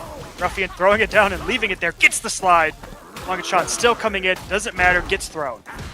Yeah, that's actually something Ruffian likes to do a lot because you have to account both for his main attack and the Blanca-chan running around. So you kind of have to choose which you're going to defend, and either way it worsens your position. The Germans call this Zugzwang. There we go again. Easy with these double shimmies here, back and back shimmy, keeping it up, just stocking up now from full screen with Ruffian not having much of an answer for it. Yeah, Easy taking advantage of those stocks. Gets Just smacking that Blanca-chan out of there. Still able to parry the drive impact, so she's not knocked back. Yep, not quite, but gets a bit of a super going, gets that off, knocks him back into the corner with a hefty chunk of life missing, and Ruffian again and again hasn't been able to make these throws happen. It seems like he whiffs them a lot, Easy shimmies him a lot, he's just not able to grapple like he has been the rest of the night. No, it seems like a lot of attempts where he believes a throw is going to come, so he's just trying to throw it out there, but nope. Yeah. Easy already in the air, out of the way, backed off, and then ready to punish. Yep, or right here, you know, perfect parry straight into a grab, and that's where Ruffian's at his best. He sets up these grabs with ways that you are not in a position, frame-wise, to do anything about it, but when he just throws them out to throw them out, Easy's teeing off on him. Ruffian again, huge drop there from Easy off the anti-air, but the pinwheel didn't connect. Ruffian amazingly there to connect, punish, and then do that big old combo to seal it off. Ruffian has to be trying to careful, just bring a though, little bit of because- momentum back here. Because EC is still on set point, even with this throw setup. You see this again, how he was forcing EC to choose how he was going to take damage, basically, either to the Blanca-chan or the throw. EC chose the throw, and has had a hard time getting out of this corner. Here comes the super, but is Ruffian able to do anything with it? Blocks the entire string, but not quite.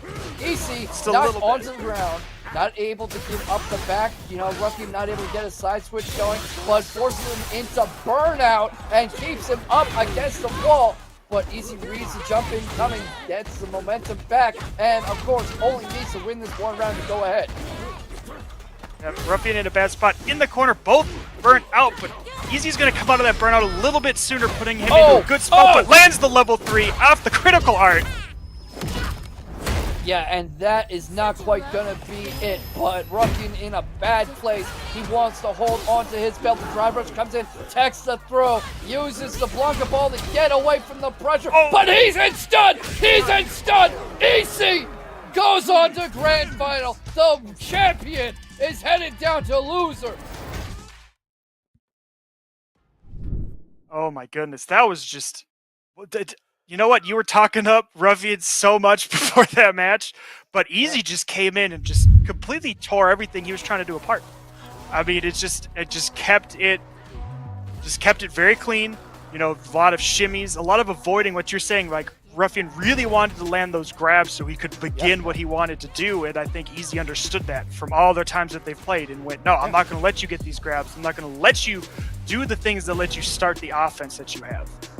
I was talking about how when you can't raw react to something, you fall back on your familiarity, your knowledge of the matchup, your knowledge of your opponent's habits. And right there, Easy was demonstrating that he just knows Ruffian's playbook. He knows the situations that Ruffian likes and how to exploit them and how to create them for his own purposes. And you know, you just don't see this happen to Ruffian very much, getting 3-1 at winner's final. And I would like to put into perspective, he won the final breakout of 2024. So really trying to hold on to his belt, but he's down in loser's final, awaiting whoever wins between Claustra and Liquid O. Wow. Yeah, the defending champ, you know, again, if he makes it back into that grand finals, that's a hill to climb, right? Because now he's got to find a way to win 2 full sets against Easy, someone who's already demonstrated the ability to break down what he wants to do and get in the way and interrupt him and just keep him from really being able to get started. He has beaten ECU before, of course, especially, you know, in the long history they've been teammates, but it is just not an easy way to climb. It's not an easy mountain to climb. That is a mountain, not a molehill. And he's going to have to worry about Claustra or Liquid O, depending on who comes up next. My money, he's probably betting on Liquid O. He's hoping for Liquid O because the mirror matchup is never fun. And he knows all of Blanca's tools, but he has a good way to potentially rush down Dalsim. And Blanca is just chaos incarnate. He has this chaotic, but again, good tools for working around, especially some of the long-range options that Dalsim has. Yes. And that would probably feel like a better matchup than having to run the mirror against somebody who could potentially understand what it is you're trying to do right off the cuff. Yeah, and we've seen Claustra's matches tonight. In a lot of ways, Claustra almost feels like he borrows from Ruffian's playbook. So nobody wants to get in a situation where they're running against their own plays. It's just not fun. It's a whole new level of mental stack to worry about and deal with. And you have to hope that your opponent doesn't know some obscure little loophole in your character's moveset and in their frame data. And it brings back to mind the saying from Sun Tzu. If you know your enemy as well as yourself, you will not fear the result of 100 battles. So it really becomes, how well do you know yourself? How well do you know your character? How fluently do you speak your character's language? It's just way more comfortable to play against a different character who is not you. It is. At least in a bracket setting, I'll say. In a casual setting, I love a mirror match because you can learn so much, especially if your opponent knows some things that you don't. But in a bracket match where that opportunity isn't there, that's scary. Yeah, especially when there's actual money on it, like right now. And if you want some more money to be on it, chat, exclamation point Maturino as Liquid O already bringing the fire. Claustra trying to punish that little bit of that teleport there in the float. Just comes rushing in there. Yes. Liquid keep using that teleport to stay on top of Claustra, not letting him have space, not letting him breathe. But nope, now he's backing off, creating a little bit of space himself, but Claustra trying to bring it in, lands the throw, starts the offense, gets that crouching medium kick off. Again, Liquid just slapping back, keeping it off, keeping it on top of him, using that teleport. Yeah, really likes this teleport. You could see in his last match against Triumph that he was doing a great job of mixing things up and keeping his opponent from getting comfortable. Gonna go to that same well again with Claustra, gets the super going, and we'll see if more of that teleport mix-up comes into play. Playing it a little bit safer there, using that anti-air, but not committing to anything. Just throwing out some fireballs now. Claustra's at low life. He needs to find something but teleport into the cross-up. That little bit of a delay just to beat out the parry.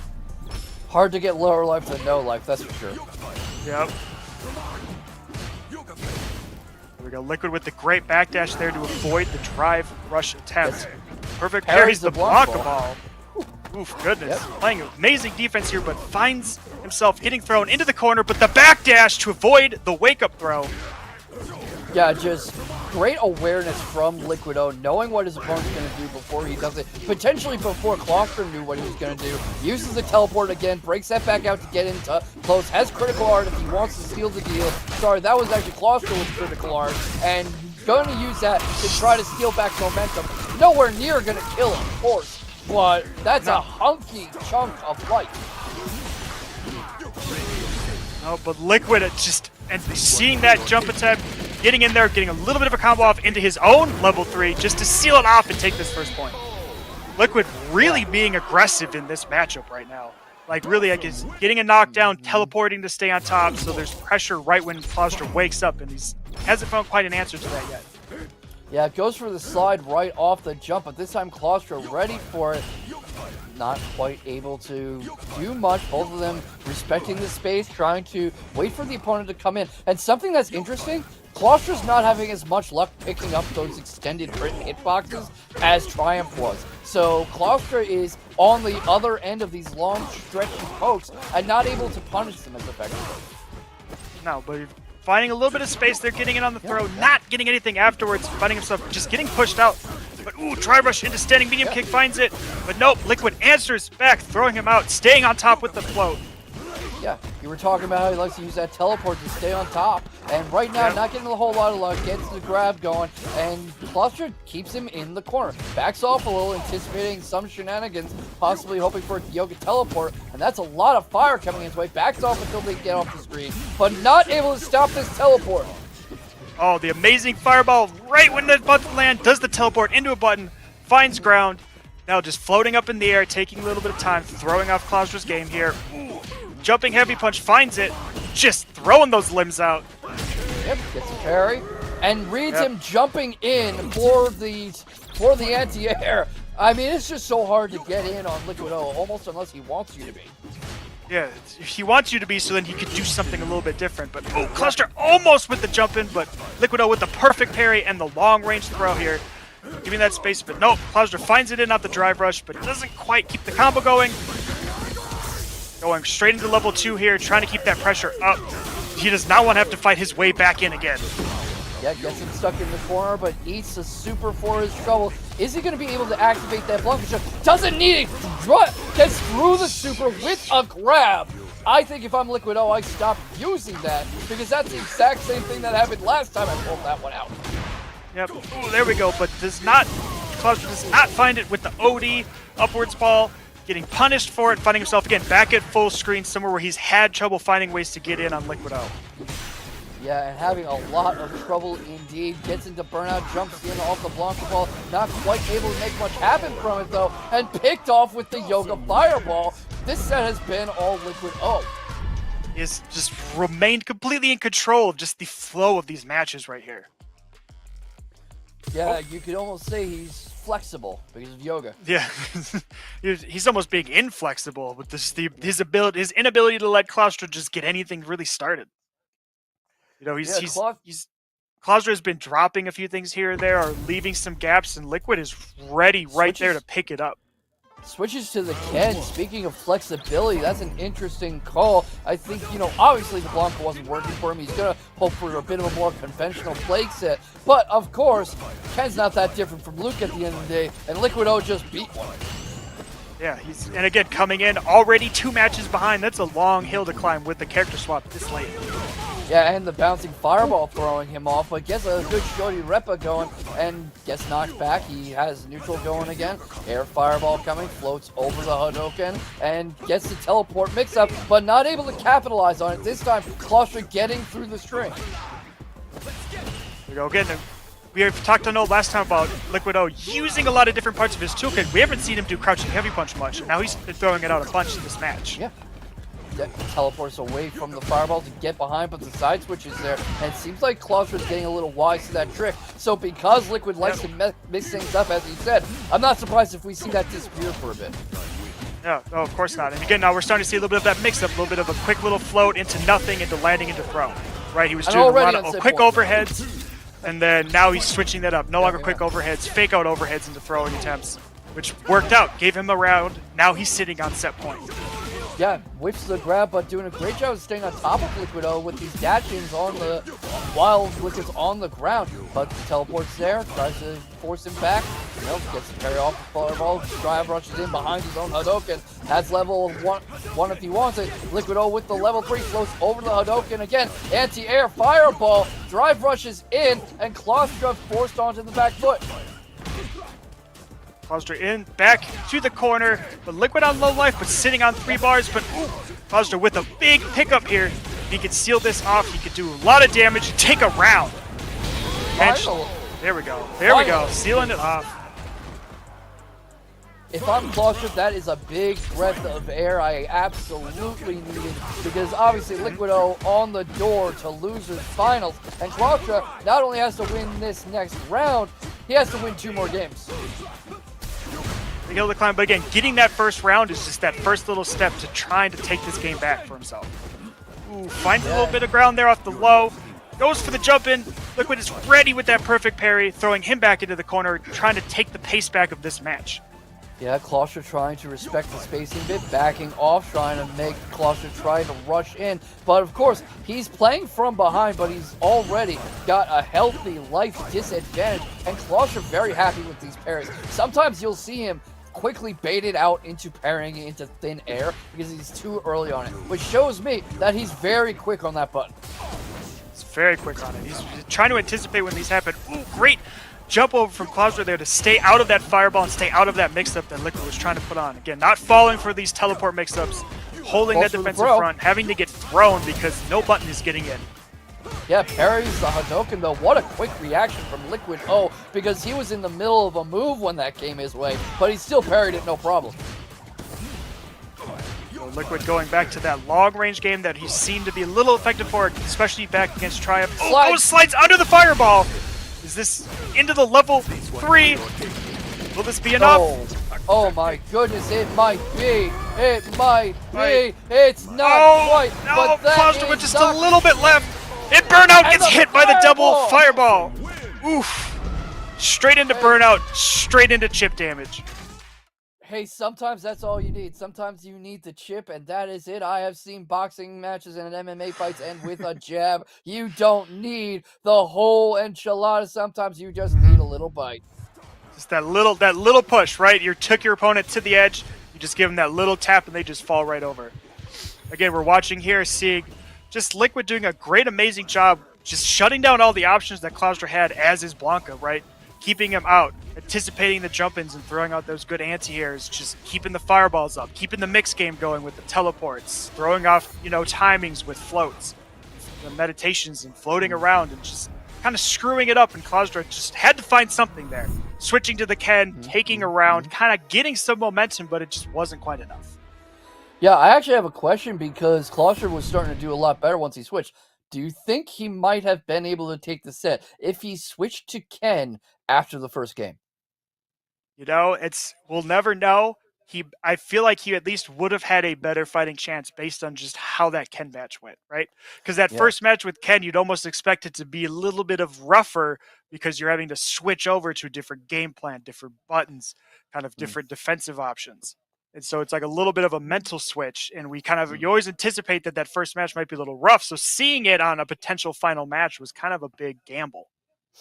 Yeah, absolutely. And he was also playing so well with the Ken. He was finally making progress against Liquido, taking a round. And for a moment there, it looked like he could even take the game. So I have to wonder, if he had switched earlier, maybe he could have turned this into a 3-1 at least, or a 3-2, maybe even turn things around. But, of course, what's done is done with past his prologue. We can say woulda, coulda, shoulda all night long, but we have losers finals to look forward to. Ruffian versus Liquid O, and that is going to be a hell of a matchup. It's going to be crazy. But again, Liquid's coming off of just fighting another Blanca, right? It's fresh on his mind, these ideas that he can use to get around what's going to happen. So it's back-to-back Blancas. I mean, we're going to have to see. He can't exactly do it the same way. Ruffian's a different player. He plays a little bit differently. We'll have to see how he adapts to this different game plan. Yeah, I mean, Ruffian plays at a much higher tempo, much more aggressively. He's not as parry happy, where Claustra could kind of be caught parrying thin air from time to time. So I do think Liquid O needs pretty much an entirely different strategy, but some of the matchup knowledge very much applies. What do you think are going to be the keys here? What do you see happening as this unfolds? I think it was really going to be difficult for Liquid here is to keep Ruffian out. Because from the matches Yeah. I've seen of him playing, like he's Mm. very aggressive. He's very That makes very sense. good at just finding his weight and keeping himself on top of you. And especially as someone like Dulcim, you don't have a lot of good options at close range Mm. outside of maybe, like Wake Up Super, Wake Up Drive Reversal. Like defensive options aren't great. You want to be at mid to long range, ideally, at least when you're engaging and working in neutral, but that's not what Ruffian wants to do. And so it's going to be down to can Liquid keep Ruffian out? Can Ruffian keep getting in consistently? And that's really going to set the pace of what's going to happen. Very much a classic zoner versus rushdown type, and Ruffian in particular is so good at crossing that distance with the Blanca balls, with the Blancatron setups, with simply jumping in on you, and it's so hard to keep him out for long. I have to wonder if Liquido perhaps plays it slightly too slow a tempo for his Dulcim to really be effective here against Ruffian. Yeah, especially too, because Ruffian is, from what I've seen, right, it's like very fast, right? He's very aggressive. He's very much like there's not a lot of time for you to stop and think and be like, what do I do here? It's like he's already on top of you by the time you've had that thought. So it's like, I hope you have your answer ready before you need to have the answer. Yeah, and momentum is just key to Ruffian's playstyle. We saw the loss to EC, where a lot of EC's success came from forcing Ruffian to slow down, where Ruffian was trying to grab him out of combos, or he was anticipating EC coming in when EC wasn't going to. And when you force him onto that back foot, his momentum starts to crawl, he starts to run out of his usual playbook, and you've brought him into unfamiliar waters. Yeah, I mean, I hope Liquid was watching that match, right? Because that was a masterclass of how to take Ruffian down. As you were saying, force him to slow down because that's not what he wants to do. And then he might get a little antsy. He might start trying to just do things when he shouldn't because he's like, I want to get in, I want to get in, I want to get in. Yeah, and speaking of getting in, we still have plenty of Matcherino codes, chat, so exclamation point Matcherino, Matcherino, and maybe consider buying a Tafia one-shot energy for your trouble to help you stay awake through the long night, because we've got a lot of Street Fighter 6 coming up. Yeah, we still got, this is just losers finals. We still got a whole grand finals to get through after this. And if there's a reset, that's even more Street Fighter for us to get through. Yeah, absolutely. And we are in territory where every player is so well matched and these potential matchups are so close. You can't tell what the hell is going to happen. And I could honestly see every single one of these going to a final round. I would not be surprised. Oh, completely. I do not anticipate seeing any 3-0s in the next few sets. Yeah. I mean, theoretically anything's possible, but I really don't see it. If anyone's 3-0ing anyone, it's probably Ruffian, but again, I doubt it. I know, we'll just have to see what happens as our players are kind of just getting set up here, getting ready to go for this losers finals. Yeah, Yep. And we were talking about how Ruffian might be hoping for the Liquido matchup because not only does he have to not worry about the mirror anymore, but, is the Dulcim play going to fall apart? Is Liquido going to switch to the Ed potentially? Which I don't really know the matchup between Blanca and Ed very well, but potentially less comfortable, especially when Liquid's gotten so used to playing Dulcim. Yeah, I mean, again, it's like it brings up that question too of like, do you switch? When do you switch? Like, do you commit to the character that's maybe having a little bit of a harder time to avoid the kind of disadvantage you put yourself in of having to kind of readjust to a new character in a matchup? Yeah, especially when the momentum is so against you, like against Ruffian, who just doesn't give you a moment to breathe. And it says something for the quality of this bracket, this 61-person bracket, the highest Breakout has had in Street Fighter 6, that No Good Citizen, who had such a dominant first match to start the night, didn't get to top 8, isn't this far, and we are going into losers finals as Liquido tries to send the defending champion home. Coming in hot and heavy with this drive rush, keeping up, big jump in. Liquid ready for it, but gets eaten by the throw. Finding himself in the corner. Bad spacing on that dive kick.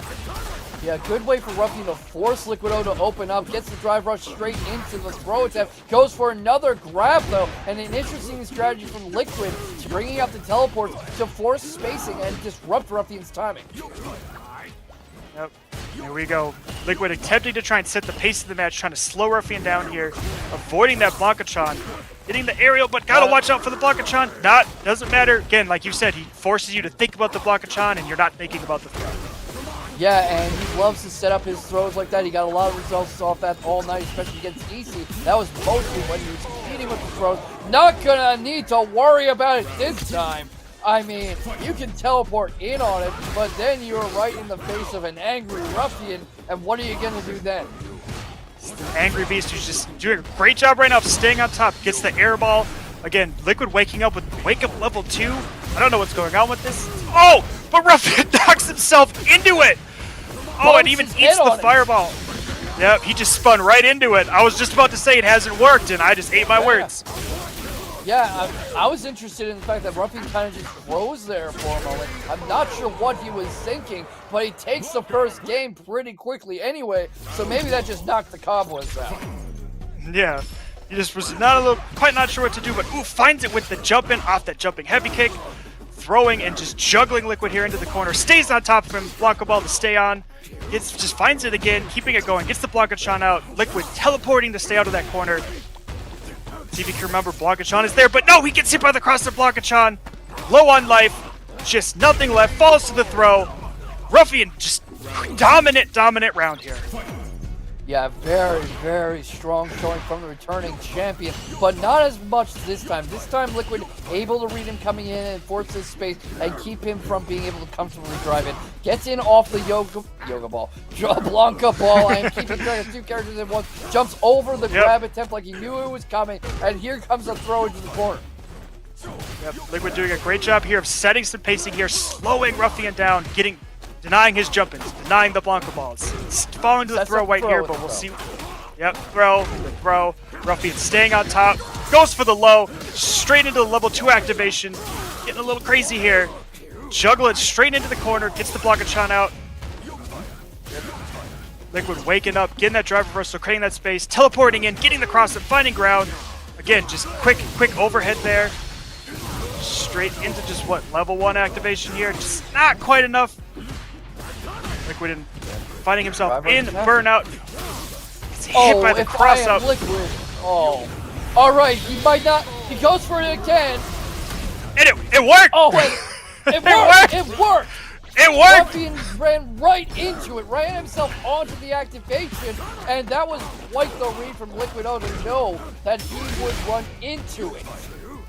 Yeah, he's playing 4D chess apparently this whole time with that level 2 when he's been using it. Drive rush into throw. Paying up for him though. Oh, ooh, we got a little bit too much spacing there for the throw. Both of them whiffing. Ruffian straight into another install activation.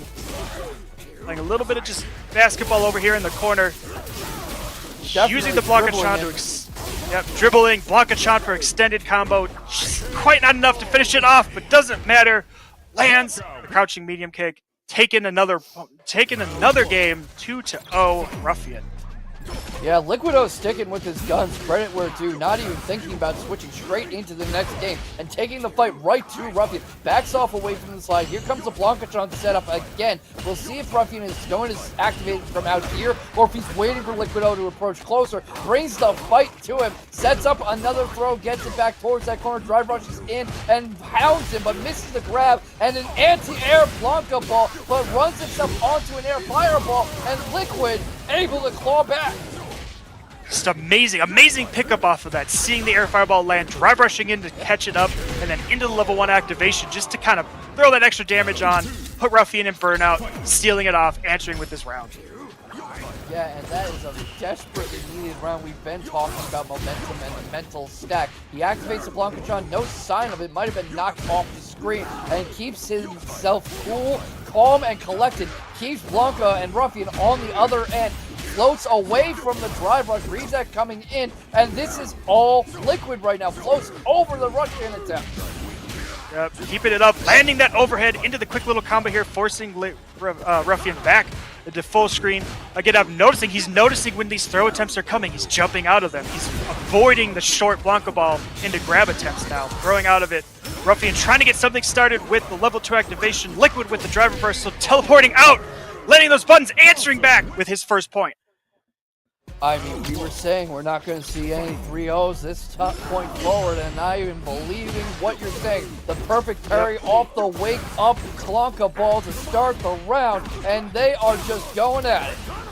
Yeah, just slugging it out. Again, Ruffian setting some pace here in this match. Ooh, a little bit too far for the whiff, for the throw. It whiffs, but finds the perfect parry off the crouching medium. But nope, it's Liquid just with the teleport into the mix-up, throwing Ruffian into the corner, keeping that pressure on this time. Gets the anti-air. Yep, backing out away from the Blanca ball, avoiding the grab attempt. Perfect parries are waking up too. He's getting a lot better timing on those, and better timing on reading these jump-ins and these aerial options. It feels like more and more often when Ruffian tries to take to the air, there's some kind of answer waiting for him. Yep, he's already there. Liquid understanding when to throw these things out here, but now Ruffian switching it up a little bit, throwing out the Blanca shot earlier, finding his ground with that throw, but no, Liquid answers, says no, get off me, gets that drive reversal off, goes for the teleport mix up into tick throw, keeping that fireball pressure up, crouching, good, regular heavy punch. Oh my goodness, with the response on drive, impact, juggle into level 1, keeping himself with a lot of super meter on hand. Yep, and Ruffian fighting out a burnout, but he has level 3 if he wants it. He has 2 Blancachons if he wants them. Here comes level 2 activation, and that might be enough. Not quite. Not quite enough. Liquid not letting the story get written here. Not letting it end this way. Not going to let Ruffian onto set point just yet. Teleports in, but Ruffian ready for it. Not ready for that one. Gets mixed up, but puts himself on set point. Oh my goodness. Great job from Liquid there to do the drive reversal just before he was forced into burnout, just to create a little bit of space so Ruffian couldn't stay on top of him with that level 2. Almost saved him in that round. Almost, but almost only counts in horseshoes and hand grenades, and Ruffian trying to seal the deal and end the story. Gets thrown to the corner for his trouble, stuck on the end of the Yoga Fireball. Teleport mix-up comes in and parrying and blocking most of it. Here comes the super, and that is going to be a world of hurt and a lot of desperately needed momentum. Yep, just taking it straight onto the big life lead here early on into the match. Keeping that Yoga Flame going for that double overhead fake out there. Just floating in the air, avoiding that Blancachon, almost lands on it. Ruffian trying to force him into it, but not quite enough there. Catches the teleport attempt this time. Yep, he knows it's coming. Over the drive rush, floats over it, blocks the second one, but not able to get a grab. Ruffian forced back into the corner, teleports right back into his face, and a burnout is not a threat to Liquid, who takes the game and keeps himself in this tournament.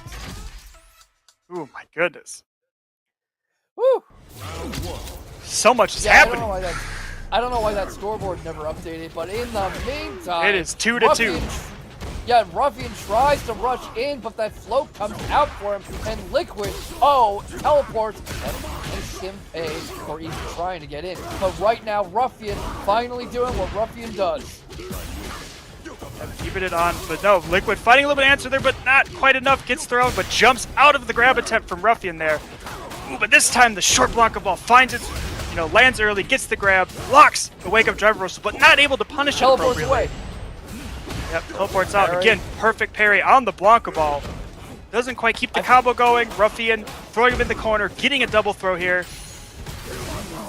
A funny thing about how back and forth this set is that every time I start talking about how well one of them's doing, the other one just immediately reverses things. And now, Ruffian puts him immediately. And right now, Ruffian putting himself on set point, but Liquid definitely in this fight. No, he's not out of it yet. Looks like we might have some rollback happening there. Yeah, might have been. Yes, Blancachon throw. Liquid there. Are you gonna do something? I think he might have disconnected or something. Not like this. Not like this. Just not like this. No. Just a free round. Was that a free round? Is that what just happened? Guess. Wow. Something like that. I'm not sure. If I'm Ruffian, that's probably I'm not very happy with that. But no. Okay. Especially after so much back and forth, right? Liquid figuring it out, bringing it back, and then right there at the end, just having kind of that win. Yeah, just having it handed to you. I don't know, controller disconnection maybe. Yeah, that was one of the final rounds of all time. That's for sure. One of the interactions I have ever seen commentating Street Fighter 6, and Yeah. gotta wonder what's going on. Maybe a rollback thing, maybe some kind of disconnect. I don't think Liquid intended to sit there for the entire last round. Yeah, just turned into training dummy for that final round. Yeah. It's not his style. I don't think that's his style. Yeah, I don't know what that was. Ruffian, I guess, gets to move on. Keeps to continue to defend his champion. Gets the run back now against Easy in grand finals. Yeah, we will see about that. And Chad, of course, we will let you know if we hear anything from Mission Control about what the heck just happened. Because until that last round, that was absolutely a lightning set. Just you could not really predict anything about that. One for the record books for sure. And I know I speak for everybody when I say not like this. Don't let it end this way if possible. Hopefully everything's turning out okay. And in the meantime, plenty of Matcherino codes. I am going to keep saying that. No, I am not going to stop. Exclamation keep point clicking. Matcherino. We got more left. There's more money, especially, come on. You got the defending champ coming in against his training partner, getting the run back in grand finals. Just both of them coming through, staying on winner's side at the last moment, gets knocked to losers, has an electric set against Liquid and his wonderful Dawson, and just bringing it into grand finals. Like, come on, let's get them paid. Let's get them a little money, a little bit of something to thank them for their time and just the entertainment that they provided us tonight.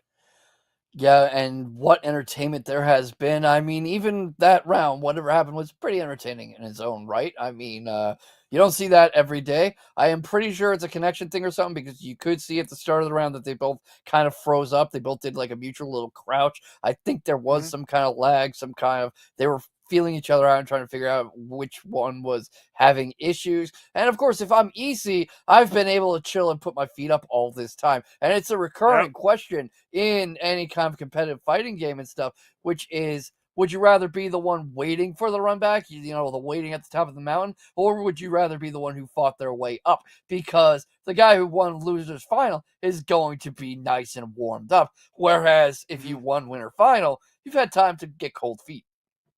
Cold feet, and there's also too the idea around like when you're coming in from the loser side, your back is to the wall, you're backed into the corner, you're going to play maybe a little bit more aggressive, a little bit more vicious. I mean, we've seen that, in my own local, we have a guy who usually wins on winner's side, but if he ever gets knocked to losers, he turns into just a demon.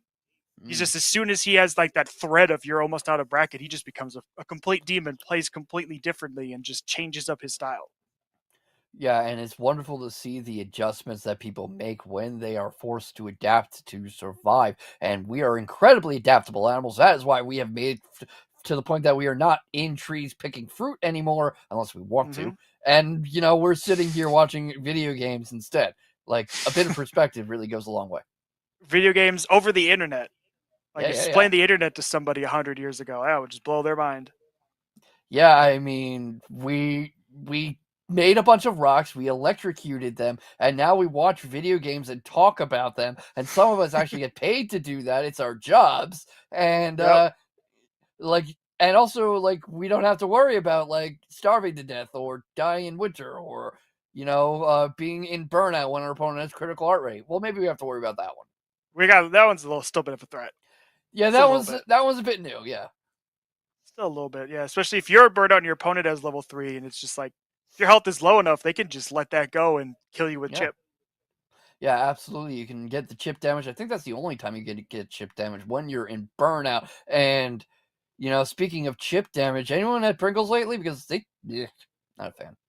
I gotta use my diet's like all home cooked food lately, so like occasionally I'll try snack food or something, and it will just taste awful because like I'm so used to like proper meals, like I don't know, like chicken and rice or steak and eggs or a nice broccoli mix or something, and it'll be like, or nice pork chops that are sautéed, that are with some sautéed veggies, and I have a nice sauce I like to make for them, and I'll like have like a Pringle or something. I'm like, people fucking eat this? Sorry for my French. No, you're good. I completely agree with you. I mean, I'm the cook in my house. I cook most of our meals, and it's like I always, it's like you every now and then you'll get like, I'll just buy like, I think Pringles, or what did I have recently? Bugles. I think I hadn't had those since I was like a kid, and I ate these. I was like, did I like these? What is? I don't remember them tasting like this. I feel like they used to taste better in my memories. Yeah, they probably did when your palate wasn't as developed, because that is definitely something that changes as you get older. And it's interesting when we both bring up cooking, because like cooking, fighting games are both an art and a science. There's a lot of expression there. There's a lot of working with the tools you have provided. It is not simply A plus B plus C. You have a lot of room in there to fill in the blanks and to add your own little spices to the mix, to mix and match, experiment, and see what comes out good. Yep. You know what? I compare cooking to fighting games all the time in my head. Yeah. So I'm so glad that you brought this up, because even too, Right. right, like especially as you gain more skill as a chef, Yeah. you can start taking other people's recipes and modifying them ways to make them your own. Kind of like how you can find the tech that other people are Yeah, posting on definitely. Twitter or in Yeah. Discords, and you could take that and mix it up a little bit, change it up, put your own little flair, your own little style on it. Definitely, and I think that's a great point, because the journey from a newbie to someone more experienced to someone who becomes one of the true greats is when they stop just slavishly following a recipe and start making their own way and start figuring out how to make their own magic happen with the tools available to them. Not every cook needs to invent every recipe they use off the top of their head. That's what recipes are for, and there's only so many ways to say fry an egg. But you get that transition point where people get comfortable enough with what they're working with that they're not opening the cookbook every single time they make dinner anymore. No, and you reach this level of intuition where you can Yeah. kind of understand like what flavors do I want to go for? How do I Yeah. obtain these flavors that I want? What modifications do I have to do? You know, like these days, if I want to make something, I'll read 4 or 5 different people's recipes just to find out what are the common things they're doing. What is the idea behind this recipe, so that I can then make my version of it. Yeah, and that's a lot like fighting gamers, because you develop that intuition for what the frame data is like, what the situation looks like, looking at it at a quick glance, knowing what options you have available to you in that specific moment, not just in your character's whole move list, but to fit the situation, because you've been there before so many times that you can kind of go into autopilot and go, okay, I know what that looks like. Like, you probably know the perfect heat level on your stove for what you're trying to make. You no longer have to wonder, is this too hot? Is this too cold? You don't have to spend the whole cooking process fidgeting. You can tell just looking that it's hot enough. Yep, you tell me, like, I know the numbers. I know exactly what Yeah, numbers I want based on what I'm cooking. Mm-hmm. Yeah, like the thing with the hand test for like cooking steak. I'm trying to get my hand on camera. Like where you do this. Oh yeah. That's a bit of a myth. But the thing is, the reason it works for restaurant cooks is they are so used to working with meat that they can tell when the meat is at a certain level of doneness just by touching it. Home chefs don't always have that advantage. It's because, restaurant cooks cook that 10 hours a day every day. Yeah, they just have that intuition, that sense of knowing exactly like what that meat is going to feel like based on the different Yeah. levels of doneness that it's at. Yeah, absolutely. And also, we're bringing in tech and studying other people's stuff. Learning new strategies is such a great part of both cooking and fighting games. I recently discovered the technique of dry brining, where you take meat out, like steak or something. You get a nice coating of salt on there, and you put it on a rack or something, and put it in the fridge overnight. And the thing is, it draws out all the moisture, and then it reabsorbs the moisture and the salt, and you get so much better a sear. And it's a whole new world of flavor, and you kind of go like, oh wow, the world is so much bigger than I thought. And you see that kind of thing in fighting games all the time. Yeah, I mean, I literally just dry brined for the first time back in the holiday season. Yeah. Because I had always heard about it, and I finally was like, Yeah. I'm going to try this, and it was a completely different experience, but I loved it. And it's like, yeah, finding those new little things, finding the ways to incorporate them into your existing plans and how you want to do things, right? I'm getting hungry though. Oh, I'm so hungry. Yeah. But I always get hungry by like this time of night, especially if I've been Yeah. up and been like especially with fighting games, right? If I've been playing Yeah. fighting games at night, like it just burns so much of my mental energy that I'm It like, does, I yeah. need a snack right now before I go to bed.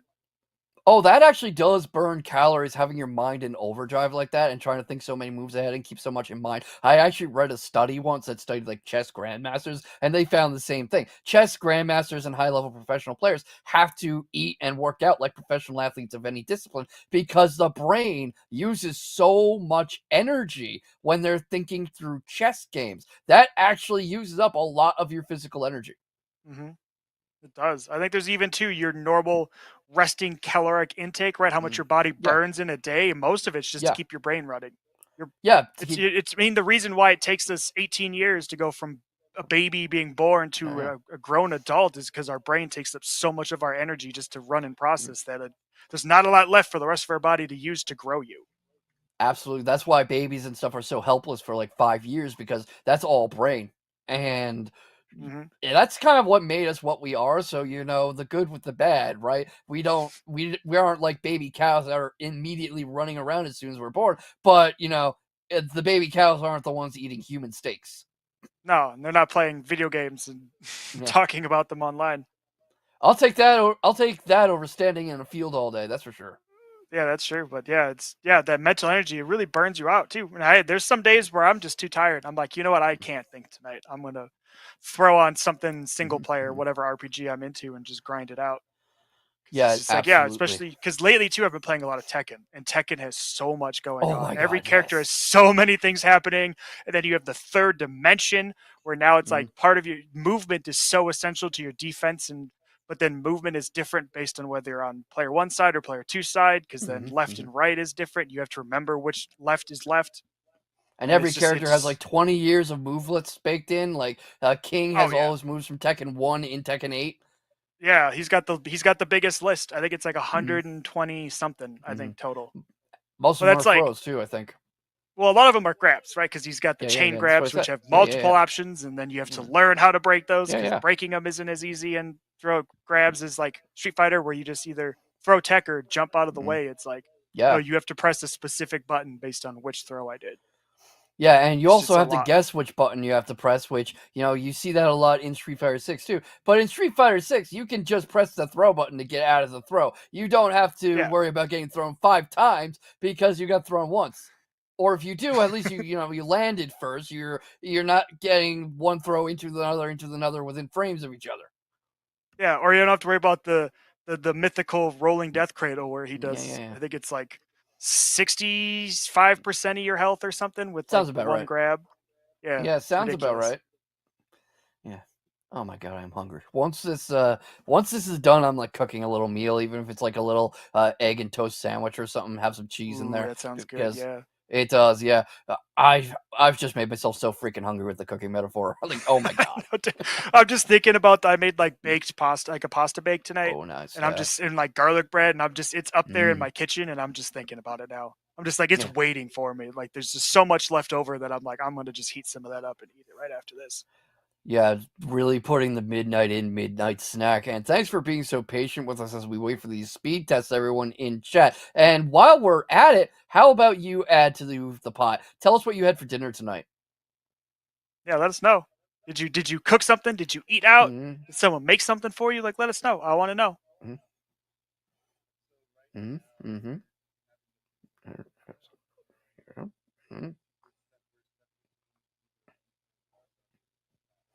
All right. It looks like we are trying to decide whether we play out the last round or the entire match. Everyone is resetting their connections as we speak. Thank you for your patience, everybody. Hopefully this will come in fairly soon. Both of them have to just get everything back up and running. These things happen, especially with how crazy the weather has been lately, the cold winters, the fires out west. I don't think any of our players are over in that neck of the woods, fortunately. Fingers crossed. But, plenty of time to stare at our handsome faces and redeem some Matcherino codes. I hope all of you have redeemed that Matcherino. You have so much time right now. Yeah. I mean, all the time in the world to redeem some codes, throw in that 25 cents into the pot, losing nothing for it, that's for sure. And, I mean, what else is there to say? You either Matcherino or you Matcherino. I like that. I see DJ here in the chat telling us he made his own pasta tonight. Oh, some nice. andouille sausage. Ooh, I like that. Get that little heat in there. Spice it up a little bit. Oh, that sounds great. I've been there's this really nice pasta dish that's nice and simple where I got a ping that distracted me. But basically, I make a nice tomato sauce from, tomato sauce. You throw in a little herbs, some red pepper flakes. You have some salsa in there, and you brown the ground beef nice. And you have the pasta boiling. Any pasta shapes will do.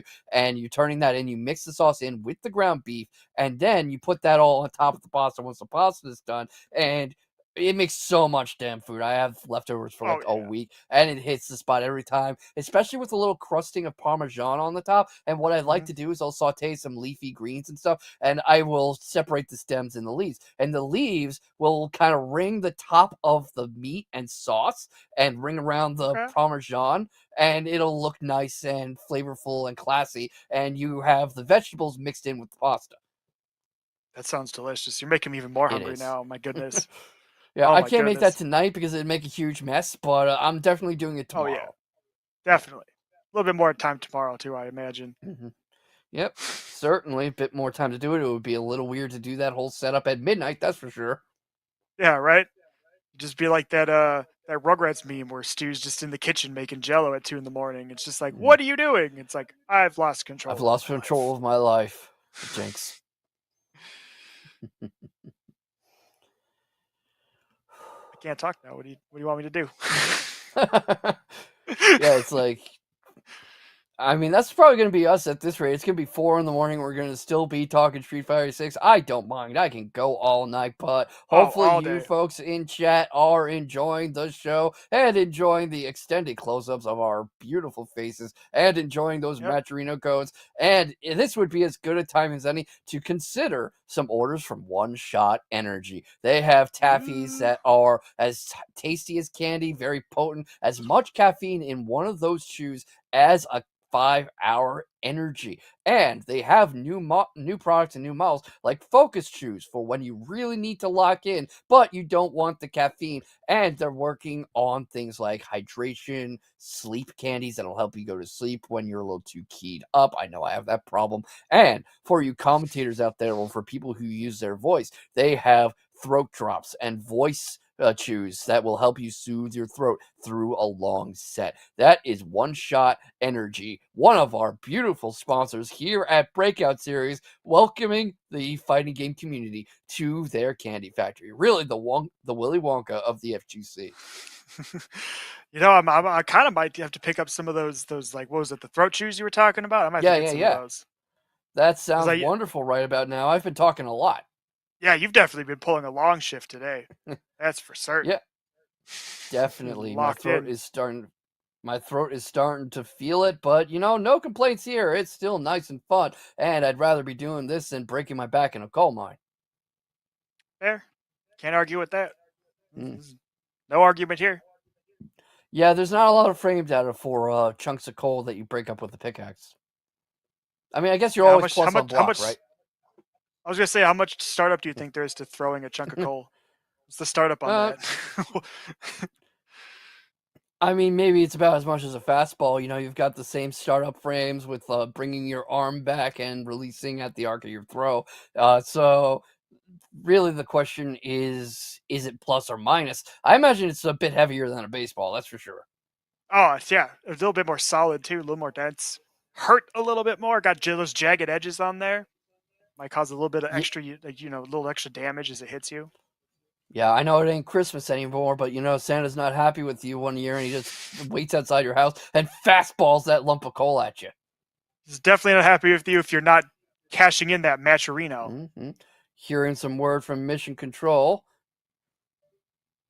We might be replaying the...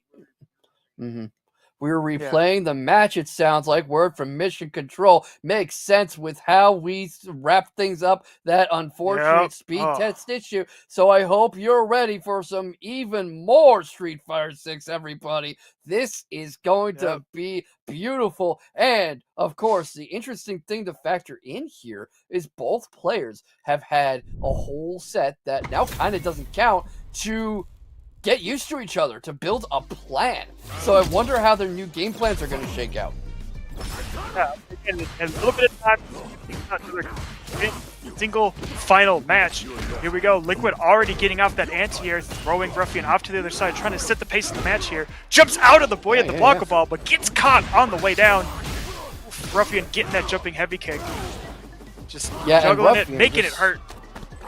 Off to a very fast start and really dominating the pace of this first round. Liquido not having much of a chance to get comfortable, which I suppose makes sense. Uses the teleport, makes up, breaks out the throw, and keeps him on the back foot, keeps him in the corner. Here comes the Blanca-chan setup. We know how much Ruffian likes to set up tricky situations with Blanca-chan. Here comes the activation. That's going to be bouncing across the stage, but Liquido floats over it, but lands on it anyway.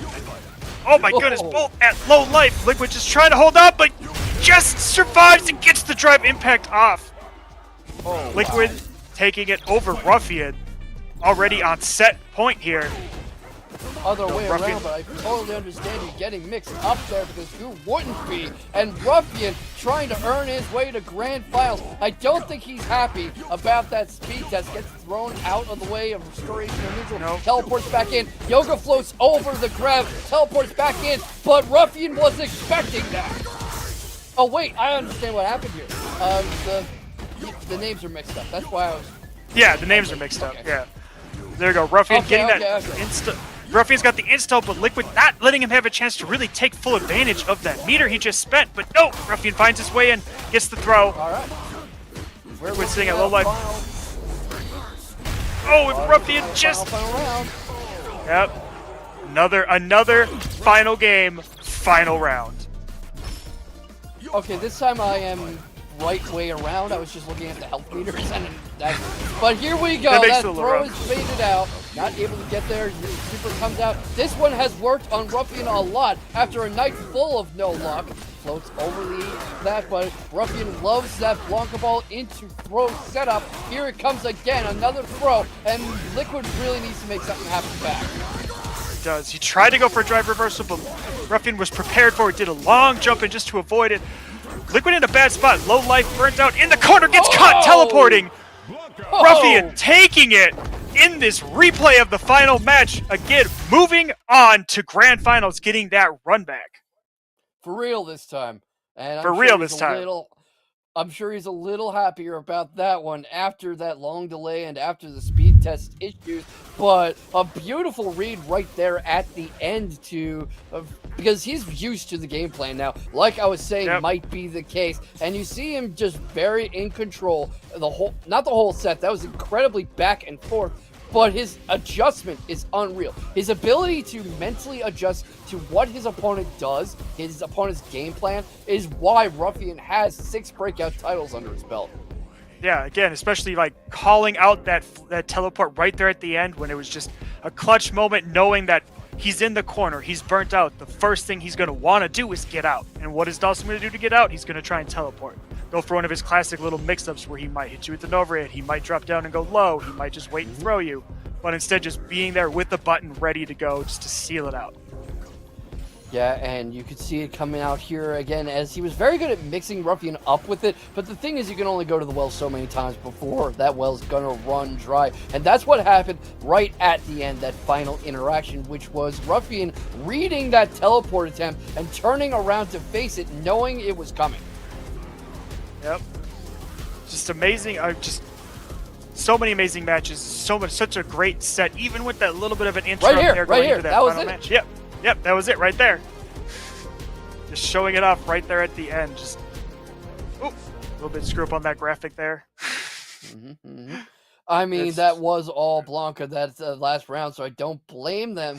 And there's a joke about Blanca balls or something I don't want to make, even though it is midnight. But we have grand finals coming up finally after a very long climb up the mountain. So let's see the tail of the tape. 7 matches played for EC, playing with Jury, an 86% win rate and a match point conversion of 100%. 6 times. EC was first to match point and won 6 matches, and the recent results speak for themselves. 2-time champion of the Breakout Series, 13th place finish at Can Opener 145, 11th place finish at FFS 38, and just a monster, a problem for anyone he runs into on any given night, including the champion Ruffian himself. Yeah, just a problem that he's already made himself back in that winners finals match. Just immediately playing that dominant game, keeping Ruffian from getting started and securing his spot in grand finals. Yeah, and what a spot it was as we run into the defending champion trying to keep his round. 13 matches in top 8, 7 wins, 7 times first to match point, 86% match point conversion rate, and a win rate of 54%. He is your 6-time champion here at Breakout 2 series. I think that's right. And yeah, that's right. Finish, that's what we're playing. We're going with that. 9th place finish at No God, No Neutral 11. 2nd at NCAA Live Online Edition of Big Threat. Anywhere in the Mexican Street Fighter scene he goes, taking on players of the caliber of Uriel Valorio, Jazdero, and every tough fighting Mexican champion there is down in Street Fighter south of the border. He is Ruffian MX, and he is hoping for his 7th title tonight. I know. Do you think if he gets to 10, does he run out of fingers to put the rings on? I think so. I think he has to start using his toes. You know what? I feel like that would work for him. I think he'd be into that. I mean, he'd maybe start considering switching to jury at that point, but who knows? Maybe a pocket pick. But a key stat here I want to point out is the matches played. There's a big difference in the number of matches played between the two, and that could prove something that works out in this grand finals, especially in Easy's favor. Played so many less matches. He's not as tired. His mental state isn't as burned out. You know, Ruffian had to go through this whole thing with having to replay this final match. Had a lot of stutter, and we'll see if he's a little more tired out if it affects how this last grand finals goes. Interesting way to start it off. He's straight into that Blanca-chan mix-up with the slide and sending it across the stage and catches EC on it. EC hasn't had a chance to press a button the whole game. Oh and, my goodness. I'm going to hope that this is actual normal perfect KO and not like something like before, but we'll see. We'll see if EC presses any buttons. I think we might have had another disconnection. No, I know, not again. I was feeling it when that match started, and Easy was just kind of standing there because I saw Ruffian started doing something, but he noticed no movement, and then he just was like, "Well, I'm going to go in." Oh gosh! Disconnects. Oh goodness. Does this count for the match play or for the matches played or the mental stack at this point? Because oh my gosh, these poor players. This keeps happening. I know. But I hope you're all enjoying the show here in chat. And there's plenty of time to finish up those Matcherino codes and shut K-Vox up. We still got a few more to go. Got a few more. Let's get it in there. Come on, let's pay these guys. Especially the pain of having to go through the disconnects, having to do these restarts. I mean, if they have to restart their internet again, that's going to take some time. They have to check their internet again. It's like we're wasting. You know, it's burning their time as much as ours. Yeah, but, you know, if it's going to happen at all, I would... I'm sorry. If it's going to happen at all, I would rather it happen at the beginning than the last game like it did with Ruffian and Liquido. Like, the very last one is after you've gone through that whole set and you've gone at it so hard. That's probably the worst possible time. And especially, too, I guess, considering in that match, there already was a round played. We were going into the second round of that match. Now the disconnect happens, and then that gives you a weird spot where it's like, well, technically, if you restart the match, the person who won that first round might have issue with that, and that's fair because you played and won that round legitimately. So if you have to restart, that kind of feels a little shitty. You know, I've seen that happen before, where like something happens, you have to restart a match when you were up, and then all of a sudden now. In this case, it still played out the same way, but, you know... Okay, here we go. Oh, we're in! Yeah, so I guess something happened. We're in a final round of the first game now, and Ruffian MX coming up through losers. Both of them got a perfect to start things off. Seems fair enough. Level 3s are ready for either of them, but only EC has full charge. Goes into critical art, but not gonna need it. Ruffian takes the first game. I guess, you know, didn't really need the head start, did he? Nope.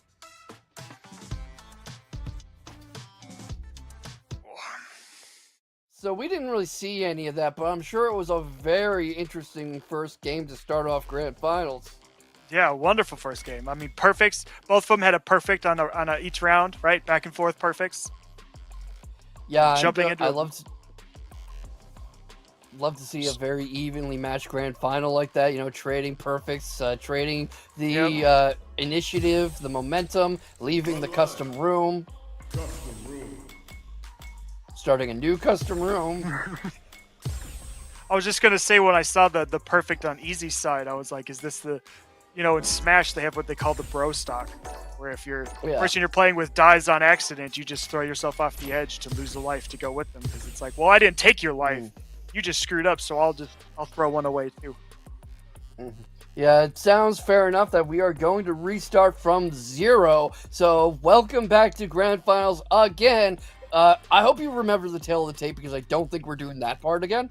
But we are going straight into from 0, starting Grand Finals once more. Ruffian MX, EC, teammates turned rivals, both of them returning champions of the Breakout Series, hoping for another ring on their fingers.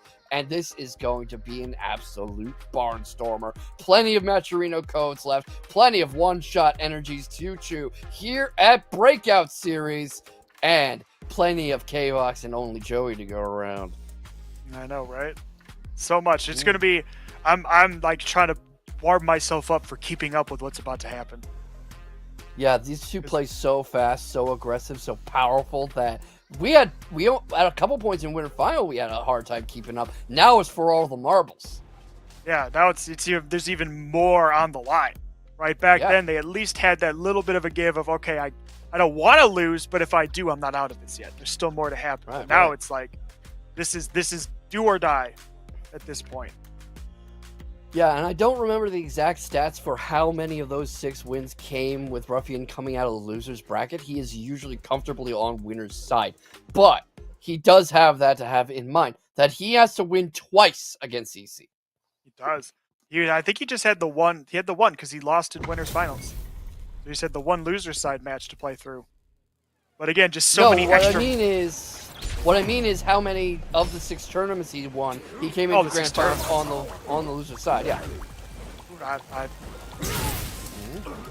All right, there. Oh, we go little flipping action here. Yep. See doing some leapfrog action. Ruffian jumping in to punish that. Let's not get excited until EC actually presses something, folks. Yeah, I'm worried here. I'm not seeing any blocking, any defense from EC side. No. Oh no. You're kidding me. You're kidding me. Oh no, not again. All right, let's see if Easy moves. Okay, but now Ruffian can't move. Now Ruffian moves. Okay. We got Street Fighter. And we're backing out again. All right. I shouldn't laugh. I'm sorry. I can't help it. This keeps happening. It's like ridiculousness of like, bro. Yeah, it's like the ridiculousness of the situation where like we can't get this match started. There's connection issues. It's like they're we just teammates. Want to get in they're there. Countrymen. What is happening? Yeah. They play money matches against each other all the time. This is not like we're playing a guy in Beijing and a guy in Madrid. I don't know. I don't know. I don't know. The Street Fighters, is CFN going down? I don't know. Maybe CFN's having issues. Yeah, this is one of the grand finals ever played. That is for sure. Out of every grand final there has it is ever definitely been, a grand final of all time. Yeah. It's one of the grand finals in Street Fighter 6. In the year or so Street Fighter 6 has been here. It's one of them. Wonderful, wonderful way to start off 2025. We've got multiple grand finals for you tonight. We've already had 2. We got a third coming up. We've had a third grand finals. Yeah. It's just more, right? More is always better, right? Yeah. I'm trying to get my composure. I'm trying to calm down. But at least let's look at it this way. This gets all the mishaps out of the way now, and the rest of 2025 is going to be fine. Yes.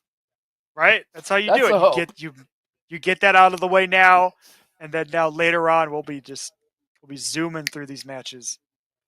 It's like when a married couple first gets together and they're like, okay, now that the honeymoon's over and stuff, let's have the one big fight now, so the whole marriage will be fine after. Right? That big adjustment of like, let's figure out how to work together. Yeah. Well, hopefully we do figure out how to work together. I know the time is drawing tight and it is carrying on well into the night, and I appreciate every one of you in chat who has stuck it out through truly one of the grand finals ever and a very unusual set of circumstances. But here at the top of the mountain, anything can happen, and I'm sure we have a hell of a match coming up. I mean, every time this has started, we've at least been seeing Ruffian going in there so hard and so heavy and just getting started immediately. And I just want to see what Izzy does when that happens, because that's so far has just kind of been the issues. Only one of them seems to be active at a time, but there is something to be said for just Ruffian's stick-to-itiveness. He, as you said, every time this comes up, he is game. He is ready. He is just going to go in there. So, like, the guy's not going to quit. That is to his credit. That shows you he has the mindset of the champion that he is. Yeah, he's ready, right? It shows that eagerness to get in there and just start throwing hands.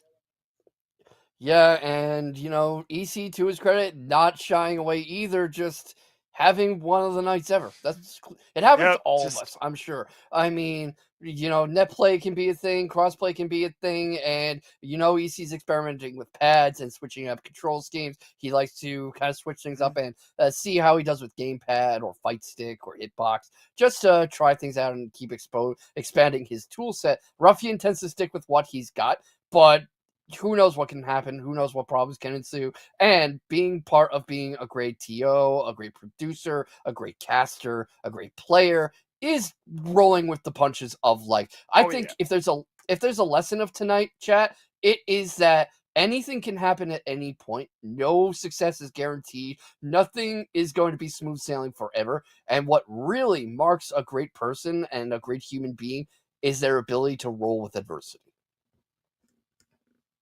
Well said. It was beautiful. Absolutely beautiful. And we might be back. We're coming in at least. It's hope. I'm gonna keep all my fingers and my toes crossed right now. I'm not saying anything until I see them both press something. Okay, they both moved. Okay. We're on. All right, we're in. Real grand finals, everybody. There we go. Easy coming in hard there first, but Ruffian throwing him back into the corner, keeping that corner pressure on. Easy trying to poke his way out. Lands it on the dive kick. Yeah, they are both incredibly aggressive. It feels like they were both pent up for so long that now that they have the go-ahead, it is off to the races. That is full pedal to the metal from the word go. Parries through the entire super, counters it with a heavy kick, drives EC back, and almost gets him into the corner, gets him in burnout, takes a lightning fast first round. I mean, it's like there was two dogs held on their leashes that wanted to just fight, and they were finally just let loose in that round. They just immediately went straight at it. Ruffian here hiding behind, trying to set up Blanca-chan. It's still coming in there. You got to watch out for it. Gets the jump over into the throw. Easy with the reversal here. Quick. Yeah, getting a little in there, trying to keep that pressure on, using that drive reversal to stay on top of Easy. Finds a little bit of ground, gets that knockdown, lands the throw on Wake Up. All right, tries to shimmy. Easy's not falling for it, jumps out of there. Yeah, we're seeing a lot of what happened in Winner's Final, too, where EC's baiting out these grab attempts at whiff and then going low, switching the levels on Ruffian, and punishing him for pressing. Yep, there we go. And again, challenging that drive rush right there, putting good work with that crouching medium kick throughout that whole round. Just opening Ruffian up and then sealing it off there at the end. Okay, it looks like they were maybe testing the connection for a bit there, but it looks like we're fine. We didn't need to get jump scared. No. But Ruffian coming in, trying to jump scare, going into the install activation, trying to get a little tricky there, but nope, Izzy is not going to hold that. Both of them have very good parry timing, which I have to imagine comes from being so familiar with each other's playstyle. Yeah. Ruffian again finding those lanes, but no! Izzy counters the drive impact with level 3, doing big damage here and taking that momentum back.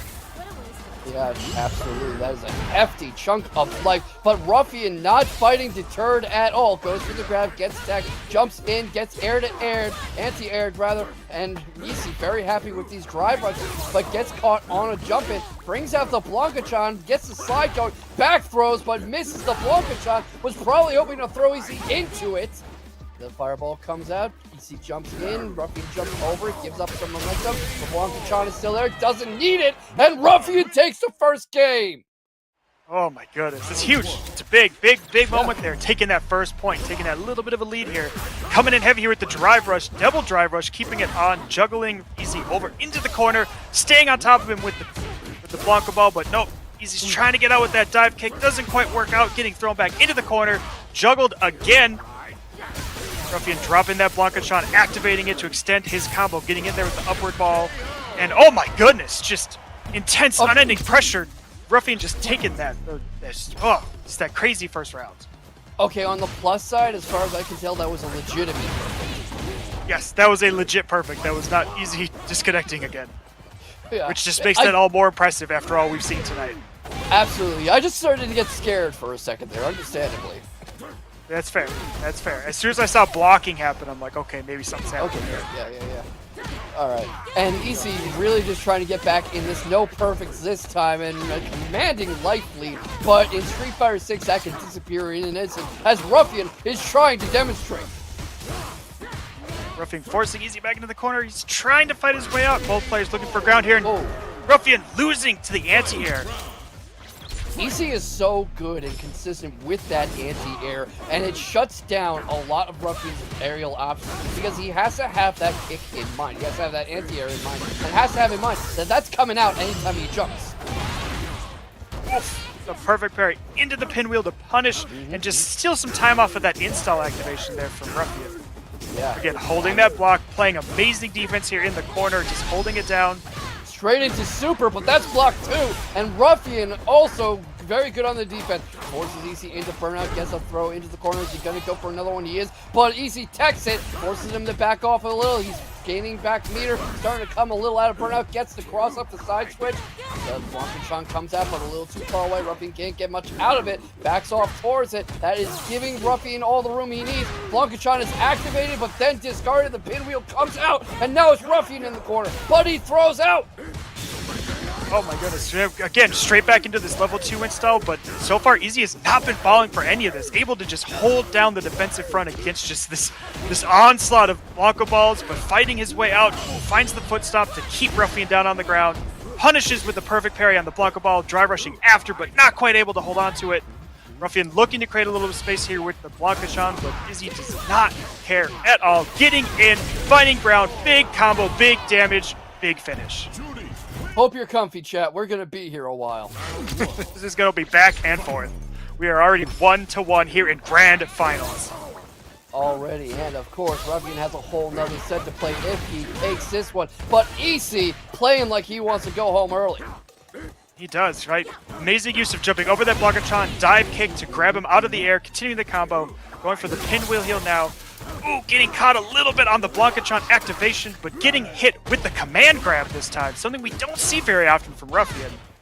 Yeah, often doesn't get a chance or see the need, and you know, it's like when we're cooking. We have a whole pantry to our disposal, but do we use every ingredient every meal? No. We choose our tools for the situation at hand. Open Ruffian here with the big stun to close it out, taking another round here in the match 3. Yeah, taking the first round, obviously very important momentum. Backs off far enough and brings in the EX Blanca ball, trying to break the ice a bit. An easy parry from EC, who is getting juggled like a pinata ball. I've never heard somebody juggling a pinata, but maybe I'll start. Hey, you never know. That's just how crazy we get here. Yeah. There we go. Ruffian finding ground with using the air Blanca ball, going down in. Walks out the super activation with a big punish here into his own level 3, taking it up now 2-1. Yeah, and this is absolutely the momentum he wants to set, and EC just not able to get in there. It makes. What do you think Ruffian is doing differently from his performance in Winners Finals? I think it's really just he switched it up a little bit. He's not playing exactly the same way. He's backing off purposely now, right? We're not seeing him be so super aggressive that he was in that Winners Finals. He's actually taking a little bit more of a measured approach, being aggressive in points, then backing off and letting Easy kind of do a little something, but he can then try and counter it. Yeah, that makes a lot of sense. You see him doing it now, in fact, creating room for that Blanca ball to come out, gets the parries going, and is not quite as trigger happy on them. Eats a throw for his trouble, but here comes the punish counter. Blanca-chan comes out. He doesn't quite go for it. He's backing off to get close to the Blanca-chan, looking for his opportunity to activate it. Here it comes, but Easy blocks it, gets the side switch into a throw, and as often as not, the Blanca-chan's not supposed to hit you. It's supposed to open you up for Ruffy to grab you.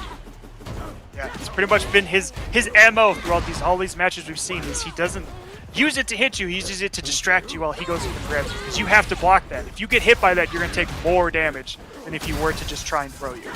And he's happy to just hit you into it if you do get around the throw. But this time, Easy with a head stomp to keep himself in the round. Amazing aerial game at the end of that round. Just head stomps, dive kicks, just Ruffy trying to jump out of that corner, and Easy was right there every time ready to send it back in. Easy in general seems to be the superior aerial player. He's got the anti-airs ready whenever Ruffian jumps in. He has the head stomps and the dive kicks you were just highlighting. He's very great with his command over the pinwheels, and Ruffian really tries to keep things grounded. Does. Ruffian here playing a little bit of a silly game. But yeah, again, Easy coming in with the air-to-air, landing the drive impact, getting a big stun in the corner, sitting on 3 bars. He could do a lot here. Yeah, absolutely.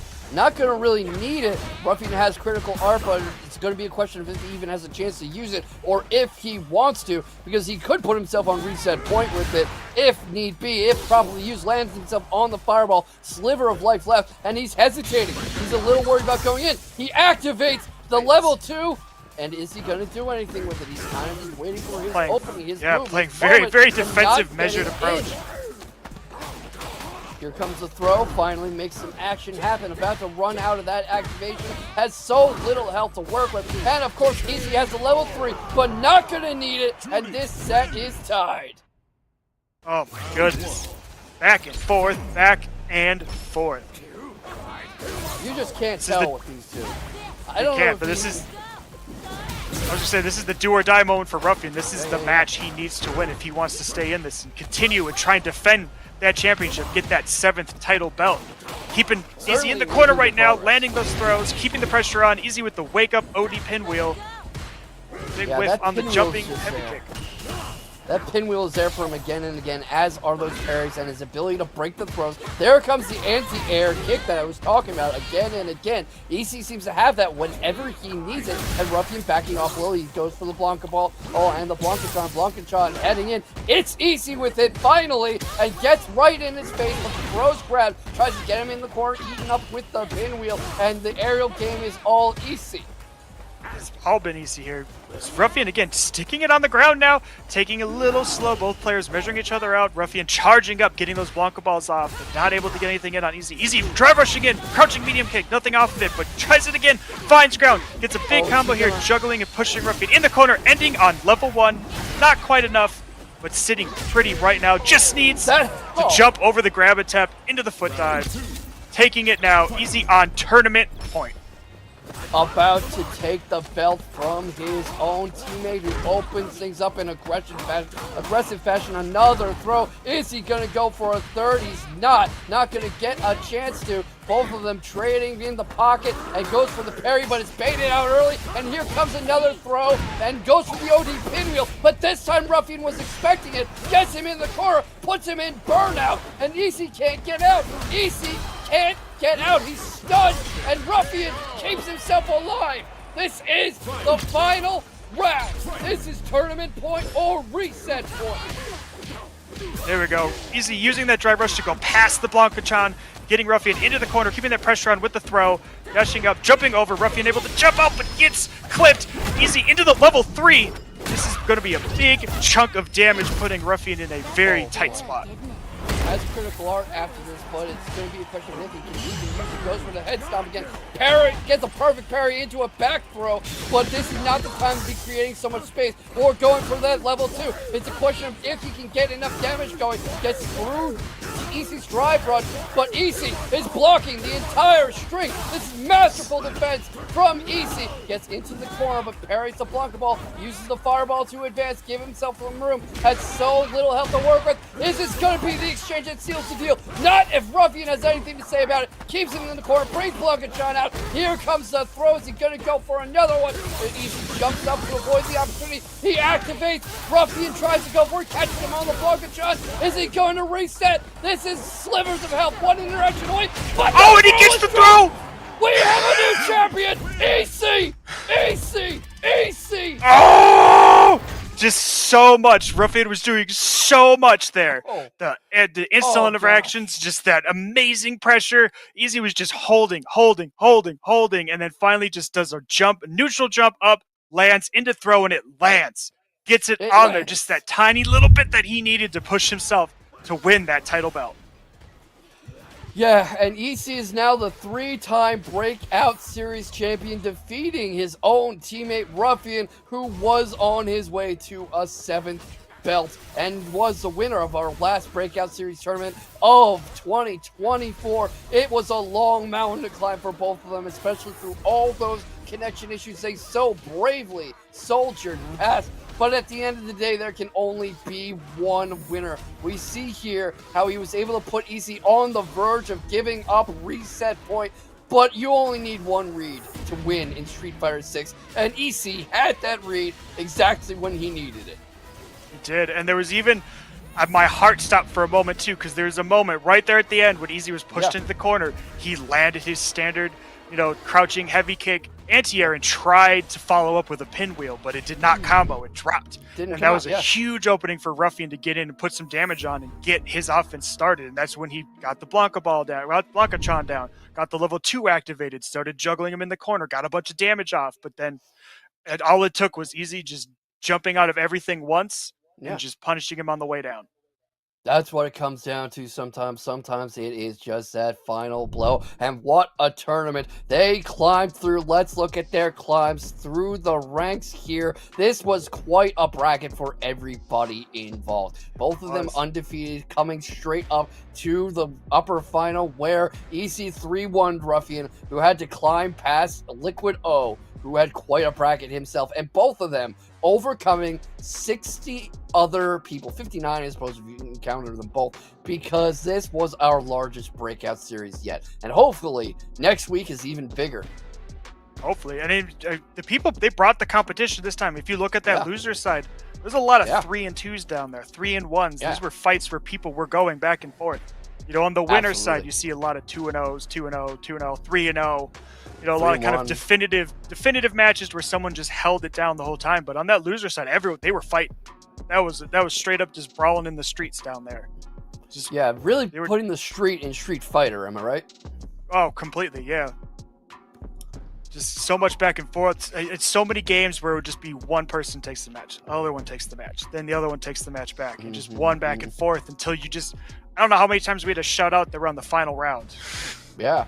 I mean, my voice started to go after a minute. I think I'm going to get some of that voice product from One Shot Energy, our lovely sponsor here at Breakout Series. And there's something to be said for EC and Ruffian's ability to stay mentally in the game, because after that many connection issues, neither of them were mentally checked out at all. They were ready for it as soon as the fight was good to go.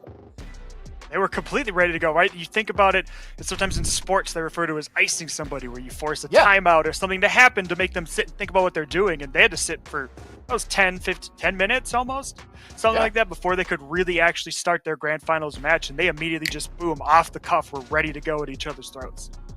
Yeah, and both of them just making it work. And we can see our top 5 monthly here in January. Not a whole lot to speak about because this is the first one, but we can look at the picks. Blanca, Dalsim, Ken, Juri, and Luke. What do you think of this spread of characters?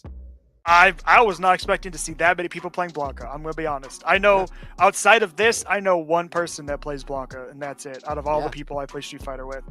But then I kind of wonder... Oh, go ahead. That's like almost half the bracket. If you think about it, 28 picks. That's half the bracket was. Everyone had to fight through a sea of Blancas just to get anywhere. I kind of wonder if Blanca is especially popular south of the border because it feels like a lot of our Breakout regular Blancas are like Mexican, Dominican, they're from Latin America and stuff, or the Caribbean, and it's just very interesting to see, because, which I guess makes sense because he was kind of the earliest representation of like South and Central America in the series, but also just an incredibly fun character to see play. And you can see a lot of our newer guys that there's that adjustment. There's that, wait, how the hell do I play against Blanca? Right. It's a matchup that you don't see very often.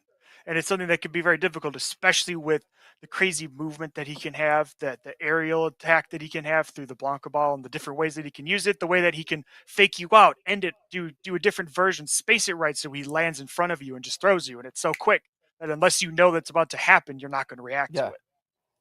Yeah, absolutely. And the people who do well against Ruffian, against Claustra, against Zombie are the ones who've had a chance to have that baptism of fire. And a lot of them were just as flat-footed when they had their first entry into Breakout. So I just think it's really lovely to see this kind of exposure to a character who's not as popular in the larger Street Fighter meta.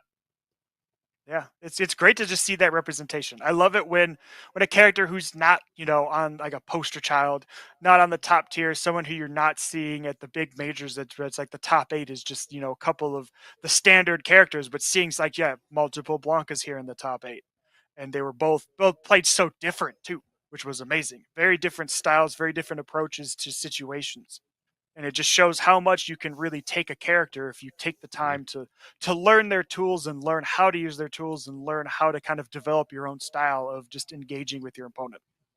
Like I said, as much art and as science, and that is what brought Ruffian to the brink of a 7th Breakout Series tournament, and EC to his 3rd. And what a lovely night we have had here at Breakout Series, sponsored by One Shot Energy and Mad Cats, and supported by you lovely people in chat and your Matcherino codes.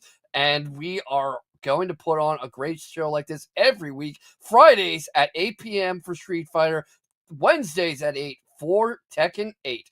I am K-Vox. I am with only Joey, and we will be seeing you next week.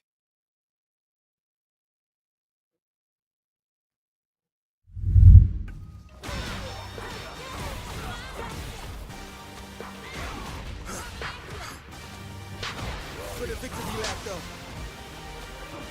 Whoa.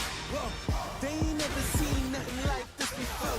Lit the room when I came through the front door. Ask me if I stress overcome. What for?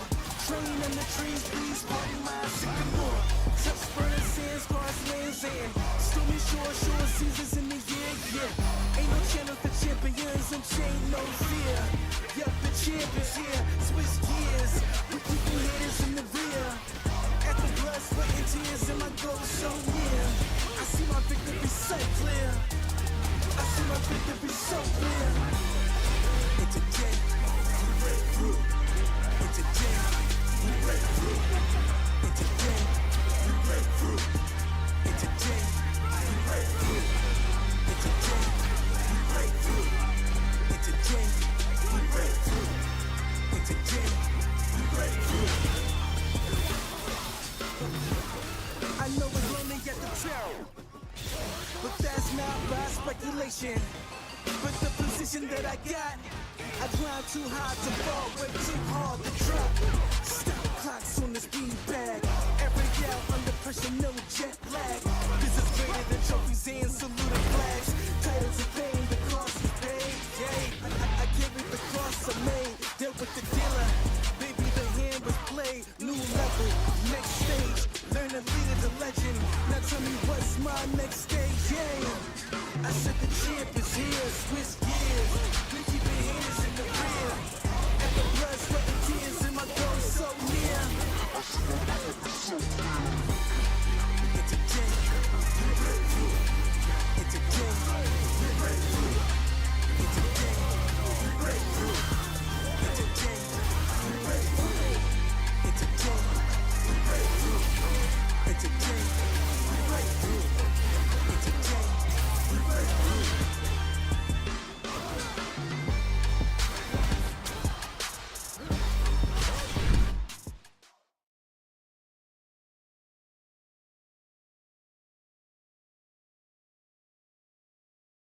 5, 4, 3, 2, 1.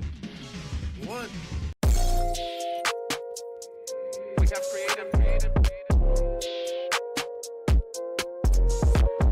This is what the Cycle Crusher 2 has. One more thing. But the level 3 comes out! Mike! Gosh! Muscle Bills keeping up the pressure. Issei has a Hail Mary. And holy cow! They did it!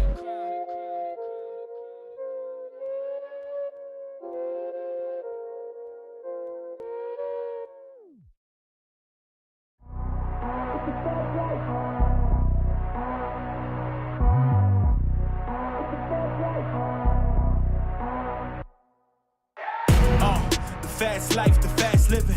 They see the ambition, they know I'm past driven. Look, we are not the same, this is not a game.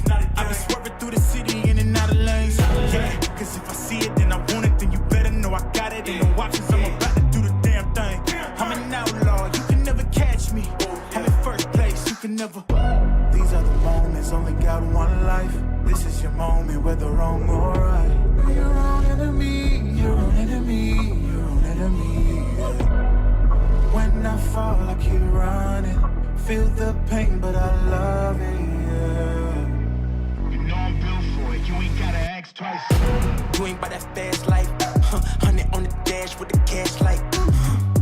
You ain't by that fast life. Big dog status with your stash light. You ain't by that fast life. Just know 100 duffers at the bag price. You ain't by that fast life. 6 speed, yeah, I'm smashing on the gas. It's a fast life. It's a fast life. Keeping it moving, don't switch up my code. Life full of circles, we out the A4. It's a fast life. Look, yeah, I'm about to ride it till the wheels fall off. Yeah, I'm about to run the game, I ain't never dropping off. Let's be talking about a bag, put a duffel on the dash. Yeah, I'm really about to swap. Heavy foot up on the gas with it. Trunk tracks with the cash in it. Passion it, long range when I'm passing it.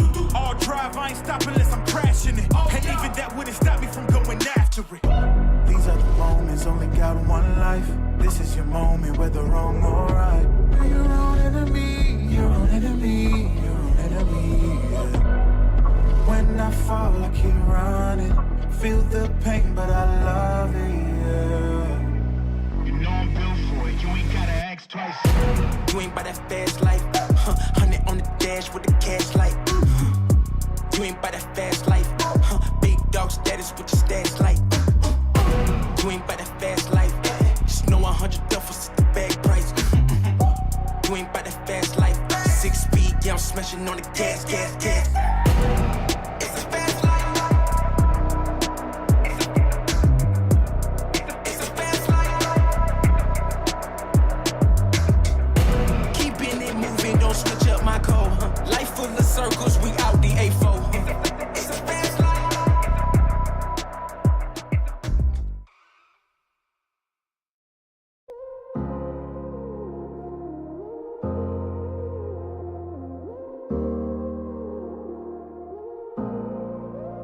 Don't got no heart, I got an icebox. Brand new rollin', swipe out the G-Shock. Moving slowly, I know the street hype. No more double, go ahead and detox. Yeah. Came from the trenches, they ain't showing us no love. Thuggin' in the city, all we wanted was a hug, yeah. We on the block like every night to catch a buzz. Get the cash and take my family out the hood, that's a must. Was a hood baby with no soldiers. Bad past never left my mind, it's taking over. No, I should've died, that's why it's hard to stay sober. Glad to see the sun, but my heart getting colder. Life's so crazy, what we been through. When you die, the only time that they gon' miss you. Told my mama, no more tears, no more tissue. Ooh, just some hood baby with some issues. Hood baby from the struggle. Long time had a hustle. Glad we made it through. I'm just glad we made it through. Hood baby from the struggle. Long time had a hustle. Glad we made it through. I'm just glad we made it through. Pull up in that rain, see me ballin', yeah. 30 piece on my wrist like I'm Harden.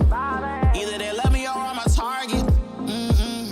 Cause the ice on me is flawless. I've been busy and picking up when you nervous, I hate the fact we ain't talking. But anything that you need, dog, I got you, I mean that. All this pressure make it hard not to relapse. Build up aggression, make it hard for me to relax. To the hood, baby, ain't no way that I'ma lead that. My dogs need hoes, step it up, I gotta be that.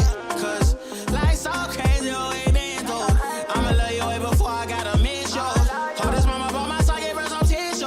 We were just a hood, baby, with some issues. Hood, baby, from the struggle. Long time had to hustle. Glad we made it through. I'm just glad we made it through. Hood, baby, from the struggle. Long time had to hustle. I'm glad we made it through.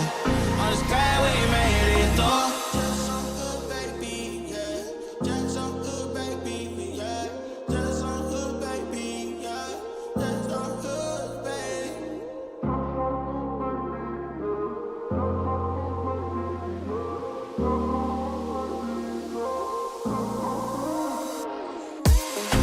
Hood, baby, from the struggle. Long time had to hustle. Glad we made it through. I'm just glad we made it through. Hood, baby, from the struggle. Long time had to hustle. I'm glad we made it through. I'm just glad we made it through.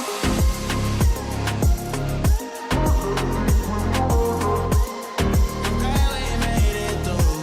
I'm just glad we made it through.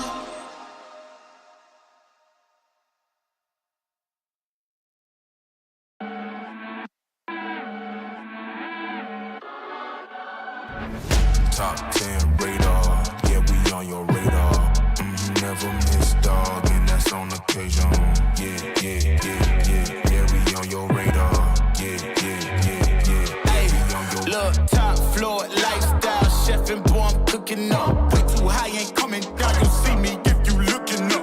I don't really talk too much, so I'm running numbers up. Lucky that I'm showing up, I'm going off, they know what's up. Wrist too silly, yeah. Numbers crack the billy, yeah. Don't need no dilly, I'm too fresh, I feel like really, really, yeah. Feel the duffels up, this sign, I need a million. I'm about to take off, and I know that I'm on they radar. top 10 radar, yeah, we on your radar. Never miss, dog, and that's on occasion. Yeah, yeah, yeah, yeah, yeah, we on your radar.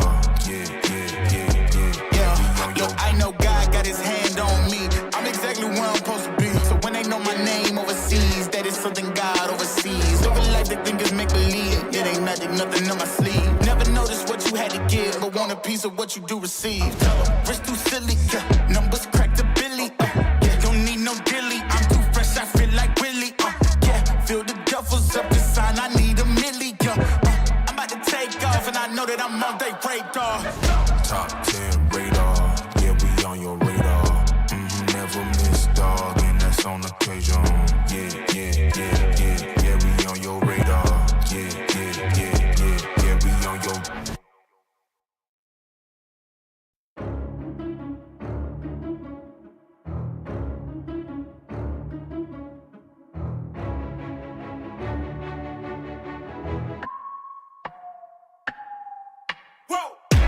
Who knew I would make it this far? They hated, they never believed me.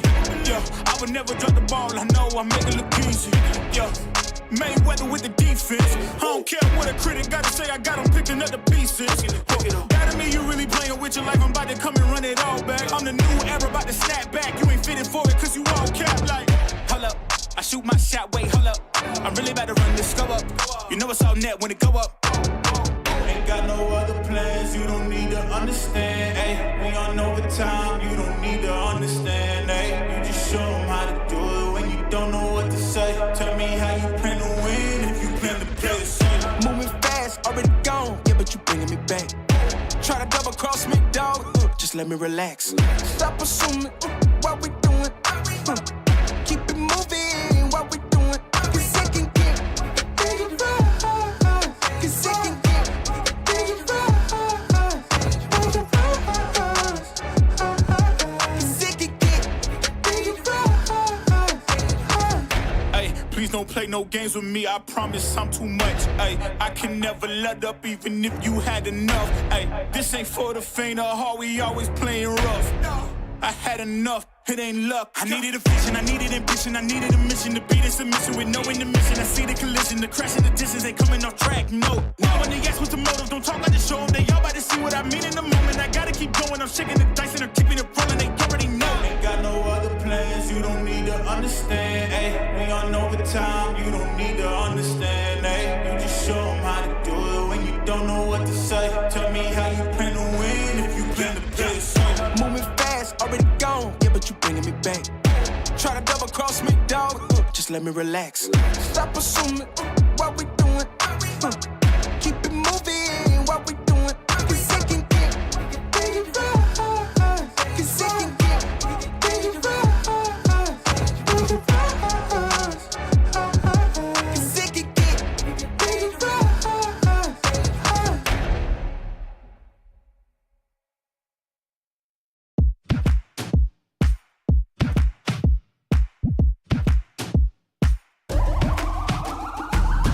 This is the moment we waited for. Everything you want is right here. We gon' give them what they came for. We gon' take it up from last year. Shoot 'em my shot, boy, I'm long range. Me and the team on the same thing. Stayed down, never switched up. Only thing changed was the game. I'm in the zone now. Nothing can change what we on now. When I pull up, know it's going down. Foot on the gas, ain't no slowing down. Aiming for greatness, no settling. Kick down the doors, they won't let me in. Taking no else, yeah, I gotta win. Watch me kick down the doors, they won't let me in. Who running the game now? Foot on the gas, can slow down. No, my team, we holding it down. We know we running it now. Watch the game change. Watch the game change. Watch the game change. Watch the game change. Yeah.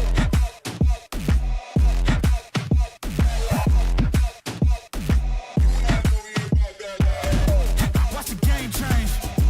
Watch the game change. Watch the game change. Watch the game change. I do not gamble, but bet on me. Tell them that's like, yeah, it's a la vie. I'm taking a shot for my enemies. I can't waste no more time on my energy. I know they know I got it on lock. Go against me, that's a long shot. Cause I'm counting wins all around the clock. Never doubt me, boy, I don't stop.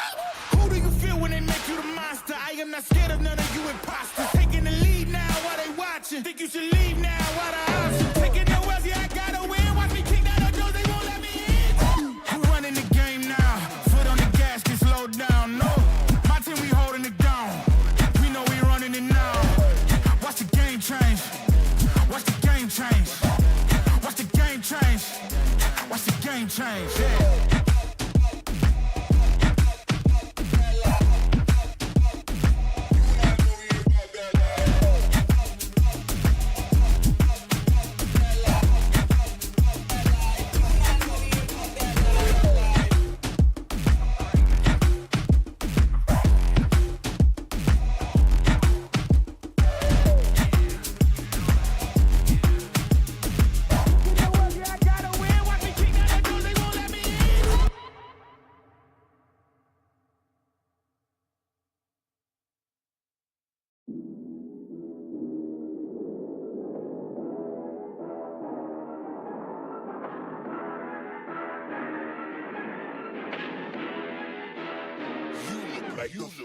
Really, y'all don't know this, y'all in danger. I'm a threat. I'm a gamble with your life, cause you know that it's a bet. It's a bet. You know I ain't letting up, my foot is on your neck.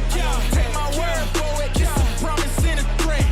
Really, y'all don't know this, y'all in danger. I'm a threat. I'm a gamble with your life, cause you know that it's a bet. It's a bet. You know I ain't letting up, my foot is on your neck. Take my word for it, it's a promise and a threat. I ain't never really wanna flex my gifts, but I think it's my time. Let me check my wrist. You can never dim my shine, I'ma keep on grinding till I reach the top. When it's just in my jeans and I ain't looking back, cause I'm feeling like Chris, bro. They can never slow me down, but they need to hate me, now I'm feeling like Chris. Rock with the team, cause you know that we winning.